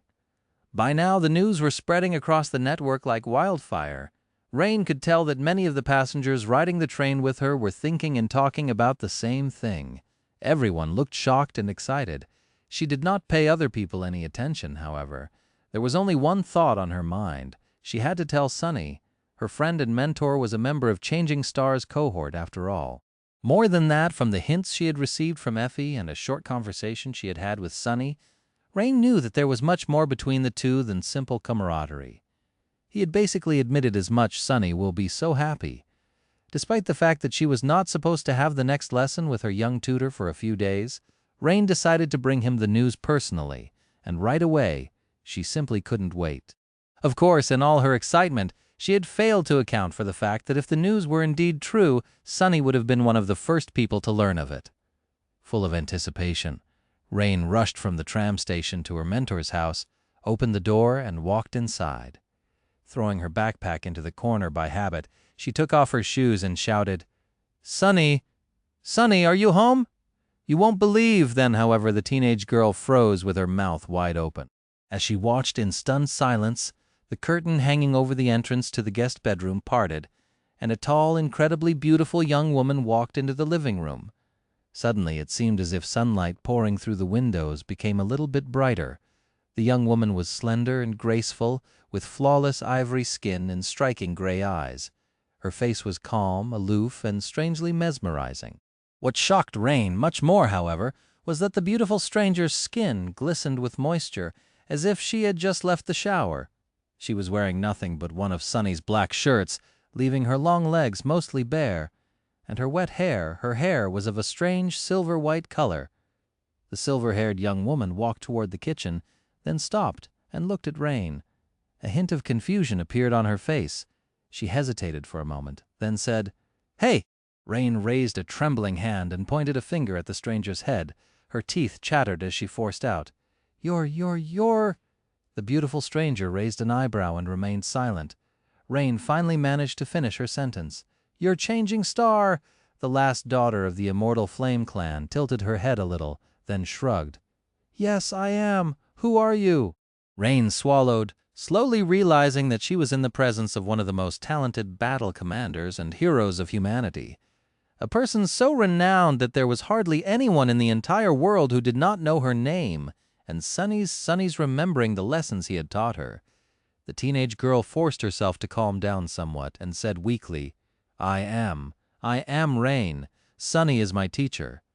Changing Star remained silent for a moment, studying the unexpected guest. Then a small hint of a smile appeared on her beautiful face. "Really? Well, I used to be your teacher's teacher. I guess that makes me your grand teacher." Rain opened her eyes wide. Wah! Changing Star of the Immortal Flame clan was her what? The concept simply failed to register. The supposed grand teacher, meanwhile, walked over to the kitchen counter and poured herself some water. She drank it, then looked at Rain. After a few seconds of silence, she said, "I'll be staying here for a few days. You can call me Neff." Rain slowly nodded, not quite sure what she was just told. Was she sleeping? Was the famous lady of the Immortal Flame clan in front of her wearing Sunny's shirt, telling Rain to call her by her fist name, a nickname even? If that bastard Sunny had not subjected Rain to stumbling into Song of the Fallen, raised by wolves and nightingale, she would have probably fainted by now. As it was, Rain was barely able to remain on her feet. Lady Changing Star, Neff looked at her attentively, and then suddenly asked a strange question. "Rain, does your home have a big window and a lawn?" Rain silently nodded. "Yes? Why?" Neff lingered for a moment and then turned away, just wondering. Then she looked toward the living room area and sipped her water. "Oh, by the way, do you know how to control the entertainment system of this house?" Rain nodded again. Yes, I do." Changing Star smiled with satisfaction. "Great. I was told that there is a movie about me. Can you put it on the projector?"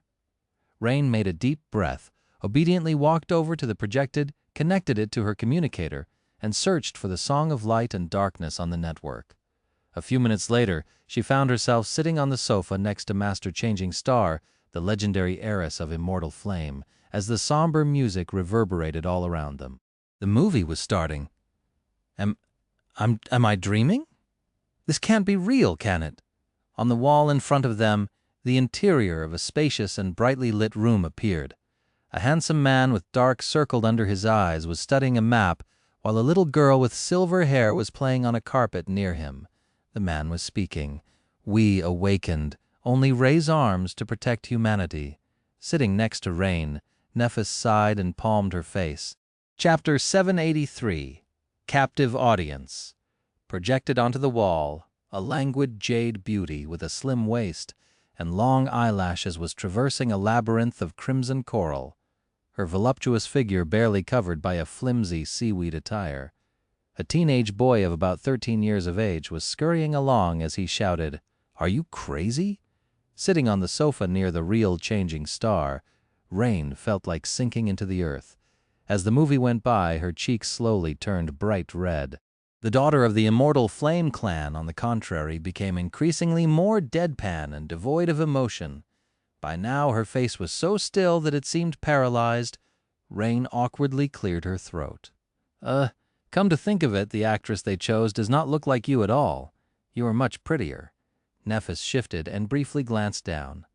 Then she said evenly, "Thank you." After a while, she added, "Why would they cast a child to play Sunny? What a strange decision. Only a complete fool could mistake him for a young boy." Rain let out a nervous laugh. Yeah, definitely." She looked away in utter embarrassment and then forced out, "And what is up with that stupid catchphrase? That does not sound like something Sunny would say at all." Changing Star moved, suddenly becoming a little more lively. "Oh no, that actually happened, a lot." The movie meanwhile continued. The three sleepers braved the wilderness of the forgotten shore, and eventually reached the dark city. The brief moment of liveliness passed, and instead, Changing Star seemed to grow more rigid and cold with each scene. Rain felt so uncomfortable that she could not bring herself to say anything. What kind of idiot directed that stupid movie? Meanwhile, a handsome young man with broad shoulders and a noble bearing appeared on the screen. Rain glanced at Lady Nephis curiously, wondering how much of what was shown about her relationship with the heroic Hanli Castor was true, and how her apparent relationship with Sunny fit into it. Could it be that there had been an actual love triangle between them? Sadly, she failed to glimpse anything from Changing Star's stoic face. The movie progressed, slowly reaching its culmination. On the wall, the masculine face of the actor playing Sir Castor radiated courage and passion. Holding the grief-stricken jade beauty by the hand, he looked her in the eyes and said with passion, "Should I fall, do not cry for me, my lady. My life does not matter, but yours does. Immortal Flame must never be extinguished. As long as it burns, humanity still has hope. The dreamers of the dark city have hope. As long as you live, I can face 1,000 deaths with a triumphant smile." Rain shifted uncomfortably. Is it me, or is it getting hot in here? Not a single muscle moved on Changing Star's face. She looked at the projection with a deadpan expression. The projection, however, suddenly stuttered. Rain frowned. Huh? In the next moment, she thought that she smelled smoke. Turning around, the teenage girl noticed a thin stream of it rising from inside Sunny's expensive projector. That's strange. Rain opened her mouth to say something, but before she could, the projector suddenly exploded. After the movie was suddenly and violently interrupted, Rain only stayed for long enough to help Changing Star clean up the debris of the malfunctioned projector. Then, she found an excuse, grabbed her backpack, and hurriedly left. Who knew what was going to explode next? Once the teenage girl was gone, Nephis was once again left alone in the empty house. She lingered for a bit, then went back into the guest bedroom and rummaged through Effie's closet. She had no clothes apart from the tracksuit that the Academy had issued to her, which was soaked with sweat after the night she had spent with Sunny underground.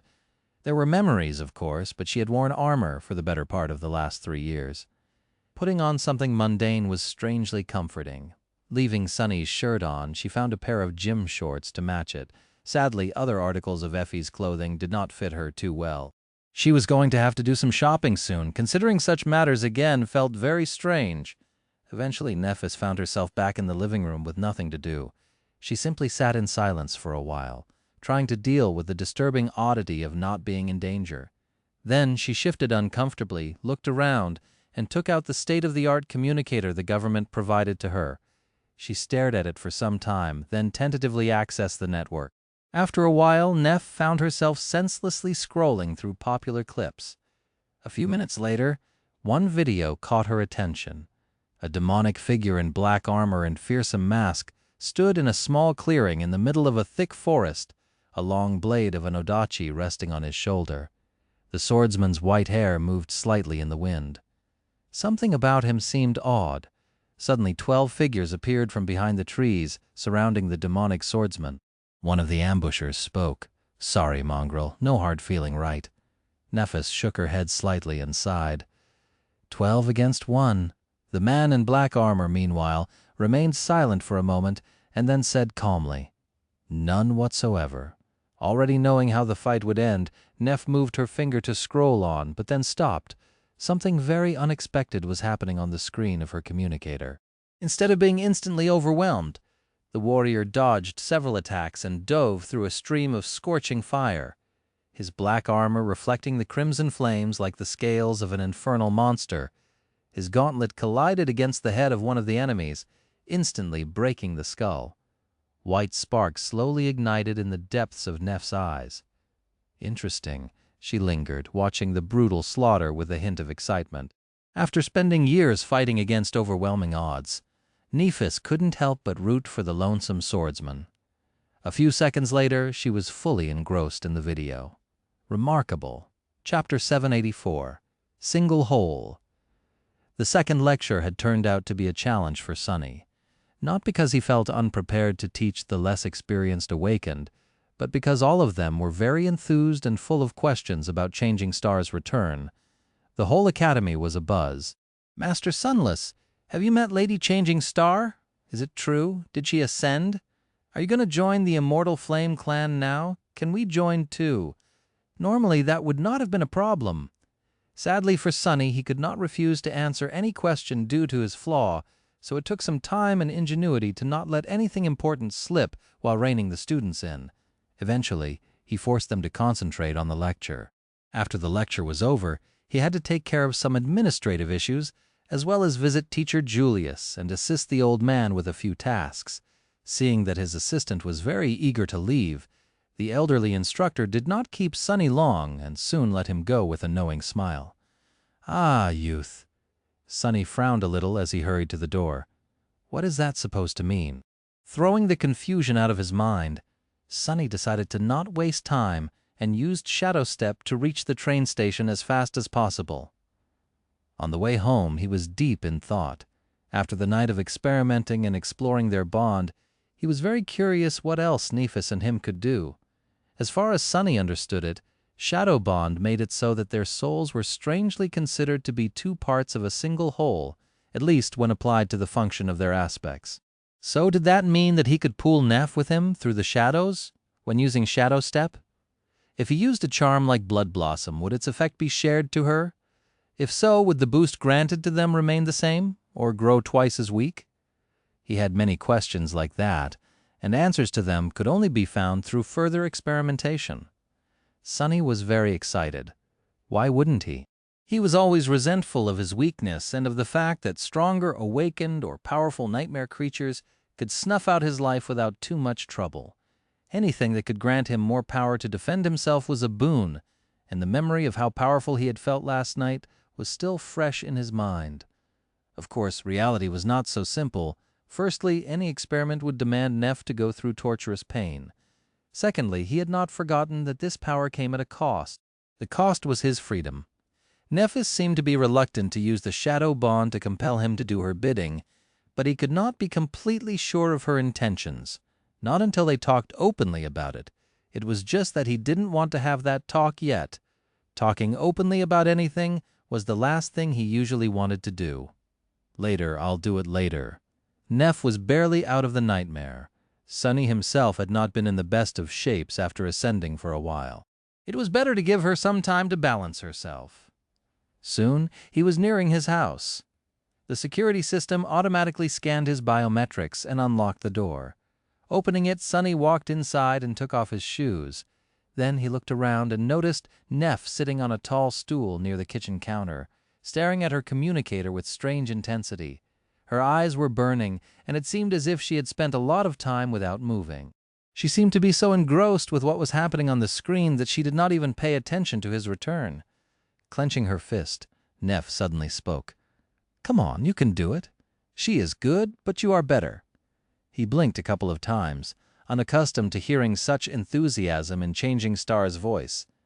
She was usually far more reserved. And what did she mean? What was he supposed to do? Who was he better than? Ah, she must be talking to herself. But what the hell is she watching? Sunny took a few steps forward and looked over Neff's shoulder. A strange expression appeared on his face. On the screen, a ferocious swordsman in black armor was fighting against a graceful woman who wore a light metal armor and an elegant half-mask.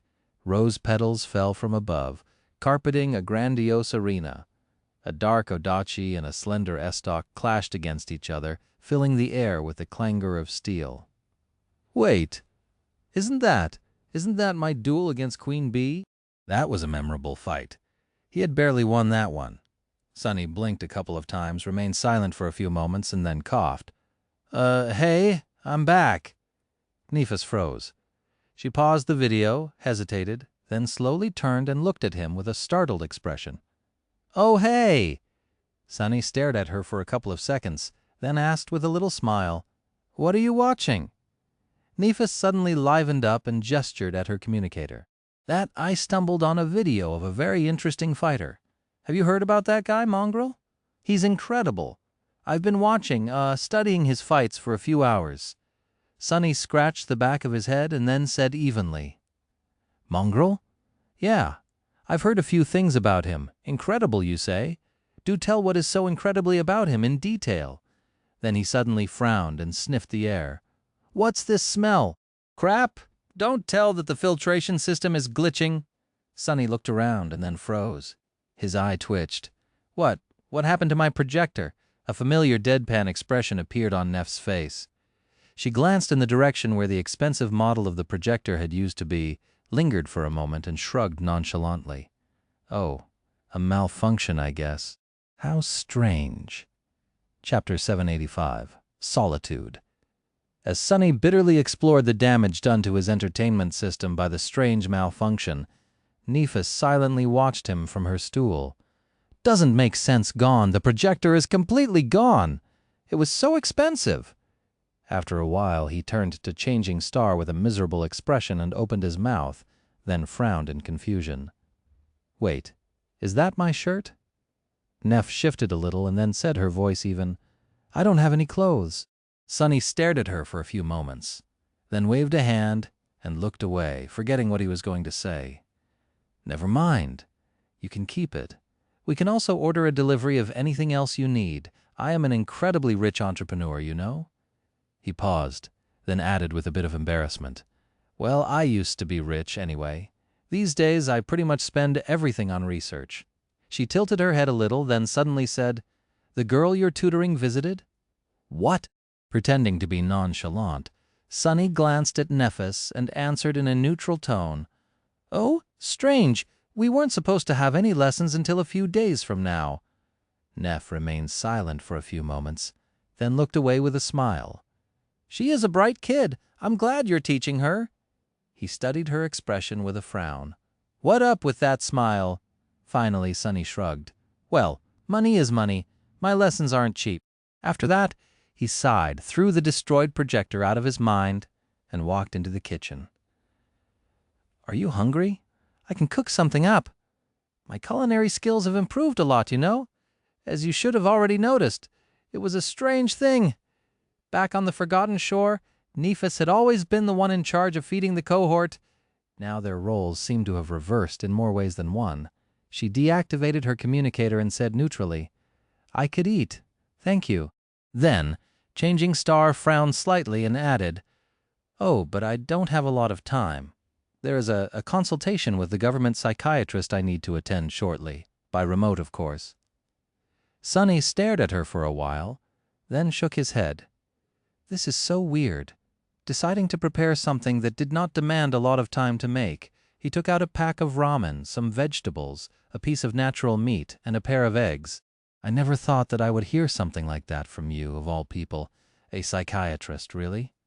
He started the process of cooking ramen and added, "Was it really that bad?" Changing Star sighed and looked down. After a while, she suddenly said, "No, it wasn't too bad." Her voice sounded distant and a bit strange. In fact, out there in the dream realm, I felt... Nephis inhaled deeply and then looked at him somberly. Happy, Sunny almost dropped the cooking pot. Of all the answers out there, he had not expected to hear that one. Looking at Nephis with an incredulous expression, he asked, "What did you say, Happy?" She sighed and nodded. I know that it sounds strange. And yes, traveling through that hell alone was excruciating, terrible, and hard. Many times I did not think that I would survive.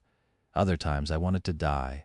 There was so much pain, so much hunger, so much thirst, so much cold, so much unbearable heat, so much silence. A wistful expression slowly settled on her face. But it was also so simple, so liberating. All I had to do was walk, fight, kill, survive. There was no space for unnecessary thoughts, no burdens I had to carry, no complicated feelings, no responsibility. I did not have to remember where I came from and where I was headed. I did not have to a part of anything. It was just me against the nightmare creatures and the dream realm itself. He listened silently, trying to imagine what living like that would feel like. Well, he didn't have to try too hard. Had he not experienced something similar while living alone in the ruined cathedral of the Dark City? Yes, he had not been entirely himself back then, but he was also the happiest he had ever been, perhaps. There was a bliss in giving up on everything except for the things he needed to survive. Even if the things he was giving up on were his sanity, his future, and his very humanity granted, his isolation had only lasted for several months instead of years, and the environment had not been as dire. What would have happened to him if he had not abandoned the cathedral to join Changing Star's ill-fated crusade? She looked down and added evenly, "I have never felt truly connected to the rest of humanity. I was always a bit of a stranger, I guess, out there in the dream realm, with only nightmare creatures surrounding me. That connection grew even more ethereal. Sometimes I even felt like everything except for that desolate purgatory had been just a fleeting dream, a strange illusion that I had imagined. The dream realm, it seemed much more real. It seemed like a place where I belonged with other monsters like me." She sighed, then looked at him and added, "So that's why I agreed to the offer to receive counseling. It is not because I feel fragile and on the verge of breaking apart. It's just that I'm afraid to lose what little humanity I have left. I never had a lot to begin with." After Neff was done speaking, Sunny stared at her for some time, then shook his head. I don't think I have ever heard Neff speak so much. Placing ramen in the boiling water, he glanced at her with a frown. "Well, if you put it like that, I guess a little counseling would do you good.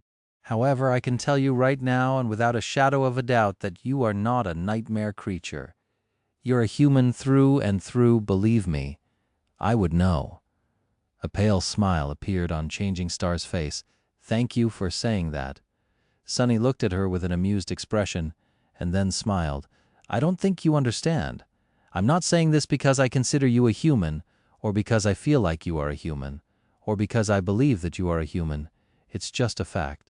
He pointed to his eye. "I have special eyes, remember?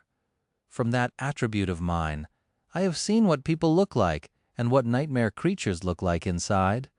He peered into Neff's soul and grimaced, almost blinded by the brilliant radiance of 5 flaming, incandescent suns that burned inside of it.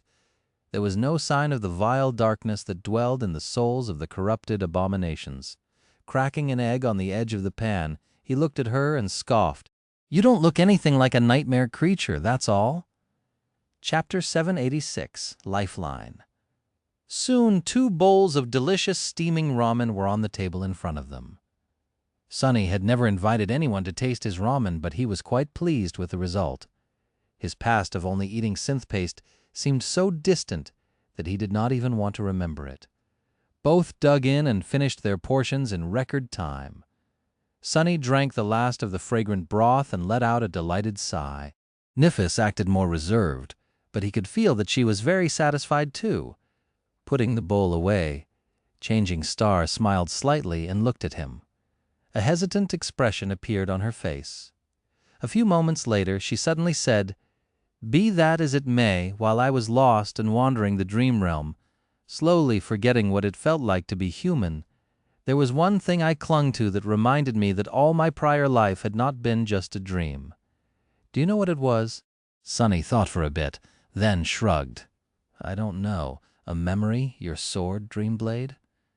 She lingered for a few moments, then slowly shook her head. "No, it was you." Sunny froze and stared at her with surprise. "Huh?"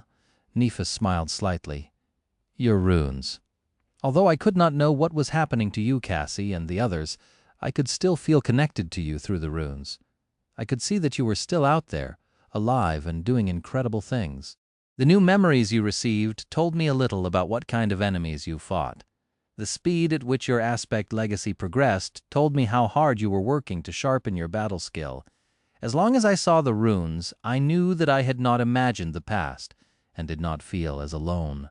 She shifted and then added, "When I was bored, I liked to imagine what exactly happened to give you a sudden influx of fragments, what the nightmare creature that gifted you a memory looked like, how you defeated it. Things like that. Oh, and I was bored often. While my journey was often full of hardship and dread, it could also be terribly monotonous sometimes, so that was pretty much the only way I could entertain myself." Changing Star looked at him, lingered for a moment, and then said, "I know it was not really something that you did consciously. Still, I wanted to say thank you. You helped me a lot, Sunny. You made it easier for me to keep going. I won't forget that." He stared at her, suddenly uncomfortable. Then he looked away in embarrassment and cleared his throat. Are you sure that you have not received counseling already? I mean, that doesn't sound like you, very, enlightened. Anyway, you're welcome, I guess." Nifis smiled and did not respond. Sunny remained silent for a bit, and then forced himself to say, "Actually, I spent a lot of time staring at your runes as well." He looked at the floor. "Granted, I was not exactly going crazy from isolation like you. Well, except for a short stretch of falling into a bottomless abyss all alone, I guess. But the point is, to be honest, I am unsatisfied with the fact that you were so far ahead of me. Every time you gained a soul fragment, it urged me to try and get two. The stronger you grew, the more I wanted to become stronger as well. A large part of those things I gained was because of you. I guess you too kept me going in a sense." He fell silent, and then glanced at Nefis with a slightly bitter expression. "Of course, no matter how hard I tried, I had never managed to catch up to you. Every time I fell short, it did not feel nice at all. But it also forced me to try harder, I guess." She studied his face for a few moments, and then shook her head. "It is much easier for me to gain soul fragments, you know that. Even though I'm still ahead, I suspect that you have fought and slain much more nightmare creatures than I have. In fact, I know you did." Sunny smiled. "Who cares? It's not a competition where you get rewarded for the effort. Only the result matters. In the end, a person is either strong or they are weak. The stronger ones will always trample those who are weaker. Isn't that how the world works?" Nifis looked down, then slowly shook her head. "You are wrong, I think. Results matter, yes, but it's not like how you got there doesn't. Every victory you achieve teaches you a lesson. Every defeat you suffer teaches you even more. I guess it all depends on what you call strength." Sunny grimaced. "Well, let me ask you a question. Can you say that I am stronger than you?" Changing Star stared at him with an even expression. Several seconds passed by, but she remained silent. A dark grin appeared on Sunny's face. He sighed and then collected the empty bowls to clean them. "Effie doesn't seem to think that I am. According to her, I lack conviction. I don't even really know what conviction is, and where does one find it. But even I can't honestly say that I am stronger than you. That should tell you something considering. You know, my clear conscience." Nifis lingered for a few moments and then suddenly said in calm tone, "You are stronger than you think you are." Sunny put the bowls into the sink and turned on the water. Standing with his back to her, he stayed quiet for a while. After some time, he started to wash the dishes and said, "Your counseling session is about to start. You should hurry." She looked at his back for a few moments, then silently stood up and went away. Sunny was left alone in the kitchen. He finished washing the bowls, put them on the drying rack, and wiped his hands with a towel. Then he glanced in the direction of the guest room, shook his head, and scoffed. "Ah, who cares, apparently? I'm incredible." Chapter 787, Training Session. A week later, two people sat across from each other on the cold floor of the underground dojo, their eyes closed, with their legs crossed and their hands resting on their laps. It seemed as though they were meditating. Of course they weren't. While Sunny was calm and relaxed, Nephis was the opposite. There was a furious torrent of soul energy flowing through her body, making it hard for her to remain still. Invisible to anyone except for her partner, radiant streams of ethereal essence rushed through her veins like rivers of flame. Her breathing was uneven, and there were beads of sweat on her face. Sunny observed Changing Star through his shadows. After a while, he said, "You are doing much better. While crude, your control is already stable. However, there is no precision to it. A master has to be intricate in how they apply and expend their essence. That is what truly separates us from the awakened. While the soul of an ascended is more potent, the gap is not too large. It is our ability to make better use of this potential that really separates us from the rest of them." Neph was doing well. In fact, her rapid progress in learning how to control her essence was nothing short of exceptional. However, she was facing substantial obstacles in her training.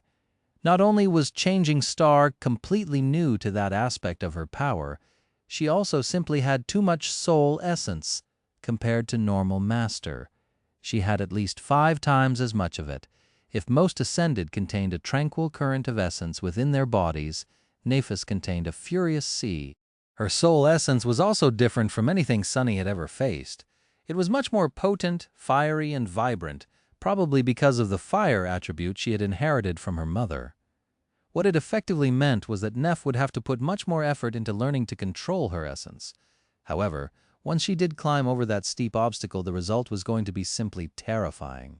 Showing her the way put Sunny's own experiences in perspective, gifting him a few new insights of his own, just as it had been with Rain. The role of a mentor allowed him to learn a lot himself. Teaching was truly the best way to learn. Now, Sunny felt that his own essence control was far more precise and nuanced than that of most, even without the help of Soul Serpent. Of course, he had no chance to test it in actual combat yet. He was also growing more and more sour about the fact that both Blood Weave and Bone Weave were purely corporeal in nature. Although Shadow Essence was unique, it did not receive any augmentation from his attributes.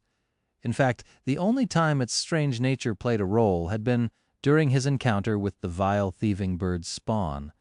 Even though that single instance had saved his life, Sunny really wished for more. Maybe I'm not utilizing its full potential. If there was a way to do so, however, he had no idea how. Maybe if Weaver's lineage had not devoured the shadow gods, Sunny would have been in a different situation. As it stood, though, I wonder if there is a soul weave. Nephis sighed and opened her eyes. The turbulent flow of soul essence in her body settled, returning to a calmer cycle. She rested for a moment and then rose to her feet. Sunny did the same, commanding the 4 shadows to wrap themselves around his body. "Are you ready?" She nodded and then exploded in motion, attacking him with her fists. Empowered by the shadows, Sunny easily dodged, deflected, and blocked the torrent of devastating punches and kicks. This was the second part of their training. Nephis not only had to learn how to control soul essence, but also how to use it in battle. She had to retrain herself from the ground up to account for all the new possibilities that the ascension granted her. This was not an easy task, considering that the difference went much deeper than simple physical ability and explosive might. At their high level, combat became much more tactical. Soul essence was a precious resource that could achieve a lot, but was also easily wasted. A master had to be strategic in how they unleashed their powers. Their physical performance, aspect, and memories could all benefit from vast amounts of essence. However, they could also quickly deplete it. The same statement held true for awakened, but to a much lesser degree, since masters had much greater powers at their disposal, and thus could exert much greater volumes of soul essence. It was a constant and complicated dance that required a lot of skill, foresight, and cunning to be performed to the best result. Sunny himself still had a lot to learn.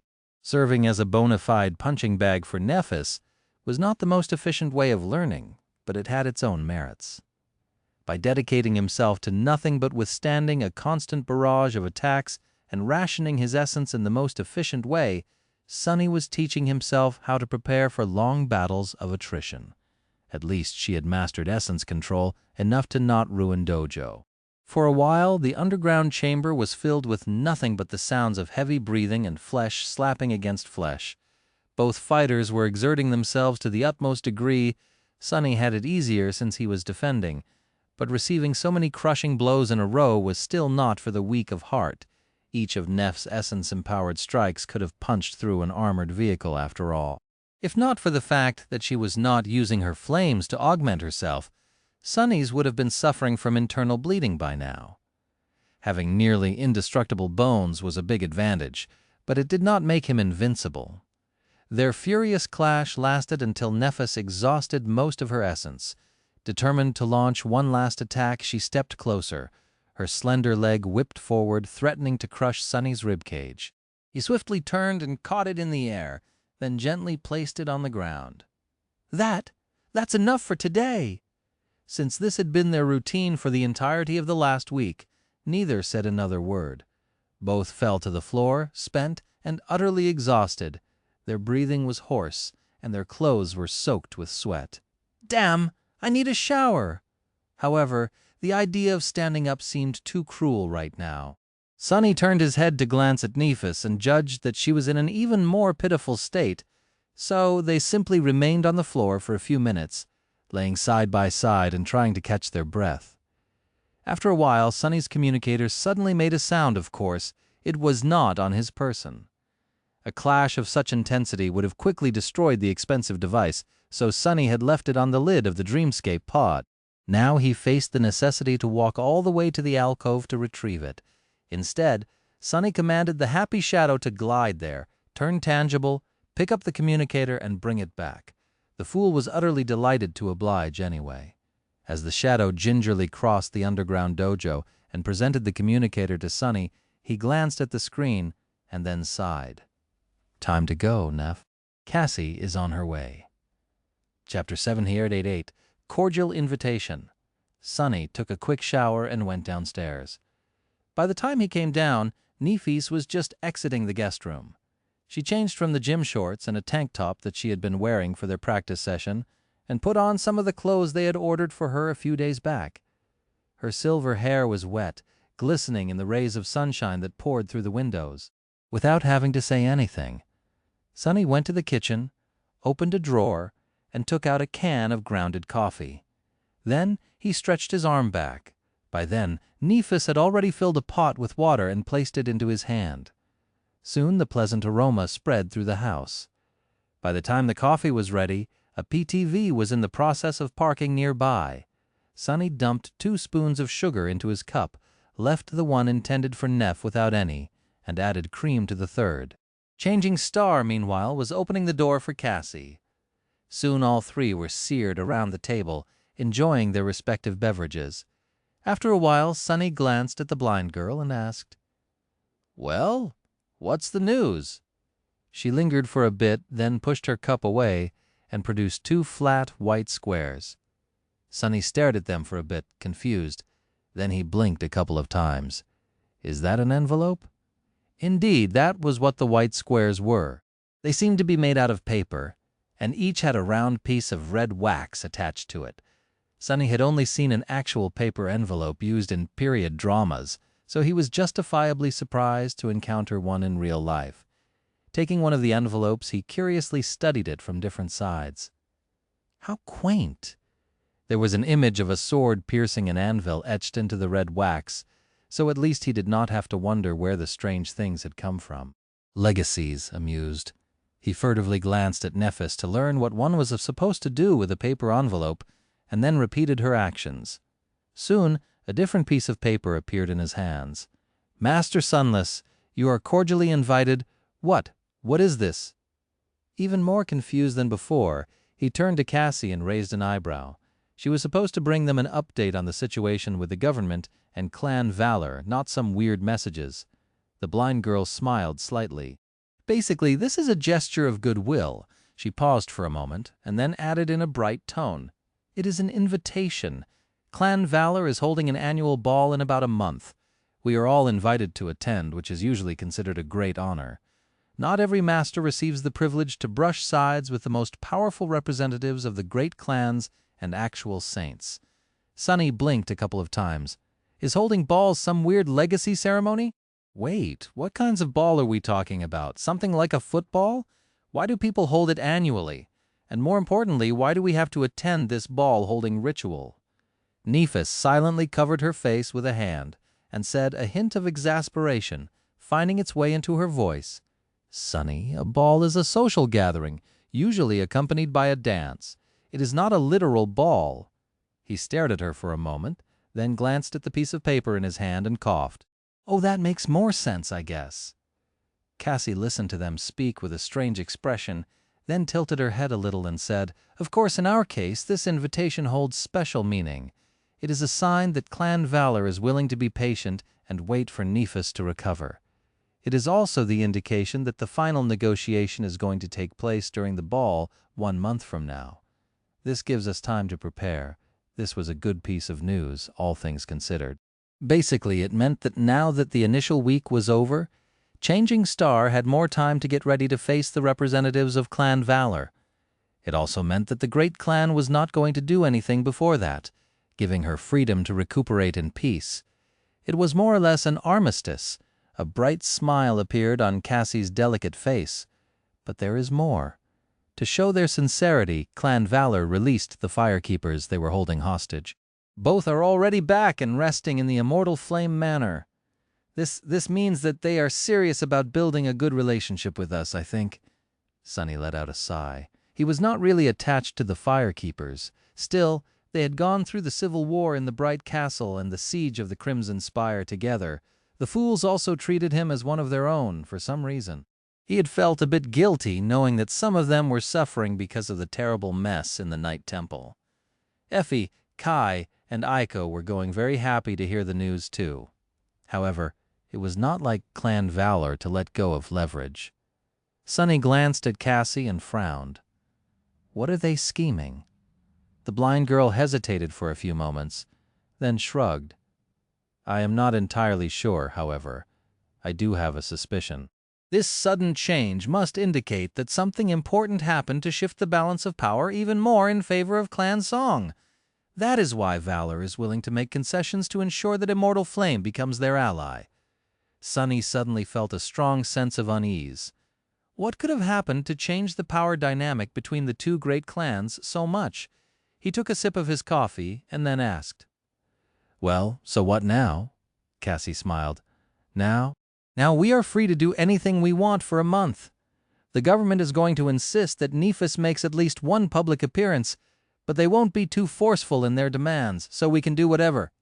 She turned to Changing Star and said, her voice full of warmth, "Neph, how do you feel about finally coming home? We can go to the manor right now if you're ready." Chapter 789. Only Forward. Nephis looked in the window and remained silent for a while. Her face was distant and still. After a while she lightly shook her head. "No, not yet." Cassie seemed to be surprised by that answer. "No, but why?" Changing Star sighed. "The Firekeepers? That is what people call the awakened who follow you, right? They all look up to me, do they not?" The blind girl silently nodded. "Of course, they have been waiting for your return ever since escaping the Forgotten Shore. Even though the Dreamer Army was an alliance of convenience, the bonds that were forged between its members are real. Their bond to you is real too." Sunny sipped his coffee with a strange expression. Neph, meanwhile, lingered for a moment, and then said, "But they want more than just to welcome me back. They expect me to lead them like I did on the Forgotten Shore. Am I correct? Cassie nodded once again. Neff looked away. How can I lead them when I don't know where I'm going? I need more time to figure things out before I face them. The blind girl remained silent for a while, then sighed. I understand. I think Sunny, meanwhile, did not understand. Sure, on the surface what Nephis said made perfect sense. She was not sure of what she was going to do, so she could not offer the remnants of the Dreamer army guidance. She could not become their general again until she decided on the direction her soldiers had to follow. However, Sunny harbored doubts about the sincerity of this indecision. Nephis had never been one to allow her hesitation to slow her down. More than that, she had spent 2 whole years alone in the dream realm, if he knew anything about her. He knew that she must have dedicated a considerable amount of that time to obsessively making plans of how to destroy her enemies once she returned. Of course, there was a lot of new information that became available to Neff after she came back. That had to change her approach a little, but should not have affected the core of it. So why was she hesitating? What was she struggling with? Sunny did not know, and was not sure that he wanted to know yet. In any case, he was going to learn sooner or later. There was something else that bothered him, though. He glanced at Nephis and Cassie, and then said, his voice grumpy, "Aren't you two forgetting something? This is still my home. We only agreed that Nephis would stay here for a week. Shouldn't you at least ask me before deciding to leave her here for a while longer?" He was not going to let Changing Star pull off an Effie that easily. Neff turned and looked at him with an unreadable expression. After a few moments of silence, she asked, "Sunny, do you mind if I stay for a couple more weeks?" He coughed, and then glanced away in embarrassment. "Of course, sure, no problem. Glad to have you and all that. See, was that so hard?" Cassie remained for a bit longer to get Nephis up to speed about the state of the firekeepers and the renovations they were making to the Immortal Flame Manor, and then left. Running a prominent awakened organization was not an easy task, so she had a lot on her plate. Sunny and Neff were left alone again. He hesitated for a few moments and then asked, "Do you really not want to go home? I mean, I never really had one, more or less before buying this house. But if I did, I imagine I would have missed it a lot." Nephis glanced at him, then slowly shook her head. "That place is not really my home. We were moving a lot while I was growing up. Sometimes because our financial situation changed, sometimes due to security issues. That manor is just the last in a long series of temporary shelters." She remained silent for a few moments, then added, "I guess it were the people who surrounded me that created the feeling of home. But they are all gone now, one way or the other, so there's nothing for me to return to." Sunny sighed, remembering the conversation he once had with Noctis. "I don't really understand what the Immortal Flame clan is, to be honest. And who those people were you once said that you were raised by your grandmother." Changing Star nodded. "The Immortal Flame is just me, now. At its height, it was one of the most influential legacy clans. You could have called it a great clan, even, although that distinction was not established yet back then. Apart from the immediate family, the clan also encompassed hundreds of other people. Professionals to manage our properties, craftsmen, mundane soldiers, awakened retainers, their dependents. A legacy clan is more than just a few powerful warriors. It is a large, self-sufficient institution, a tribe even." She grew silent and then said, "Of course, our fortunes turned after Immortal Flame himself died, and my mother became hollow. Then my father was gone, too. Only my grandmother remained to take care of me. She was not an awakened, however. Don't think that she was weak because of it. On the contrary, although my grandmother was a mundane human, she was also the strongest person I've ever known." Nephis looked away, a hint of emotion appearing on her face. "She was a member of the first generation. She was born during the darkest times of humanity, survived the bloody descent of the spell, and the final convulsions of the old world order, then participated in the establishment of the new one. She was strong. She was also wise and kind. I couldn't wish for a better guardian," she looked down. "However, she was not enough to keep the Immortal Flame clan from falling, especially not when we found ourselves in the crosshairs of my father's former companions. Slowly but surely, we lost our assets and our standing. Some of the people in our employ left of their own free will, Others were forced to abandon us because of adversity. Many of those who remained died trying to protect me. The most loyal ones still persisted. There were several awakened among them, and even a master, my mentor. Nephis sighed, but in the end he was gone too. By the time I turned 16, all that remained were a few mundane servants who had been with us for so long that they had nowhere else to go. After my grandmother passed away and I felt the call of the nightmare spell, I paid them a generous stipend from what little funds the clan had left and let them go. You know the rest. Changing Star remained silent for a while and then added, I remember walking through the manor before leaving it to comply with the third directive and surrender myself to the police. It was so strange, seeing it completely empty. My grandmother was gone. My mother was in the care facility. The servants had left. It was just me, alone. She looked away. Suddenly a pale smile appeared on her face. Nothing held me back, so I wasn't sad to leave at all. There was only one direction left for me, forward. Sonny looked at her silently, a somber expression hidden in the depths of his eyes, only forward. That was true for the both of them still. However, was it worth it to not be held back by anything if in return you had nothing to hold dear? Turning away, he sighed. Life was not that simple anymore. Chapter 790. Outing, despite the fact that Nephis had decided to stay with Sonny for a couple more weeks, or rather that he had allowed her stay, their routine somewhat changed. Because of the armistice with Clan Valor, she did not have to stay inside all the time anymore. So while the two of them still continued having exhausting practice sessions every day, the intensity of the training diminished. On the first day after receiving the invitation to the ball, Nephis had left to visit her mother. Soon after that, she made a strange request. The counselor assigned to Neph by the government had suggested that she should not isolate herself from mundane humans and, instead, seek out opportunities to participate in collective activities people usually enjoyed. So, she asked Sonny to help her figure out what it was that people did with their free time. Sonny was glad to help. The problem was, he had no idea himself. His life experience was richer than hers, but the knowledge of how people lived their lives in the outskirts did not exactly apply to their situation. After becoming a citizen and moving to a better part of the city, Sonny had spent all his time doing more productive things than relaxing. Who had time to relax? There were so many things he needed to achieve. As the result, they had to turn to other members of the cohort for advice. When they did, Effie enthusiastically volunteered to arrange an outing. Although Sonny had a bad premonition about her proposal, he found no polite reason to refuse the giddy huntress. So, a few days later, he found himself doing something that he had never thought he would ever do. Sonny was getting ready to go to a dance club. What am I even doing? This is so stupid. Standing in front of the mirror, he somberly looked at the pale young man that stared back at him. The young man was dressed in stylishly understated clothes that mixed black with different shades of dark gray. He was undeniably attractive, although not exactly masculine in appearance. The attractive young man, of course, was him, or his reflection, rather. Sonny studied it and frowned. Whatever.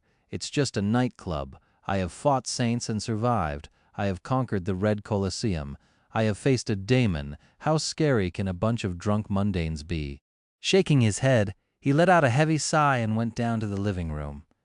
As he sat and waited with a dark expression on his face, an expensive PTV arrived and parked near the house. At that moment, Effie and Neph emerged from one of the smaller bedrooms on the second floor and started descending the stairs. Finally, what took you so? He turned and froze, unable to finish his thought. Standing on the polished steps, Neph looked different. Although she was famous across the world, most people only knew her by name. Very few had actually seen the renowned Changing Star of the Immortal Flame clan, mostly because she had yet to appear in public after her return from the Dream Realm. However, it was still prudent to mask some of her more recognizable features to avoid being mobbed by an excited crowd. For that reason, Sonny had lent her the autumn leaf. Using the cosmetic memory, Nephis changed the color of her distinct silver hair. Now her hair was black and lustrous, falling to the middle of her back like a waterfall of finest silk. Contrasted against it, her calm gray eyes seemed even more striking. Her ivory skin seemed to glow despite the fact that she was not channeling the radiant white flames. What was more, Effie had been the one who chose and bought the clothes for the two of them to wear today. As the result, Nephis was wearing a vibrant red dress that barely reached the middle of her thigh and left her shoulders bare. She looked stunning. Sonny gulped, then forced himself to look away. A few moments later, he finally was able to say something. Never thought I'd see you in a dress one day." Nephis glanced at herself, then shrugged with indifference. "I like it. The style does not diminish my range of motion. I can move freely if something happens." Sonny hesitated and then glanced at Effie, who was wearing less flashy clothes, with suspicion. "How come you get to wear pants?" Effie grinned. "Why else?" "That's because I'm not a princess, doofus," she giggled, and then did a spin. "What? Don't you think that my ensemble is flattering?" It was, maybe even too much so. Not knowing where to put his eyes, Sonny gritted his teeth and forced himself to stare at the wall. "This is going to be a long night." He cleared his throat and then said, "Yeah, you look nice too. Anyway, we should go. Our ride is already here." Effie giggled again, patted him on the shoulder, and headed for the door. Sonny and Nephis followed. Soon they entered the PTV and greeted the others. After seeing Kai, Sonny's mood improved a bit. At least the former idol seemed to be in his element. Cassie, on the other hand, seemed uneasy. Well, no wonder. A club filled with thundering music was not the best environment for a beautiful blind girl to be in. Of course, anyone who got the wrong idea was bound to learn that they made a giant mistake by approaching her with ill intent. Kai smiled at him from the driver's seat. "Sonny, you look great, then." He turned to Nephis and Effie and smiled even wider, almost blinding them with his dazzling grin. "But not as great as the ladies do, of course." Sonny rolled his eyes. "Just drive, all right? Let's get this finished with as soon as possible?" Kai winked at him, then looked at the road and sent the PTV forward. "Relax, Sonny. It's just a dance club. What's the worst that could happen?" Sonny and the gloomy shadow simultaneously shuddered. "Are you kidding me? Did you have to say that out loud?" Chapter 791. Human Rituals. Standing at the edge of the VIP area that loomed above the dance floor of a popular nightclub, Sonny and Nephis looked down at the undulating mass of human bodies below them with strange expressions. The music thundered and reverberated from all sides, making the whole space vibrate. The darkness was filled with flashes of light and glowing figures of elaborate moving projections. People were having the time of their lives. The club Effie had brought them to was an exclusive and luxurious establishment that only the members of the elite classes of human society could visit. The amount of credits being spent every minute on exotic alcoholic beverages and legal stimulants was nothing short of astronomical. The value of designer clothes, cutting-edge tech accessories, and precious jewelry present in the dance hall was almost revolting. The bestial excitement permeating the air was almost palpable. Staring at the mass of dancing humans in bewilderment, Sonny shook his head. What a strange ritual. Nephis turned her head slightly and raised an eyebrow. "I know, right?" The members of the cohort were occupying a large part of the VIP lounge intended for the most distinguished patrons of the club. Even among the mass of elites, their status was a cut above the rest. Kai and Cassie were enjoying something called champagne at the table, while the other three moved to the edge to take a look at the main hall of the club. Changing Star peered at the dancing crowd and frowned. "Their behavior doesn't make any sense." Sonny nodded in solidarity. "Indeed." After a while, he added, "They're not even dancing, they're just rhythmically gyrating their bodies." It also appears that the proximity at which one is allowed to gyrate his or her body to other participants is representative of their desirability. Anyway, they all look incredibly stupid. Nephis tilted her head a little. "It is not that simple, I think. This strange dynamic actually seems to be very nuanced. Just look at the women. They seem to be using their looks, physical coordination, and agility in order to attract the men. However, once men are attracted, the women act as if they are disinterested. Most of the time they truly are. Other times it is just a signal for the men to try harder." She grew silent and then added with slight confusion, "The most startling part is that all this information, including the complicated evaluations based on obscure parameters and much more, is communicated absolutely non-verbally and in a way that both men and women somehow seem to understand while chaotically jerking their bodies. It is like they all developed telepathic abilities. Sunny scowled. Anyway, these gyrations are clearly meant to illustrate one's high value as a romantic partner. And that is what this dance is, a venue for the dancers to seek out physically desirable partners. However, everyone acts as if it's not, in fact. Most of these people are pretending that the exact opposite is true. He rubbed his chin, as if showing interest is in itself an admission of inadequacy and undesirability. Those who do manage to find partners do it through a series of obscure hints and silent signals. This is so inefficient. Why can't people just honestly state their goals and desires? They are all pursuing the same result anyway. Changing Star nodded thoughtfully. Effie, who was leaning on the railing near them, stared at the two of them with a perplexed expression. Then, the huntress slowly shook her head. "You are both idiots, you know that?" Sunny and Nephis looked at her with surprise, their movement almost simultaneous. "What? Why? Is this analysis wrong?" Effie let out an exasperated sigh. "They are just having fun, gods. Don't you know what fun is? Believe it or not, it's just pleasurable to let loose and move your body to loud music sometimes. Actually, you should try it." A very similar expression of subdued revulsion appeared on both of their faces. "No, thank you. I'd rather not." The huntress rolled her eyes. "As for that stuff about seeking partners, what's wrong with that? Other things can be pleasurable too, you know." Both Sunny and Nephis blinked. How frivolous. "Of course I do. Don't I know it well?" Effie groaned and grabbed her head. Hopeless, both of them. After a few moments, she sighed, then looked at Nephis and asked, "Well, anyway, this is a perfect example of what humans like to do. Is it working? Do you feel better connected to humanity?" Changing Star hesitated, then looked back at the mass of dancing people and remained silent for a while. Then she said, "It is strange to see so many people acting so carelessly. To be honest, all I can think about—" Her face turned somber. Nephis lingered for a moment as she studied the crowd with a dark expression. "Is how easy it would be to kill them all. They are just so unaware and unprepared." After long years of living in a state of constant pain and struggle, desperately trying to survive and fighting harrowing enemies almost every day, it must have been hard for her to come to terms with this strange, peaceful reality. Neph might have returned to the waking world, but her mentality was slow to adjust. It was still in the dreadful grasp of the dream realm. Mentally, Changing Star was still living in a nightmare. Effie looked at her with a dubious frown. You would be surprised. This is an expensive club, so a lot of these people are awakened. In fact, I'd say that places like these have a higher concentration of awakened than pretty much anywhere else in the city, except for the Academy. This club is better suited to resist a sudden gate manifestation than the headquarters of most legacy clans. Neph glanced at her with surprise. "Really?" The huntress grinned. "Of course, not all awakened are obsessed with fighting like the two of you.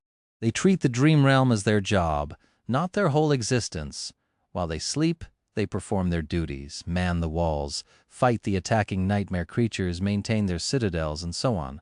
When they wake up, they go about their actual lives."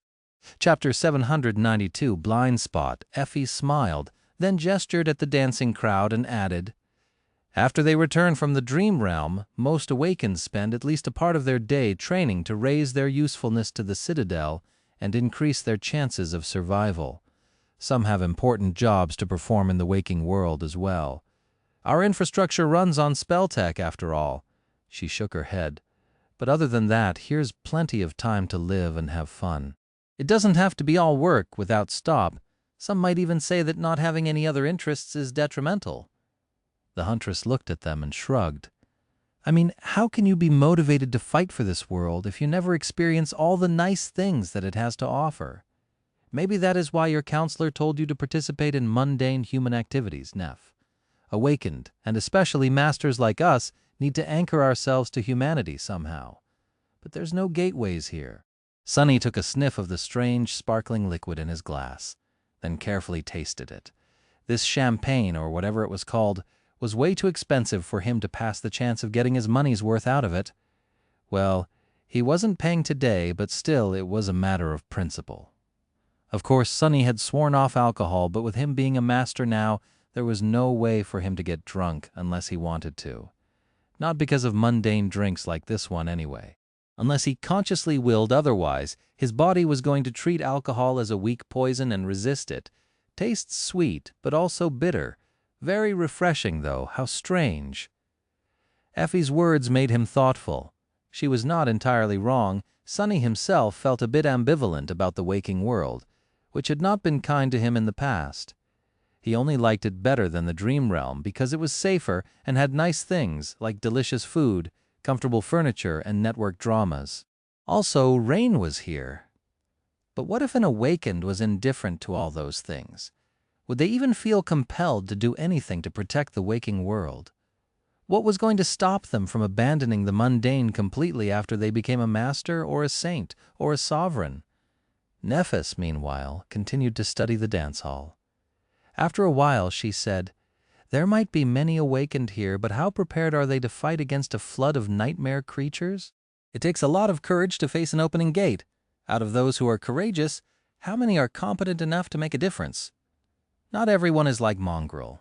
Very few can stand their ground and fight." Effie gave her a strange look.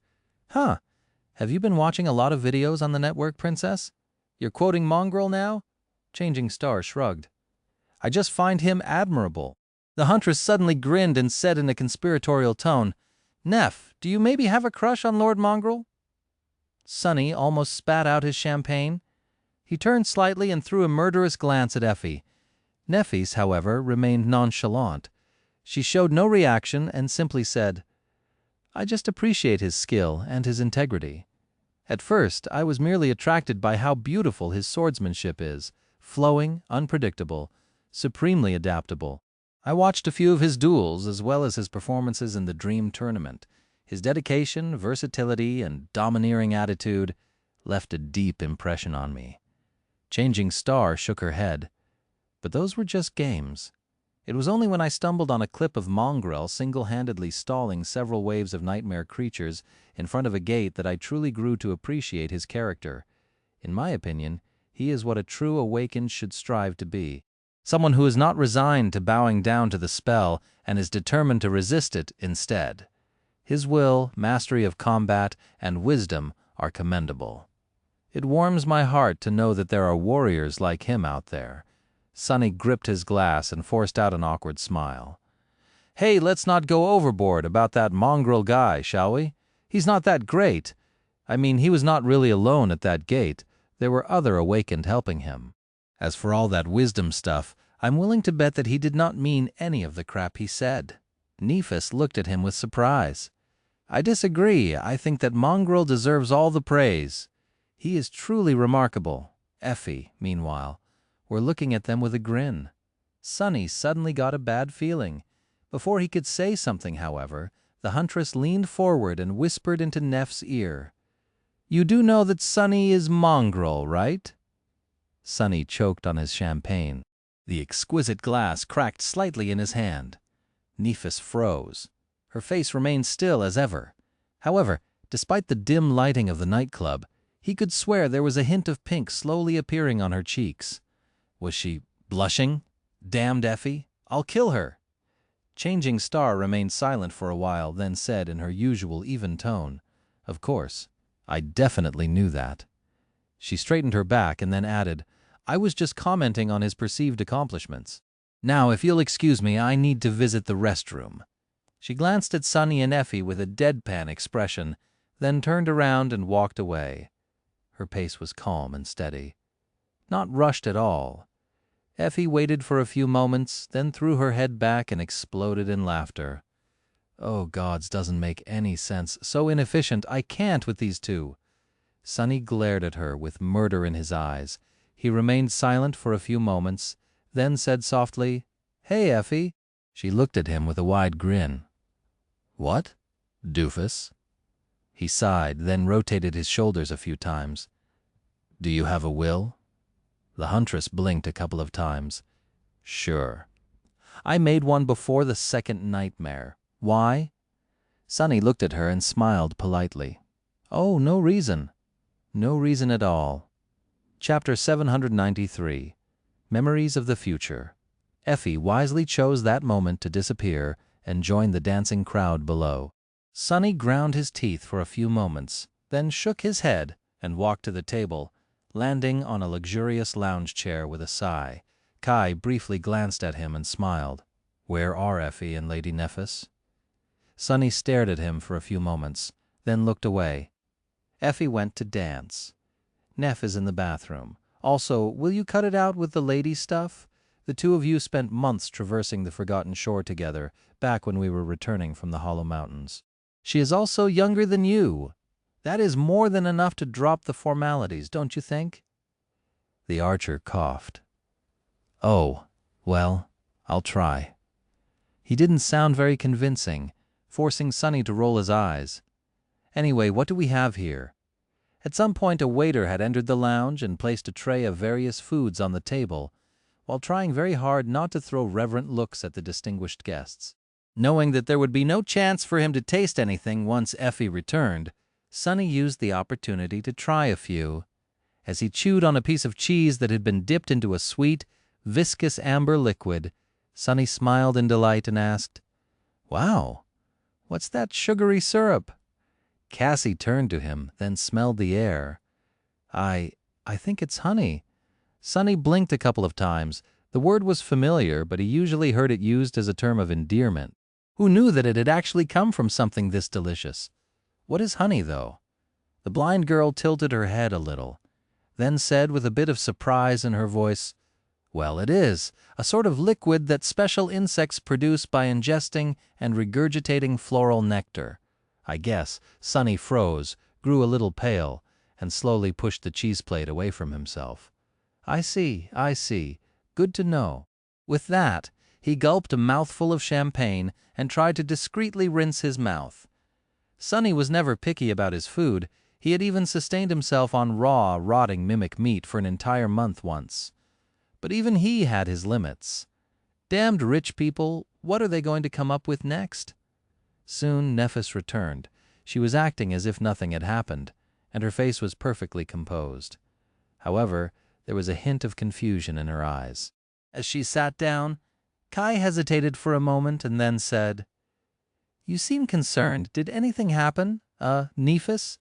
Changing Star paid no attention to the lack of lady and simply shook her head. "Nothing. I just overheard a bit of a strange conversation on my way back.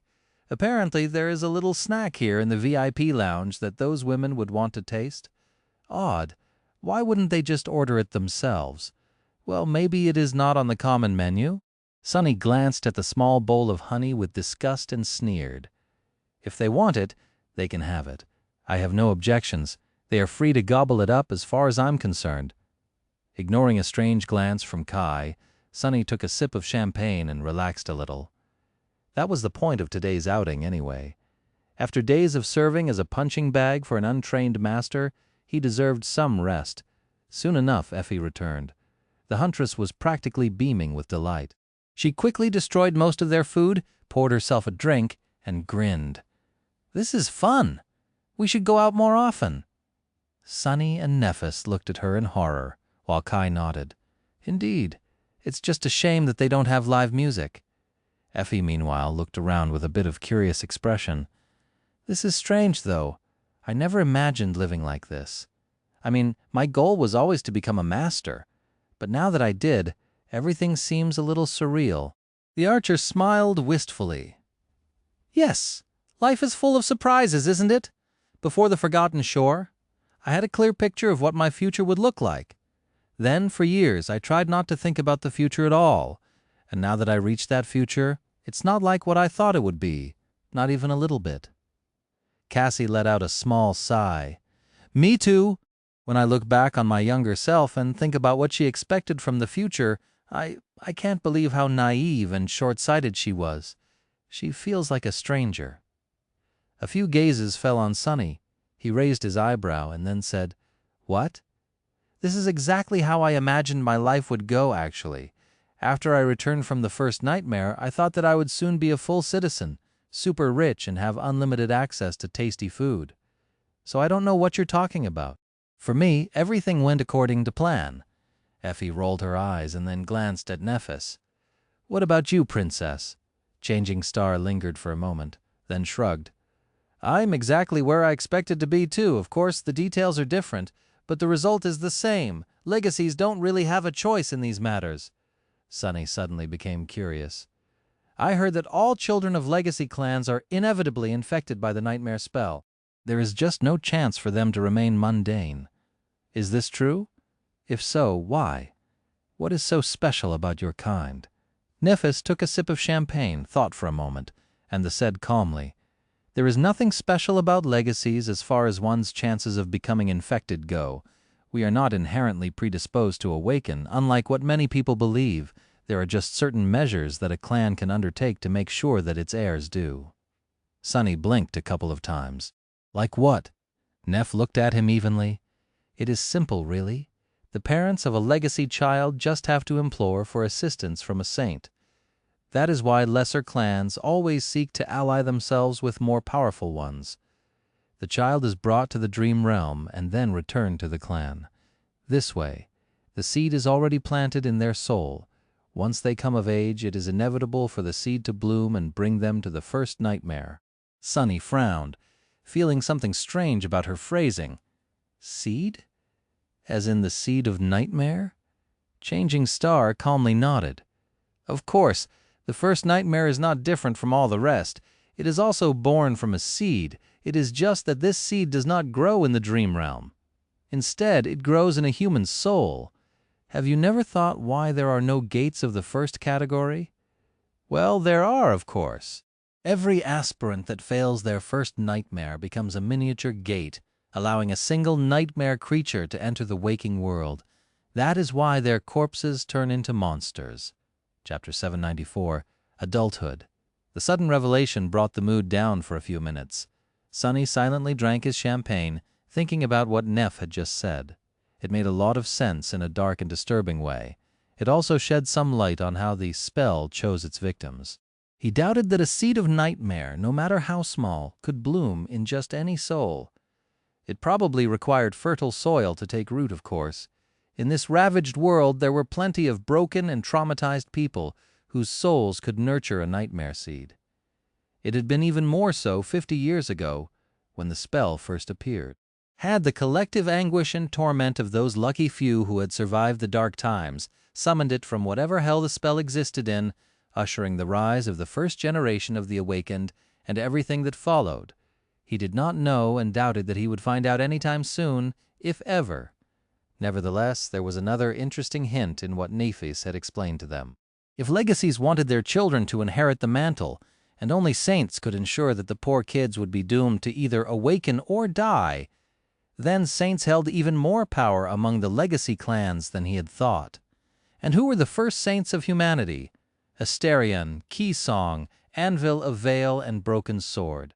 They were the first, and at some point the only people who all legacy clans had to befriend if they wanted to ensure that their bloodlines continued walking on the path of ascension. Was that perhaps the initial reason that had elevated the great clans above all the rest? Interesting. He was not in the mood to ponder the origins of power that the sovereigns held, however. Thinking about the great clans made him feel sour. Since today was Sunny's day off, he chased the weary thoughts away and tried to enjoy his drink instead. Cassie, meanwhile, said with a deep frown, "Isn't it too cruel to subject your children to such fate, and without even giving them a choice? Only 1 out of 3 aspirants survives the first nightmare. Of course, that strongly depends on how well prepared they are, so the number should be less gruesome among the legacies. But still, what kind of parent would do something like that to their child?" Nephis lingered for a while, then sighed. "It all depends on your point of view. Sure, it might seem cruel to some, but some might see it as giving their child a chance to grow strong in a world that is not kind to the powerless. Legacies are a warrior caste at their core. They were born from a ruthless war, one that almost destroyed all of humanity. I can understand why they value strength and duty above all else." All that talk about parents and children brought Sunny into a dark mood. He was 20 now. He was more or less an adult. In fact, he was already older than his mother had been when she had him. This realization made him feel very strange. Sonny stared into his glass for a few minutes with a grim expression, then sighed and stood up. "I'll be back in a few." With that, he left his friends and went away in search of a bathroom. In truth, he just wanted to be alone for a bit. Soon, he was staring at his reflection as the water was running from an exquisite brass faucet. The young man staring at him from the mirror did not seem amused. Sonny frowned, thinking about whether Mordred was hiding somewhere in the mirror. It had become a habit of his to consider such things from time to time. Luckily, this time, the Prince of Nothing seemed to be nowhere to be found. Sonny sighed in relief and then left the bathroom to return to the VIP lounge. On his way, however, he encountered a small disturbance. A group of young men and women were blocking his way, discussing something with one of the club's employees in loud voices. Their clothes looked extremely expensive, and their appearance was impeccably high class. As he came closer, he heard the most extravagant-looking member of the group saying, with outrage, "What do you mean you can't let us inside? This is our usual spot. I can see from here that there's plenty of room left in the lounge. The beautiful ladies inside wouldn't mind some company? I'm sure. Actually, I'm willing to bet that my friend and I can show them far greater time than their present companion." The hostess looked at him and said in an awkward tone, "Sir, I am very sorry, but the whole VIP lounge was reserved by the esteemed guests." The young man scoffed. "Esteemed guests? Do you even know who I am?" "I sincerely doubt that anyone in this ramshackle parlor of yours has more esteem than I." Sonny sighed, approached the group of young people, and patted the loudmouth on the shoulder. The young men looked down in confusion, then frowned. "I suggest you unhand me, friend. What do you want?" Sonny smiled. "Relax, buddy. I just want to give you a small piece of advice." He hugged the young man with one arm, turned him to face the VIP lounge, and pointed at Nephis, Cassie, Effie, and Kai, who could barely be seen from that spot. "Do you see these people? Do you know who they are?" The loudmouth scowled, then thought for a moment and asked with curiosity, "Oh, you know these beauties. Who are they?" Sonny's grin grew wider. "Well, let me tell you, they are all experienced murderers and killers. I once saw the tall one tear a fallen beast apart, devour its meat and gnaw on its bones. The pretty guy next to her used to be nice. But after being burned alive and having his skin replaced with primitive grafts by an unlicensed medical practitioner, he developed some strange ideas. That delicate blonde girl is actually the most terrifying. There are 50 powerful awakened that follow her around like lost puppies and eat from the palm of her hand, all willing to obey her commands. Every one of them is a maniac. That stunning, incredible beauty next to her boy, I don't even know where to start. She was contemplating killing everyone in this club just half an hour ago. Luckily, we managed to distract her." With each word, the young man grew paler and paler. His friends were suddenly silent, too. When Sonny was done speaking, the loudmouth nervously looked at the pale hand that was resting on his shoulder and asked in a small voice, "Eh? And who might you be?" Sonny smiled brilliantly. "Me? Oh, I live with 2 of these girls. I have a nice house, you know, with very special facilities of the underground kind, if you know what I mean. The third, I had to spend almost a month locked in a cage with that one. Gods, that was rough. As for the skin graft guy, he drives me around." The young man turned slightly green, then gently moved Sonny's hand off his shoulder and backed away. See, thank you very much for the advice first, sir. On second thought, we should be going, oh my, look at the time." His group suddenly disappeared, as if they had never been there in the first place. Sonny looked at the hostess and shrugged. "Well, whatever. By the way, we're out of snacks. Could you bring us some more? Just no honey, please." Chapter 795, Moment of Peace. To Sonny's absolute shock, nothing really happened for the rest of the night. There was no deadly brawl that forced the cohort to intervene. No emissary of the great clans arrived to crash the party. No gate opened right in front of the club. He had been fully prepared for something to go terribly wrong, but in the end, nothing did. How odd. The 5 masters simply had a good time listening to loud music, being served delicious drinks and food, and enjoying each other's company. Sonny did not know if this outing was helping Nephis in a way that she had hoped it would, but he found it unexpectedly relaxing. Spending quality time with good friends was what normal humans were supposed to enjoy after all. However, he had never had such an opportunity as a mundane. Sonny had never really fit into any of the groups he had tried to become a part of in the outskirts. He had always existed on their periphery before being expelled from them, as if something about him caused a subconscious rejection. He did not really know what had changed. Maybe it were the people he was with, or maybe it were the circumstances that had brought them together. Most likely it was Sonny himself that had become different. In any case, for the first time in his life, he felt safe and secure about his place. He felt as if he truly belonged with these people. That did not mean that they were connected at the hip, of course. In fact, the members of the cohort had plenty of differences and underlying conflicts that had the potential to push them away from each other. Even the phrase itself was not exactly accurate at this point. They were not really members of a distinct cohort anymore. Even if all five chose to pursue the same goal together, which was rather improbable, masters rarely operated in groups. They were too rare and powerful for such an arrangement. Most ascended acted independently, only gathering together to face especially terrible threats. But that was all right. This was how mature relationships were supposed to work. Sonny and his friends did not have to spend every waking minute together to preserve their bond. It was deep and tempered enough to remain strong, even if each of them walked their separate path from now on. Still, the prospect of separation made Sonny feel wistful. He would have preferred for the five of them to stay together, at least in some capacity. However, the future was too obscure. Until the fateful ball, it was hard to say in which direction their lives would go. That was why this rare moment was so precious. Throwing all serious thoughts out of his mind, Sonny relaxed and tried to enjoy it as much as he could. Who knew when they would have a chance to spend such a peaceful evening together again, if ever? Steel was once again striking against steel in the underground dojo. Well, alloy was striking against alloy, to be more precise. For once, Sonny was not suffering on the receiving end of Changing Star's assault. The slender young woman was actually sitting on top of his inactive sleeping pod with her eyes closed, meditating as she controlled the soul essence rushing through her body. Instead, Sonny was defending himself against earnest but amateurish attacks delivered by Rain. What a nice change of pace. The teenage girl was trying her best to get through his defense, but even when Sonny drastically toned down his speed and strength, her efforts were simply not enough. Despite her hard work, outstanding talent, and the swift improvement she had made, Rain was like an open book for him. Of course, he couldn't expect much from a mundane teenager. Still, her performance today was far from stellar. Sonny frowned. Concentrate. You are distracted. Rain gritted her teeth and tried, but her mind was obviously elsewhere.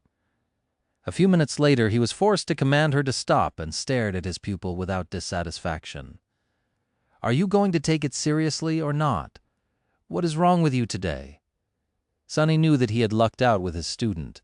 Unlike most teenagers, Rain had never given him any trouble with regard to her diligence and motivation. It was only natural for her to try and slack off eventually, but he had already gotten used to his sister giving it her all during their lessons. Now, nothing short of excellence would do. Rain breathed heavily, then threw a furtive glance at the alcove containing the sleeping pod and the dreamscape pod. His cheeks turned slightly red. Sorry, I can't. Lady Changing Star is here? Sonny scowled. What about her? The teenage girl looked at him with embarrassment and then said in a small voice, You don't get it.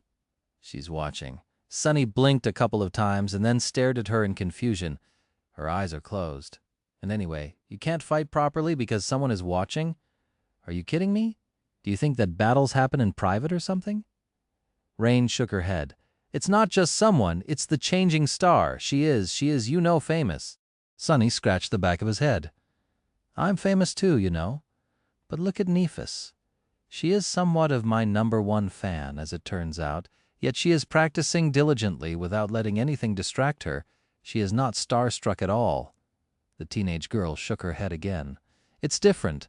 I know that you are a big deal. I'm also used to seeing Effie and Lady Cassia, even Knight. But Lady Nephis is on a whole other level. She's not just a celebrity, she actually matters. She is one of the mostest people. Sunny glared at his little sister. Actually matters? Ouch! He sighed, then lowered his alloy stick and summoned the endless spring. I guess we're going to have a different kind of lesson today. Sunny put a hand on Rain's shoulder and pointed at Nephis. You're a smart kid, Rain. Your father works for the government. You should be able to separate truth from propaganda. Sure, Neef is an extraordinary individual, and she achieved a lot of incredible things. But she is just a human. All that stuff that is clouding your head is just an illusion that other humans created to shove an uplifting narrative down the population's throat. You can't be that gullible and believe in things that aren't real. The teenage girl remained silent for a bit, then frowned. But these things are real. Whether they are true or not, people believe in them. So they're real. Chapter 796, Real Deal. Sunny tilted his head a little. What do you mean? Rain glanced at him and shrugged. It is because my father works for the government that I know this stuff. Well, let's say that millions of people believe that Lady Nephis is the hero that is going to lead humanity to conquer the fourth nightmare. It doesn't matter if she truly is. As long as people believe it, she has influence over them. Her image might be an illusion, but that influence is real, which means that her power is also real, do you understand? He stared at her in bewilderment. So you are saying that just because someone decided to make Neph into a powerful hero and manipulated people into believing that she actually became one? Rain nodded. Think about it.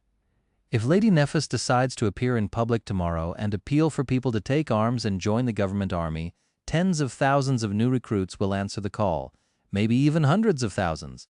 How can something that can affect hundreds of thousands of lives not be real? So she is different from a celebrity like Knight or a master like you. She is the real deal. Sunny scratched the back of his head. Why am I getting schooled by my student about lies and deceit of all things? The worst part of it was that Rain made a lot of sense. Power was an elusive concept. So was the difference between the real and the unreal. It was easy to point at an object and say that it was real. One could see it, touch it, and break it. But what about less tangible things? Was friendship real, or love, or belief, for example? If belief in something could affect millions of people, cause them to throw themselves into a war, persecute a group of individuals, or build incredible miracles of architecture, it was indeed stupid to say that the thing they believed in was not real. Since it was able to exert influence on the real world, the object of their belief stopped being an illusion and became something different. Something like a deity. Sunny frowned. What the hell am I thinking about? I was supposed to discipline my lazy student, not go on a philosophical tangent about the nature of divinity. It did not apply to actual gods anyway. When they had been alive, the gods did not care about who believed in them and why. Why would they if their power had been born long before humanity even existed at that point? Nephis suddenly turned her head and said without opening her eyes, "You talk too much. Keep swinging that sword, Rain." The teenage girl flinched and obediently raised her weapon. "Yes, Lady Nephis." Sunny opened his mouth. "Wait, who's the teacher here?" Neph meanwhile lingered for a moment and added, "The power you talk about might be real, but it is fragile and insubstantial. It can be broken just as easily as it was created, unless the person wielding it has actual strength to defend it. At the end of the day, nothing that has been handed to you is as valuable as what you have nurtured and cultivated yourself, so don't slack off in your training." Her expression softened a little, and the corner of her mouth curved upward. "You're doing very well already. Just continue practicing with the same determination." A bright smile suddenly appeared on Rain's face. "Really? You really think so? Sunny said so too? He said that I am way better than he was." Nephis slowly shook her head. "Sunny did not have a systematic education and the solid foundation that you enjoy. He never had a proper teacher, let alone a personal tutor. And yet he has achieved so much in such a short time. You are far from his level for now. Even if you catch up to his corresponding accomplishments, it won't be enough. With your background and advantages, the only acceptable result is to surpass them." Sunny scoffed. "Yeah, no way that happens." Rain threw an angry look at him, and then said defensively, But I'm not even a sleeper. I don't have a soul core and an aspect. I can't do what he did."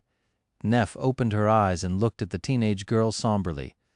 "It doesn't matter if you're an awakened, a sleeper, or a mundane human. Chances are you won't even be infected by the spell. That doesn't mean that you have an excuse to remain weak. In fact, that only makes your need to grow stronger, more dire," she sighed. "Most people in this world are mundane, and yet they face the same dangers. I've known many brave individuals who did not possess supernatural strength or a powerful aspect. It takes a lot of courage to resist the tyranny of the spell without them. Those people might have not wielded weapons or fought on the front lines of this war, but they were more courageous than most awakened I've seen, and the impact they made was no less real." Nephis closed her eyes again and resumed cycling her essence. "Strength is strength. Whether you become an awakened or not, you'll need it. So train earnestly. Don't let my presence distract you." Sonny felt like he urgently needed to say something. He cleared his throat and looked at Rain solemnly. Yeah, this world is not kind to the weak. Well, this wasn't that the reason you asked me to train you in the first place? So stop staring at Neff and get to work." The teenage girl hesitated for a few moments and then bowed. "Thank you, Grand Teacher." Sonny ground his teeth. "What? Why don't I get a thank you? What the hell?" The alloy stick in his hand came to life, shooting forward to strike Rain on the shoulder. However, the girl had not let down her guard. Reacting with surprising speed, she sidestepped his attack and deflected the stick with her training sword, then counterattacked. Sonny almost got hit in the nose. He hid his surprise and continued pressuring his student. Well, whatever just happened appears to have worked. Rain did not seem distracted anymore, at least. Chapter 797. Different Side. On a cold winter morning, two people were making their way through the black slush that drowned a run-down street, piling high near the dirty walls of the cheap panel buildings that clung to each other as if for warmth. The loud sound of their steps echoed in the dim twilight, making it seem as if a monster was chewing on rotten flesh. Nephis glanced at the dirt covering her expensive boots, then smelled the air and grimaced. Adjusting the collar of her white coat, she then glanced at Sonny and asked, "Why are we here exactly?" He shoved his hands into his pockets and shrugged. "Weren't you told to submerge yourself into how mundane humans live? Well, here we are. This is life too." He gestured at the ugly landscape that surrounded them and sighed. After several years, Sonny was back in the outskirts. Brings back memories. In the aftermath of the collapse of old humanity, ravages of war and natural cataclysms made most of the planet uninhabitable. To exist in relative safety, people had to congregate in large cities like the one he had grown up in, the Northern Quadrant's siege capital. Everywhere else was either drowned under water or looked like a desert. Of course, life persisted. Some trees and plants were still clinging to life. Large mammals mostly went extinct, but a few species of animals and insects had managed to adapt. However, the damage to most ecosystems was too severe. The earth turned barren, the water turned poisonous, and even the air itself was not safe to breathe anymore. Luckily, humans had technology to help them survive. The city incorporated sophisticated water filtration systems, food distribution infrastructure, and other means of keeping the population alive. It was surrounded by tall barrier walls that prevented excessive microdust, various toxins, stray remnants of weaponized bacteria, harmful radiation, and other hazards from getting into the air supply. Sonny did not know much about how the barriers worked, but they were sufficiently effective in keeping the city in a bubble of breathable air. Of course, each district also possessed its own additional means of purifying the air even further. The problem, however, was that the barriers were stationary, while the city was not. The human population across the planet had dropped, but here in NQSC, it was slowly growing. As a result, the city grew too. It stretched further and further, both into the sky and underground, of course. It also sprawled horizontally. Eventually, the city had outgrown the circle of barriers, hence the outskirts appeared. Although there were new barrier walls in construction, their completion required vast amounts of funding, human resources, and even more time. The colossal skeletal frames of unfinished barriers had loomed above the outskirts for as long as Sonny could remember, unfinished. With what he knew now, he doubted that they would ever be completed at all. In any case, whole generations of people like him had already lived and died outside their protection. The air in the outskirts might not have been as bad as in the desolate wilderness beyond, but it was far from safe. Those who breathed it every day did not tend to enjoy good health or long lives. It reeked. Breathing in the familiar stench, Sonny struggled not to follow Neff's example and grimace. He had been accustomed to the smell for most of his life and never paid it much attention. But just a few years of sweet life in the dream realm and in the better parts of the city made it seem rather intense. What's the big deal? It's not that bad in winter anyway. Just like the air. All other facets of life in the outskirts were barely suited for human life as well. The buildings were straining to keep themselves together. Clean water was scarce. Most food came in the form of synth-paste rations provided by the government. Everything was dirty, worn out, and on the verge of collapse. The infrastructure barely functioned. Theoretically, there was supposed to be a working transportation system with connections to the rest of the city, but in practice it broke down and malfunctioned so often that getting anywhere with its help was hard. That was the reason why Sonny and Naphis were currently on foot. He did not regret this turn of events, however, because that gave them the chance to get a good look at people who lived in the outskirts. Just like the slums themselves, the inhabitants looked decrepit. They were all frail, thin, and with unhealthy skin.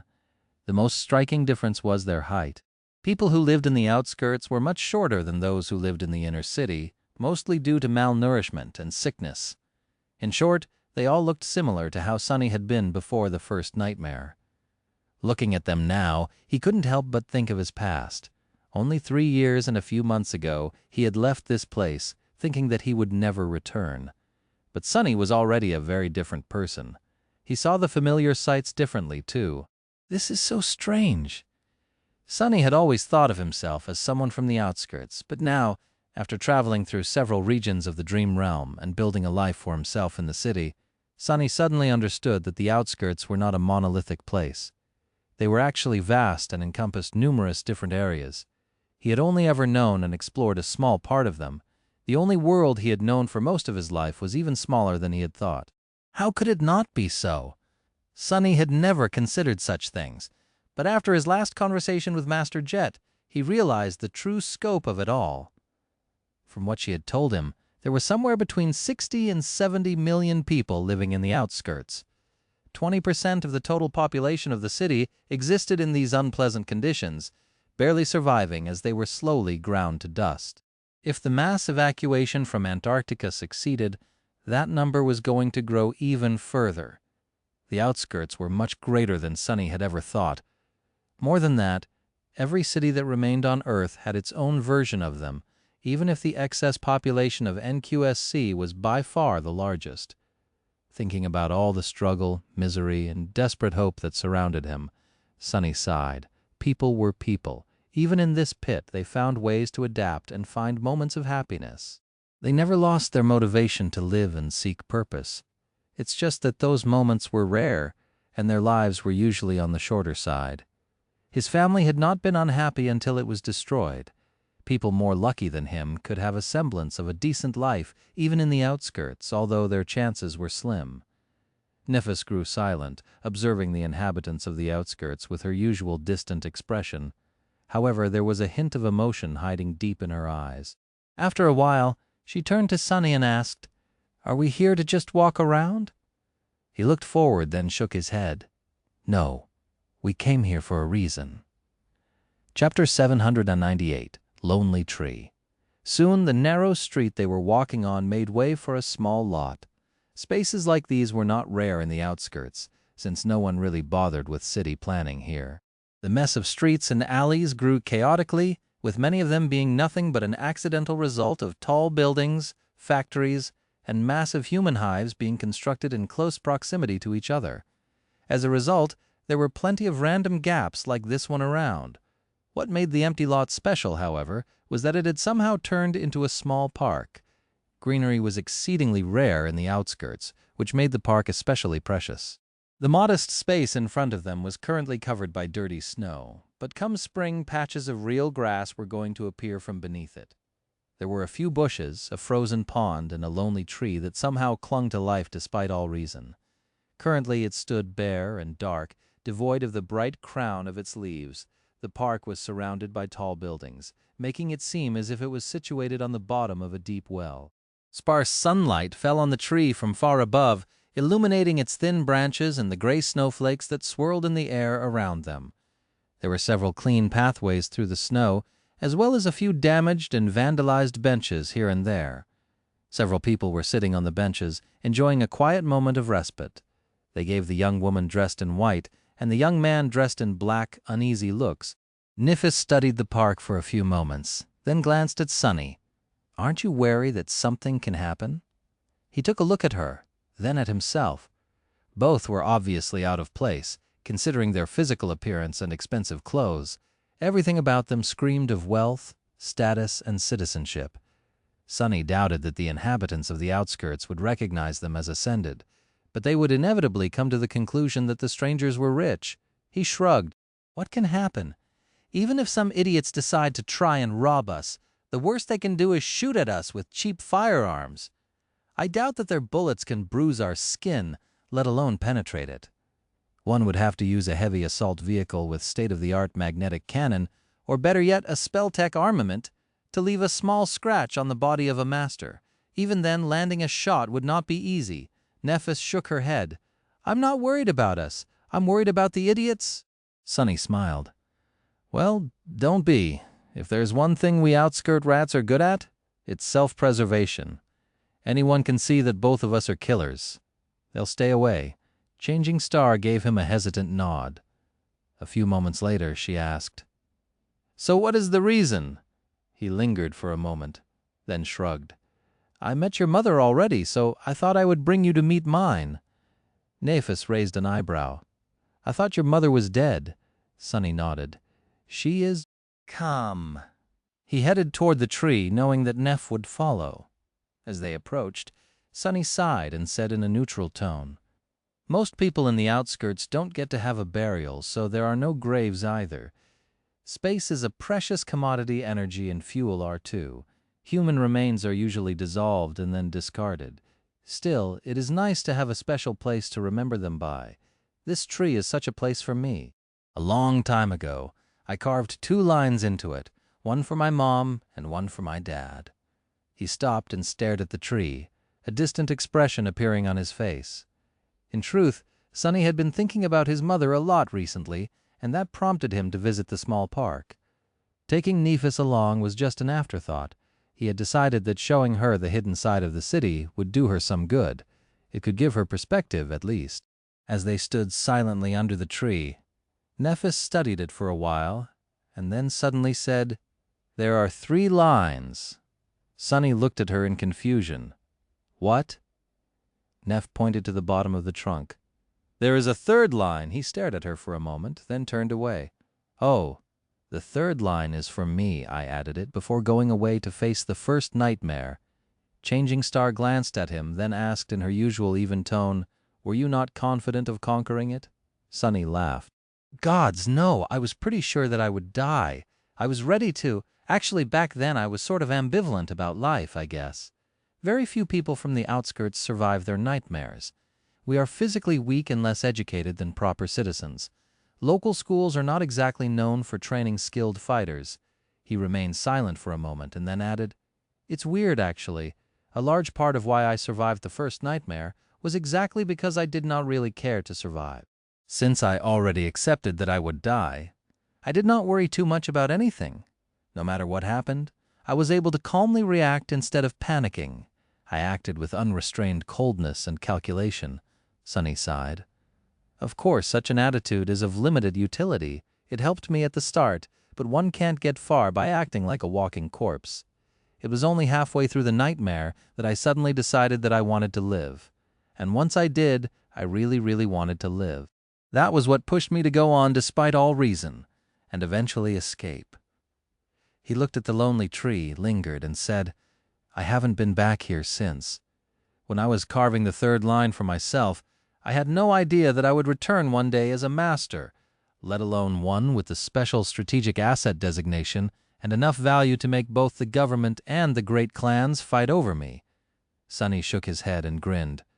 "What a strange turn of events, huh?" Chapter 799, Outskirt Rat. They stood silently under the tree for a while. Eventually, Nephis looked at him and said evenly, "You did well." Sunny glanced at her with a pale smile, then nodded. "I guess I did, didn't I? My mom would have been very happy. If she was alive, that is. I'm healthy, well-fed, and have a house in a good part of the city. I even found a student. These things might not sound like much to you, but to her, they would have been like a dream." He turned to the tree and added after a short pause, "I don't really remember my dad too well, because I was too little when he passed away. But my mom, I remember her perfectly. She was like a ray of sunshine. The strangest thing, though, is that when I was a kid, she was the whole world to me. I thought that she knew everything, could do anything. But now I realize that she was barely older than we are. She was more or less a kid herself." Nephis looked at him and said, "But we aren't kids." Sunny tilted his head, then shrugged. "That is true, I guess. We are adults, which is a strange thought. I don't really feel very different from how I was before, at least not in terms of being confident and knowing what the hell I'm doing."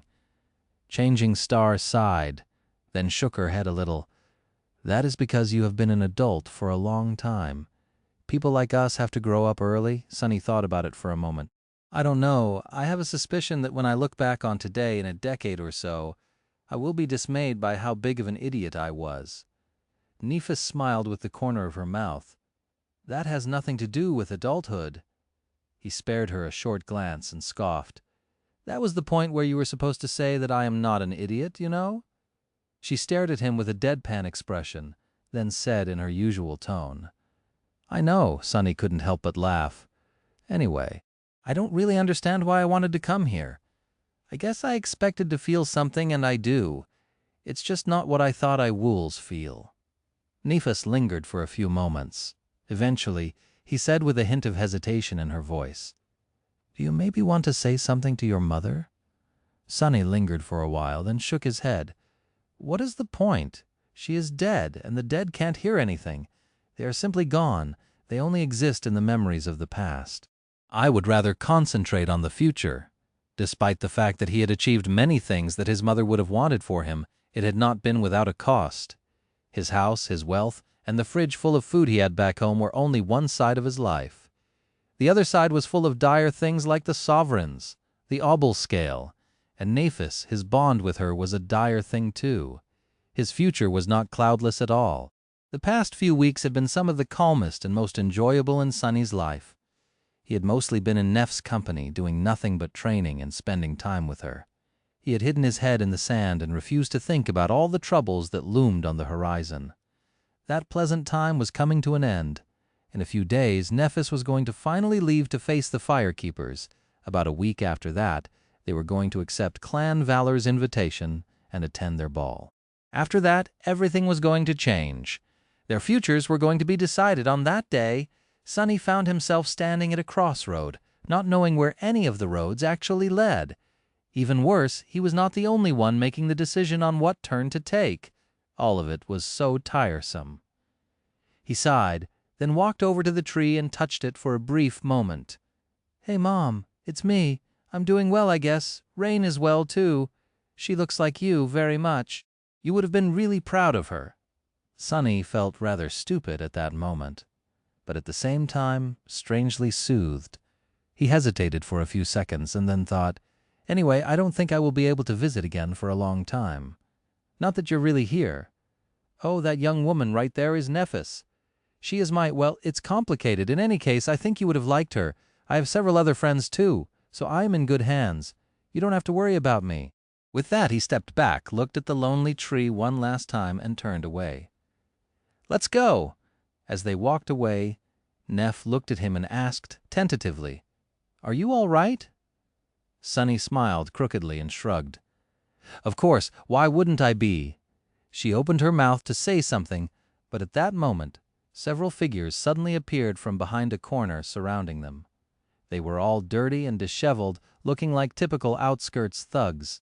The leader, a muscular man with a chemical scar on his face, pointed a kinetic handgun at them and grinned. "Not so fast, lovebirds.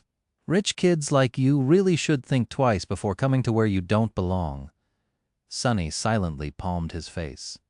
"So why don't you give us your communicators and other valuables before something bad happens? Damn it! This is so embarrassing." Before the thug was done speaking, Sonny appeared near him, grabbed the barrel of his gun and squeezed gently, turning it into a deformed steel pancake. The muscular man stared at his weapon in shock, then suddenly let go of it and jumped back. "Awakened? Run." The thugs all froze for a second, then paled and dashed away, disappearing as fast as they had appeared a few moments ago.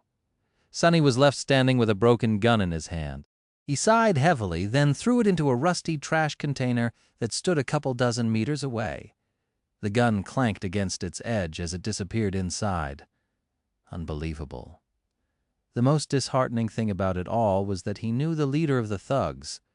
Growing up in this area of the outskirts, Sonny had run into this particular gang more than once, something being mistreated by them, something running small errands for the thugs in hopes of earning some food.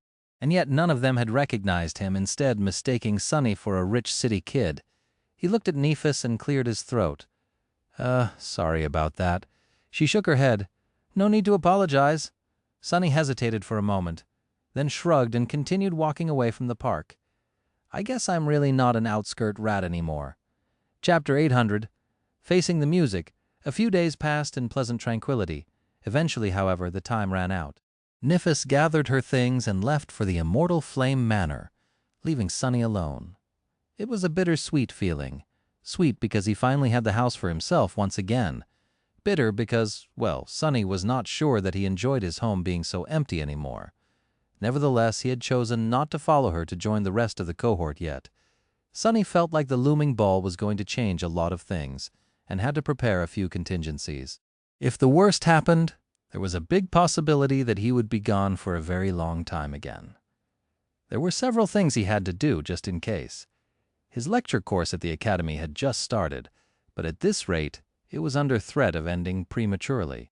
Sonny spent some time imparting his students with the best and most essential knowledge he could relay in such a short amount of time, but other than that, there was not much else he could do to prevent his academic reputation from potentially receiving a hit. Luckily, all masters led hectic lives. The administration was long accustomed to their star lecturers disappearing for months on end without much of a warning, so his case was not unique. His second worry was the brilliant Emporium. The memory store was already in a difficult position because of the invisible blockade that had prevented Sonny from visiting the dream realm and hunting down nightmare creatures for half a year. Their inventory was running low. In the past 6 months, Sonny had slowly shifted his business in the direction of selling memory versions of mundane items that he weaved. That was not a straightforward endeavor, however. Sure, the idea of having a toothbrush memory sounded pleasant, but he had to use a soul shard to create one. Considering how expensive soul shards were in the real world, the price of a simple toothbrush would have been simply unreasonable. So, after thinking for a while, Sonny had come up with a strategy of shifting his focus from necessities and toiletries to luxury items. That way, he could price them high enough to earn more than the price of a soul shard. Rich clients already had access to mundane items in the dream realm due to their connections to masters and saints, but were willing to pay a lot for the convenience of having various luxuries readily at hand. So Sonny spent a few days painstakingly creating an especially large batch of these extravagant memories, and then met with Aiko to transfer them. After thinking for a while, he gave her a strange set of instructions. Sonny wanted the brilliant Emporium to stock up on as many memories that provided either warmth or resistance against cold as possible. The second priority went to memories that could serve as a source of light, which were usually cheap and plentiful. He also told Aiko to sell every soul shard they had left. The reason behind this decision was simple: the approaching disaster in Antarctica. Once the government announced the voluntary mobilization, a lot of people were going to need to equip themselves for the harsh realities of polar night. The large amount of opening gates would also flood the market with soul shards, probably crashing their price to a certain extent. In any case, he hoped that the brilliant Emporium would survive for a while thanks to these measures should something happen at the ball. Lastly, there was Rain. His sister was going to turn 16 in a few months. which meant that Sunny had very little time left to prepare her for the potential first nightmare. On the other hand, there were not a lot of things left that he could teach her. Of course, Rain still had a lot of room to improve, but at that stage, Sunny's presence was only of marginal use.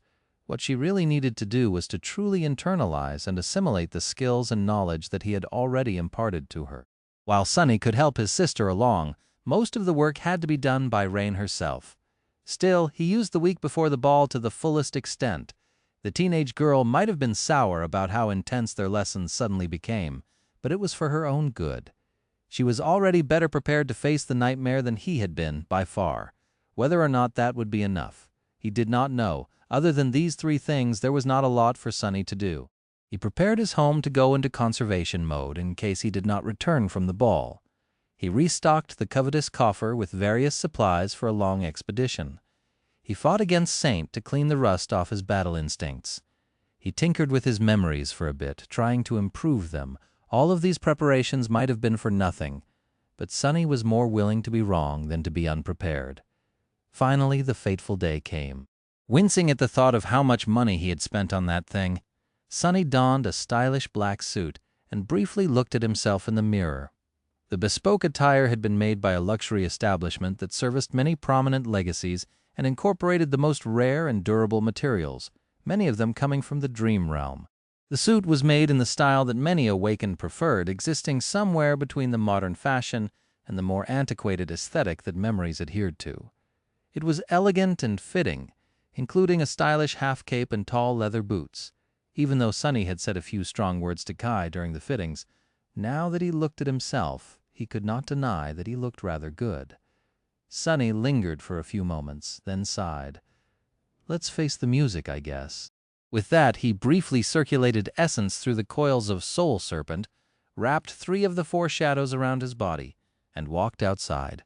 His carriage in the form of a luxury PTV was already waiting, and that's the end of today's episode. Thank you so much for spending your time with me and for continuing this incredible journey through Shadow Slave. If you enjoyed the episode, don't forget to leave a like, subscribe to Kevin Audiobook DTV, and share your thoughts or theories in the comments. I always love hearing what you think about the story and what you believe might happen next. Take care of yourselves and your loved ones. Stay healthy, and I'll see you in the next chapter. Until then, happy listening.